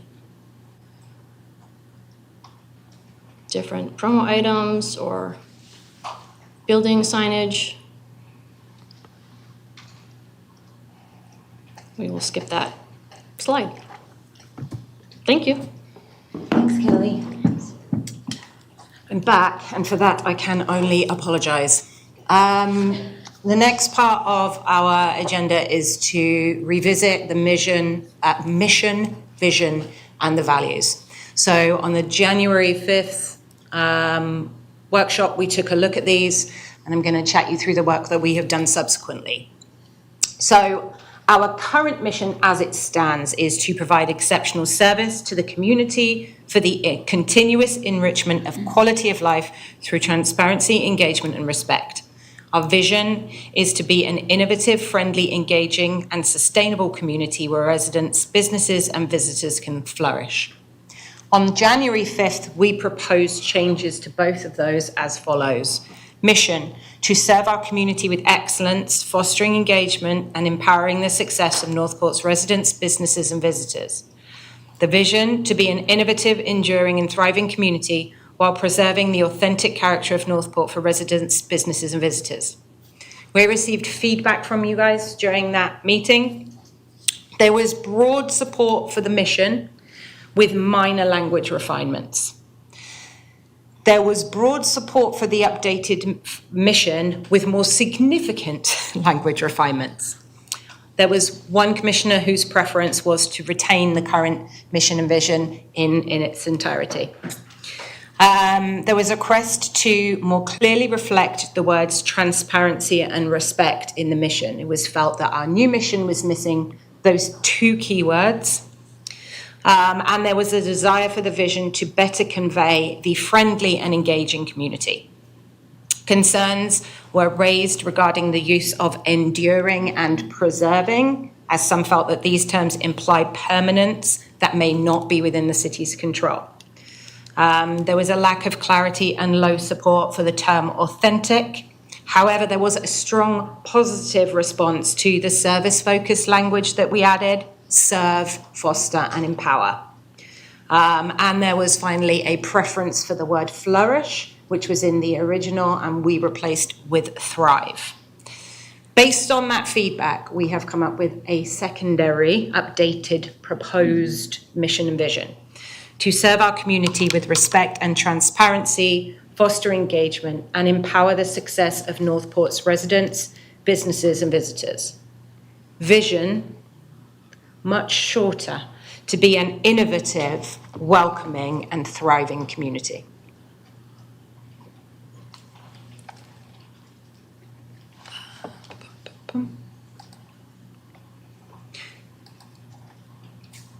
When it comes to the values, our current values are accountability, integrity, customer service, teamwork, and empowerment. On the January 5th meeting, we proposed service, enrichment, enduring opportunity, reliability, accountability, and resiliency, increasing by 2, changing some, and aligning them to the 7 strategic pillars. I've popped the strategic pillars with the relevant associated word on there. Feedback that was provided was remove enduring from opportunity, have each value as 1 word, and concerns were raised regarding the use of preservation, as some felt these terms implied to permanence that is not within the city's control. As such, we have gone back and taken another look and come up with the following 7. Service, enrichment, opportunity, removing the enduring, stewardship instead of preservation, reliability, accountability, and resiliency. So instead of preservation, next to environmental resiliency, we would have stewardship.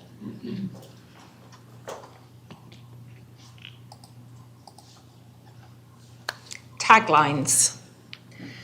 These were the taglines that were proposed on January 5th. Neighbourly by nature, embracing opportunity, and where nature meets momentum. I am offering an apology. I'm very reticent. I did not put on the previous presentation that there is a choice for us to retain our current tagline, which is achieve anything. Over the past couple of weeks, I've met with community members, Ms. Joan Morgan, to talk about Achieve Anything, where the history of Achieve Anything came from. And I should have been more open at pushing forward the fact that we can choose one of the 2 new taglines, or we can keep the existing. It's my responsibility to take the data from the community and use that data to develop the new taglines. It's also my responsibility to give you the pros and cons for all of the options. And speaking with Ms. Morgan has been very helpful to take in essentially more data around our previous tagline. So what I just want to chat us through is neighbourly by nature, embracing opportunity. The pros, as I see it from the data, regardless of my personal opinion, are that it's strongly rooted in the community values that were consistently voiced during the feedback. It balances who we are right now, neighbourly by nature, and where we're going, while still being about warmth and progress. It works across services, from policy to economic development to communications. The cons are it's more nuanced, and during launch we may need to explain where it came from. It's less bold for audiences that want potentially that very high octane, short, sharp, direct, aspirational message. When we look at when nature meets momentum, the pros are it's modern, it's energetic, it's compelling, it clearly signals the growth piece and the investment and the progress, but it's also community rooted with the piece around our nature. It's well suited between the balance of now and the future, nature and progress. Achieve Anything, which is our current tagline. The pros are we are familiar with it, and it is emotionally resonant for our long-term residents. They know what it means, they know where it comes from, they're comfortable with it. But also it means something. It was developed in a time when it, truly meant something to our residents and continues to mean something to our residents. It's clear, it's aspirational, it's easy to repeat, and it's very respectful of our history. Cons, from a data perspective, no longer aligns with the community feedback that we have received and speaks more to our past than it does to the future direction of the city. And from the perspective of being more differentiated, it's a relatively generic term. But what I wanted to do was provide what the data is telling us and provide equal pros and cons for each of the options, because that should have been provided to you in our first presentation. And thanks to the feedback and conversations I've been having with Ms. Morgan, I felt it was relevant to include in the data today. So the next steps would be for us to make some motions, but I believe we probably have public comment and other things to take into consideration. But first, we'll do discussions on the taglines and the vision, the stuff that we just went through for commissioners, if you have anything. Can you bring the taglines back up? Oh, there she is.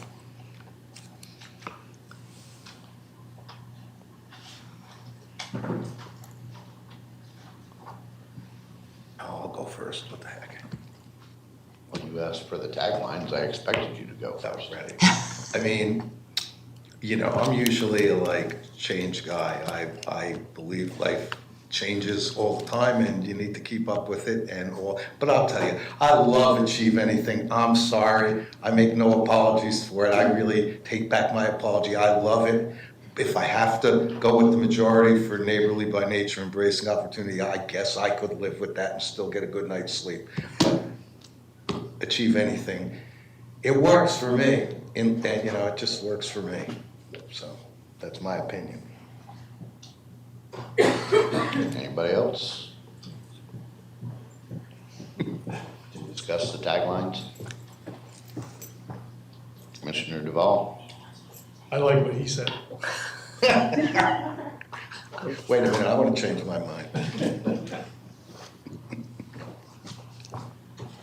Vice Mayor, you got anything for us? Strongly a neighborly by nature gal, but boy, I do like the brevity of Achieve Anything. You know, it's just short and sweet. Yeah, I'm still a neighborly by nature gal. It's very long. Sounds wishy-washy to me. It is wishy-washy. It is. I realize I'm not usually wishy-washy, but this is a tough one.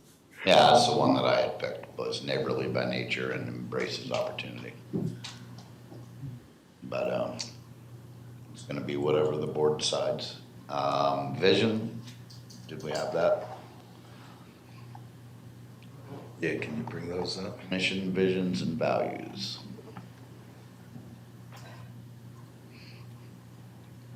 And then I'll get to public comment. Do you want to see the previous as well? Yeah. Yeah, so that.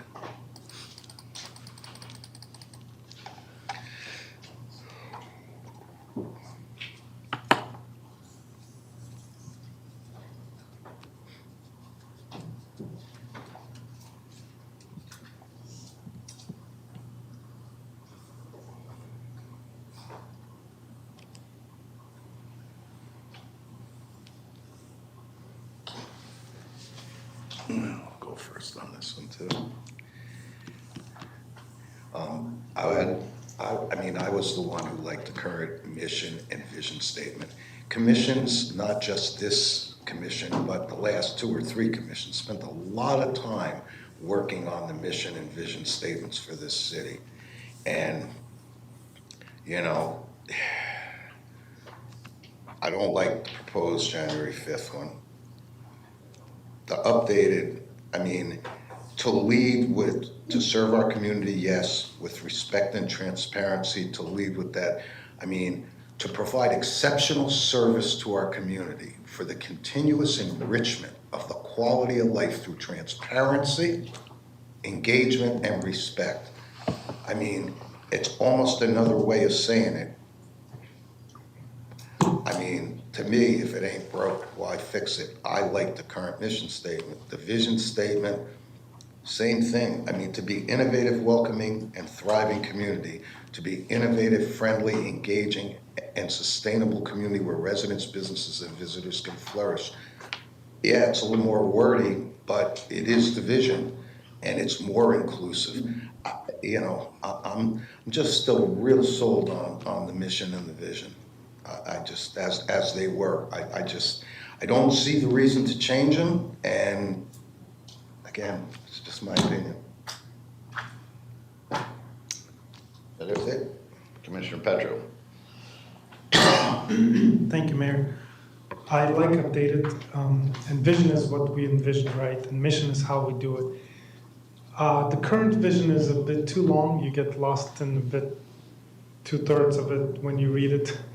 The current, updated is very short and concise. I like it a lot. To be innovative, welcoming, thriving community. Perfect. That's just my opinion. A mission, it's a bit of a, I also like updated much better. It's more of a what we do to fulfill a vision, and that is, mission is always longer. I like the updated one. I'm all for updated. Is that it? Yeah, I like the updated version myself, because going down into the future, mission to provide exceptional service may go into the ringers when it comes to budget and stuff like that. We might not be able to do exceptional service, and I'm just looking forward to hopefully not having to go that route, but I don't want to put it up there if we do have to go that route. But the updated version to me is a lot better on both mission and vision. Anybody else? Vice Mayor? Yeah, I'm for the updated. And again, I like the vision. It's nice and brief and says it all. And I sadly hear what you're saying about services, Mayor, and not wanting to lead with that. That pains me. But I like the updated.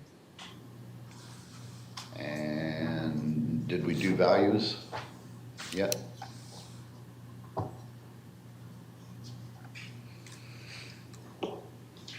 I'll go first. Yeah, might as well. Might as well. I like the updated.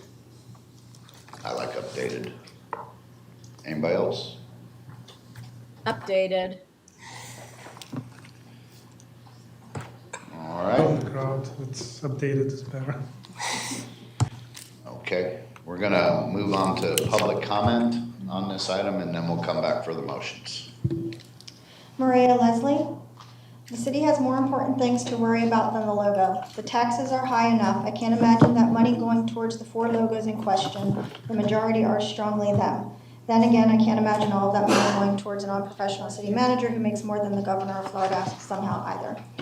Debbie McDowell. I will say it again, the proposed or even the existing logo has zero effect on whether a business or family moves to our amazing city. Zero. If changing a logo had a positive effect on bringing in new businesses, the data would have been shared by now. It is misleading to say there is no cost involved when implementing the new logo. Of course there is a cost. A new template will be required for every piece of print material, decal, sign, and everything in between. Who truly benefits from this rebrand? Certainly not the citizens. The city has far more important things to worry about. Michael Schulke, no. In person, we have Robin San Vicente, followed by Monica Beckett and Joe Morgan.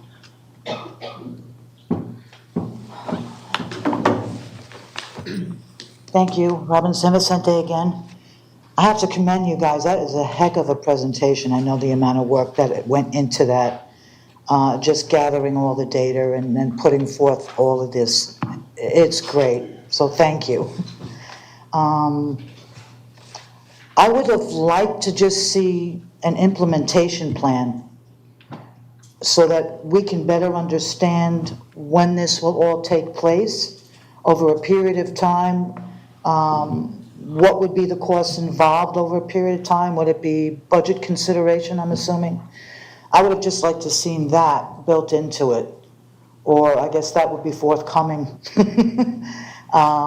I also like the updated vision statement and everything else. So I think it did a great job. Thank you.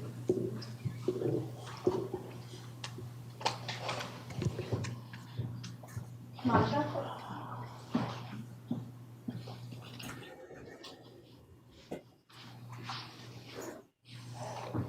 Did we have a picture? No picture. Jason, did you have that picture? Oh.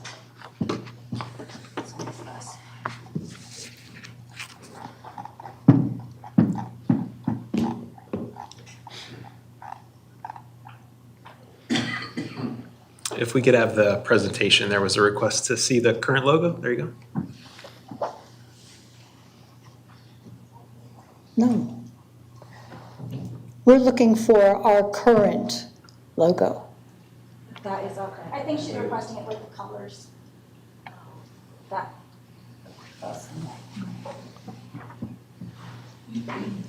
I don't have it as part of this presentation, but that was this logo with different color scheme. We have simplified the color palette to the current version there, and that's what you see. I didn't understand any of that. So that you're thinking of the 4-color logo with the red, the yellow, and the green, which isn't our current logo. Back in 2022, that logo was amended to be a 1-color logo, which is this logo. So as we're going through our brand refresh program, we are thinking of refreshing this logo. Okay, I didn't know it changed, but there you go. It would have been nice to see it up against the colors that we're dealing with now. That's the one that I'm used to looking at, but apparently it went away. The logo continues to exemplify who we are and what we are. The way that our original logo is set up is, to me, was limitless possibilities.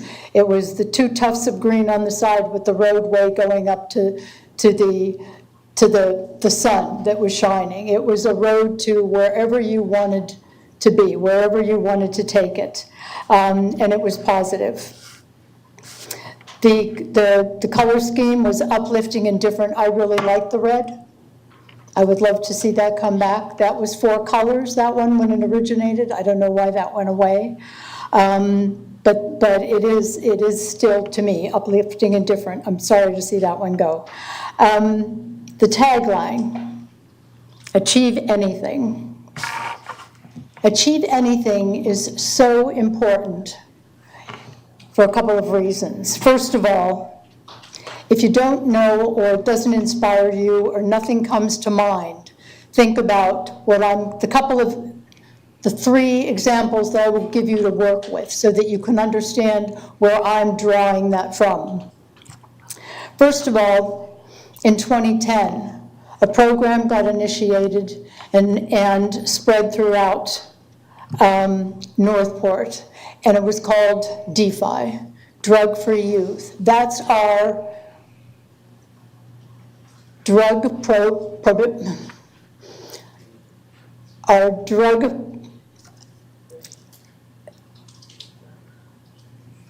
I'm sorry, I froze. It's been our drug prevention program in Northport since 2010. Only this last May, so that's 16 years, it survived. But last May, we talked to the city, and our very gracious city manager took on the program. After COVID, we really suffered greatly with getting volunteers. You can imagine what that was like. So that wasn't possible. We were losing ground there, and that isn't where we wanted to go. So that is part of the city park and rec now, and it is quadrupling, and the kids are signing up because it's just that little bit more. I knew that the messaging and the money and everything that the city had, not that there were loads set aside, they took on something they needed to prove was going to work, but it is working. The kids are excited about it. They can see it now, and it's going to be probably more successful than it ever was. Thank you. 2 more, just 2 more examples. Nothing. Healthy Start, the baby. Ma'am? Can I take a couple minutes? No, we don't share time. We're not sharing time? No. All right. Your time is 2 up. more examples of how things came from the community to last forever. Inspired by. Okay. Hi. All right, here we go. We're a blank canvas yet, okay? We might be almost 70 years old. We came from 1959 when we were a city with no paid police, no paid firemen, and now we are the 3rd largest in the United States. That's a huge jump. That's achieve anything, okay? Let's take our schools. When I came here, there weren't any. All of those who fought for schools never got to get their kids in school. But look at what we've achieved.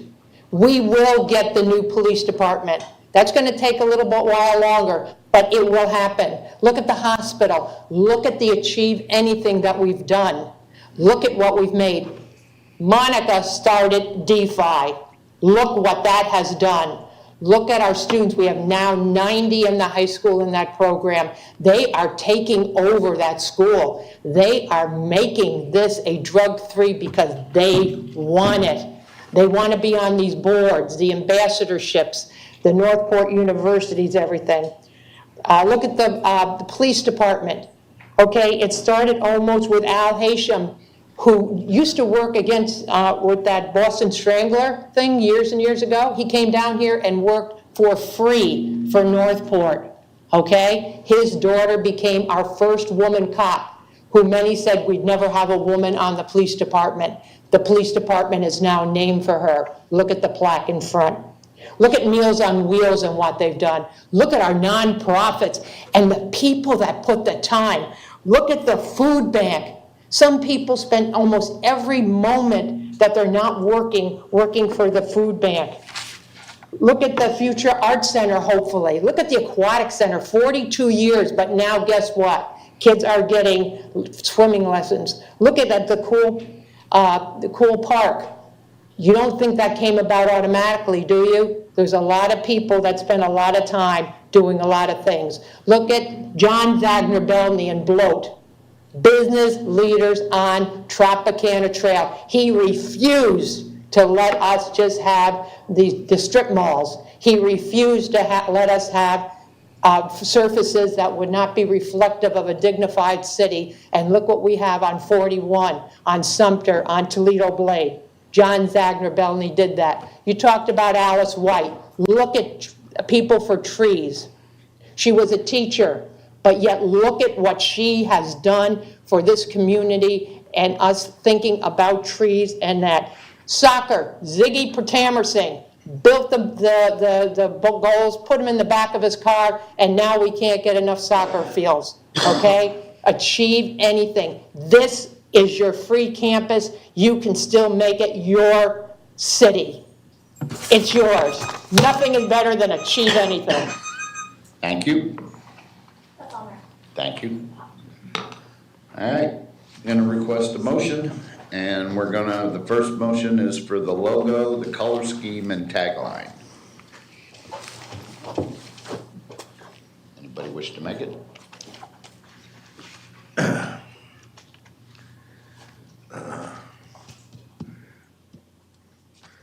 Mr. Mayor, You go ahead. I'm wondering if we should break those up, like maybe do the logo and color scheme together and then the tagline. I think the tagline is going to be the challenge. Well, not by what I'm hearing up here, but I can pass the gavel and give it a shot. You want to take that? Yep. All right. The logo, I believe, was 2B, that had the sunshine and the half tree. I move to select 2B, color scheme of the blues, and the tagline of Achieve Anything. How about that one, Joan? I'll second that. All right. Got a second? Anything to that, commissioners, or have we already discussed it, I think? Probably. We've discussed it. Then let's go to vote. Yeah. Oh, yeah. Voice vote. Commissioner Petra? I'm sorry? Yes. Vice Mayor? Yes. Mayor? Yes. I'm a yes. Commissioner Duval? Yes. And that passes 5-0. Thank you. All right, we're gonna move on to the next one, which is mission, vision, and values. Which I'm pretty sure I can do this one too, if you like. Yeah, go ahead. Because what I heard up here, I move to approve the suggested mission, visions, and values as presented, the updated versions. Give a second. I'll second that. Probably nothing more to it since we beat it to death. So let's have a vote. Commissioner Petro, Yes. Vice Mayor. I'm sorry, you're muted. What's that? Yes. Oh, there we go, there we go. Mayor. Yes. I'm a yes. Oh, yes. All righty then. Passes 5-0. Thank you very, very much. We made it through it. Y'all did an excellent job, so. City Clerk, is there any general public comment? Okay. Sometimes you just gotta look.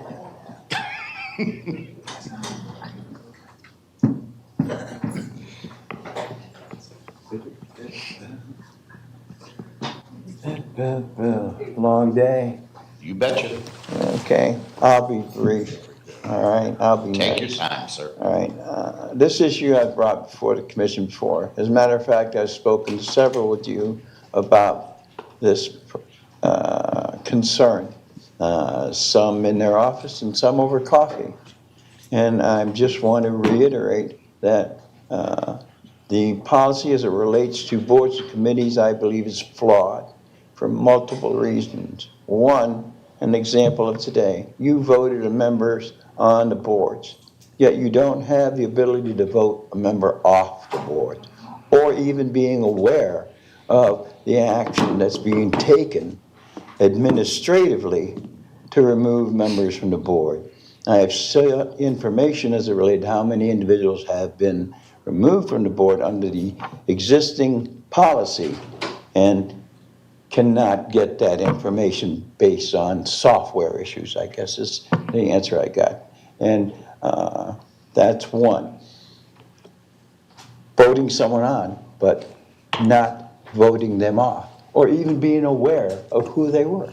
Second, there is absolutely no appeal process as a member being removed from a board, which I think is totally disrespectful to both the commission and the board members for not knowing the reasoning. And third, I have a significant problem with the lack of notification. Okay, the elements that I've just mentioned, many of them were within the original 2019 policy and were removed in 2022, I believe it was, 23. Okay, I would respectfully request that the commission look into these issues and possibly have a workshop to discuss all the issues that have come up related to the boards and committees by other citizens over the last few months. One more thing, you all like picking on Facebook. I put up a meme the other day, which means I may disagree with you, but that doesn't mean I don't like and respect you. And I hope my demeanor over the years, the decades, has proven that. Thank you. Thank you. Thank you. Moving on to commission communications. Commissioner Petro. Thank you, Mayor. This Thursday, Friday, Saturday, I attended Institute of Elected Public Officials in Jacksonville. It was a very good experience, and I really enjoyed it. You learn anything? A lot. Good, good. Then it's beneficial. Vice Mayor, you're Yeah, up. thank you, sir. All I have is a concern about Saturday's newcomer event at the Mullen Center. Commissioner Duval and I usually do that together, and I will not be able to do it this Saturday. So I'm hoping that one of the other commissioners might volunteer to team up with Commissioner Duval, assuming that you're going to do it this month too, sir. I believe that Sarah has reached out to everybody, and I believe she knows who's going to cover it, but I'll have her double check. Okay, just so long as it's covered, yeah. That would be me. Oh, Thank you, Commissioner Petro. You're very welcome. That it? That's it for me. Thank you, ma'am. Yeah, I have nothing. Commissioner Stokes? I attended Woodstock this past weekend, as well as the Ukrainian book. I attended Wolfstock. My dog loved it. I loved it. Val loved it. We went to the Ukrainian festival, and as always, I love our Ukrainian community. I love all our citizens in this community, but the Ukrainians have a special place in my heart, and it was a pleasure for the second year in a row to be there, say a few words, and get to reacquaint with some of the folks I'd met the first time and meet some new folks. Coming up, as was already mentioned, this Saturday on the 14th is Newcomers Day. And for anybody who might be interested, on Friday the 20th, I sit on a panel with the mayor of Venice, Nick Chota, and with Tom Knight from the Sarasota County Commission, and conversation at the Tiger Bay Club up at the Venezia Hotel. In the subjects, Bill 180 and the bill that's working its way through the House at this time to hopefully modify it. So for those people who might take an interest in that, should be a good discussion. That's all I got there. Yeah, and going back real quick, I forgot. We did the rodeo at Public Works first thing in the morning, and that was fun. I did go to the Ukrainian festival. I enjoyed their pastries very, very much, and I ended up at Woodstock as well. So go ahead, Commissioner DeValle. Thank you, Mayor. I also attended the Institute for Elected Municipal Officials in Jacksonville on Friday and Saturday. It was basically a tutorial on how an official can be effective. Actually, there was some instruction on how to run a meeting. One of the best aspects was to be able to converse with officials from other towns. I sat next to a gentleman, and that gentleman told me that they have 912 residents in their city, and their city clerk handles just about everything. And they're having trouble affording $75,000 for her salary. And when they said 912 citizens, and I'm sitting there, biting my tongue with over 900 employees. So it was very, very interesting. Also, as far as the Newcomers Day, I have been doing that. I am going to be undergoing a surgery tomorrow morning. I just probably won't be there Saturday. That's it. Good luck on your surgery, sir. Jump in I don't know if I heard Commissioner Petro, if he wanted to, if he can set up. I plan on being there, but I'm gonna get there a little bit late. So, I'll jump in and help, but I need somebody to get that set up. So if somebody can set up the table and stuff, I'm there. Okay, good, between us, thanks. City Manager, you got anything for the good? No, sir. Thank you, Mr. Mayor. Nothing for the good. Okay. City Attorney? Nothing, Mayor. City Clerk? Thank you. All right, it's 2:46 and this meeting's adjourned.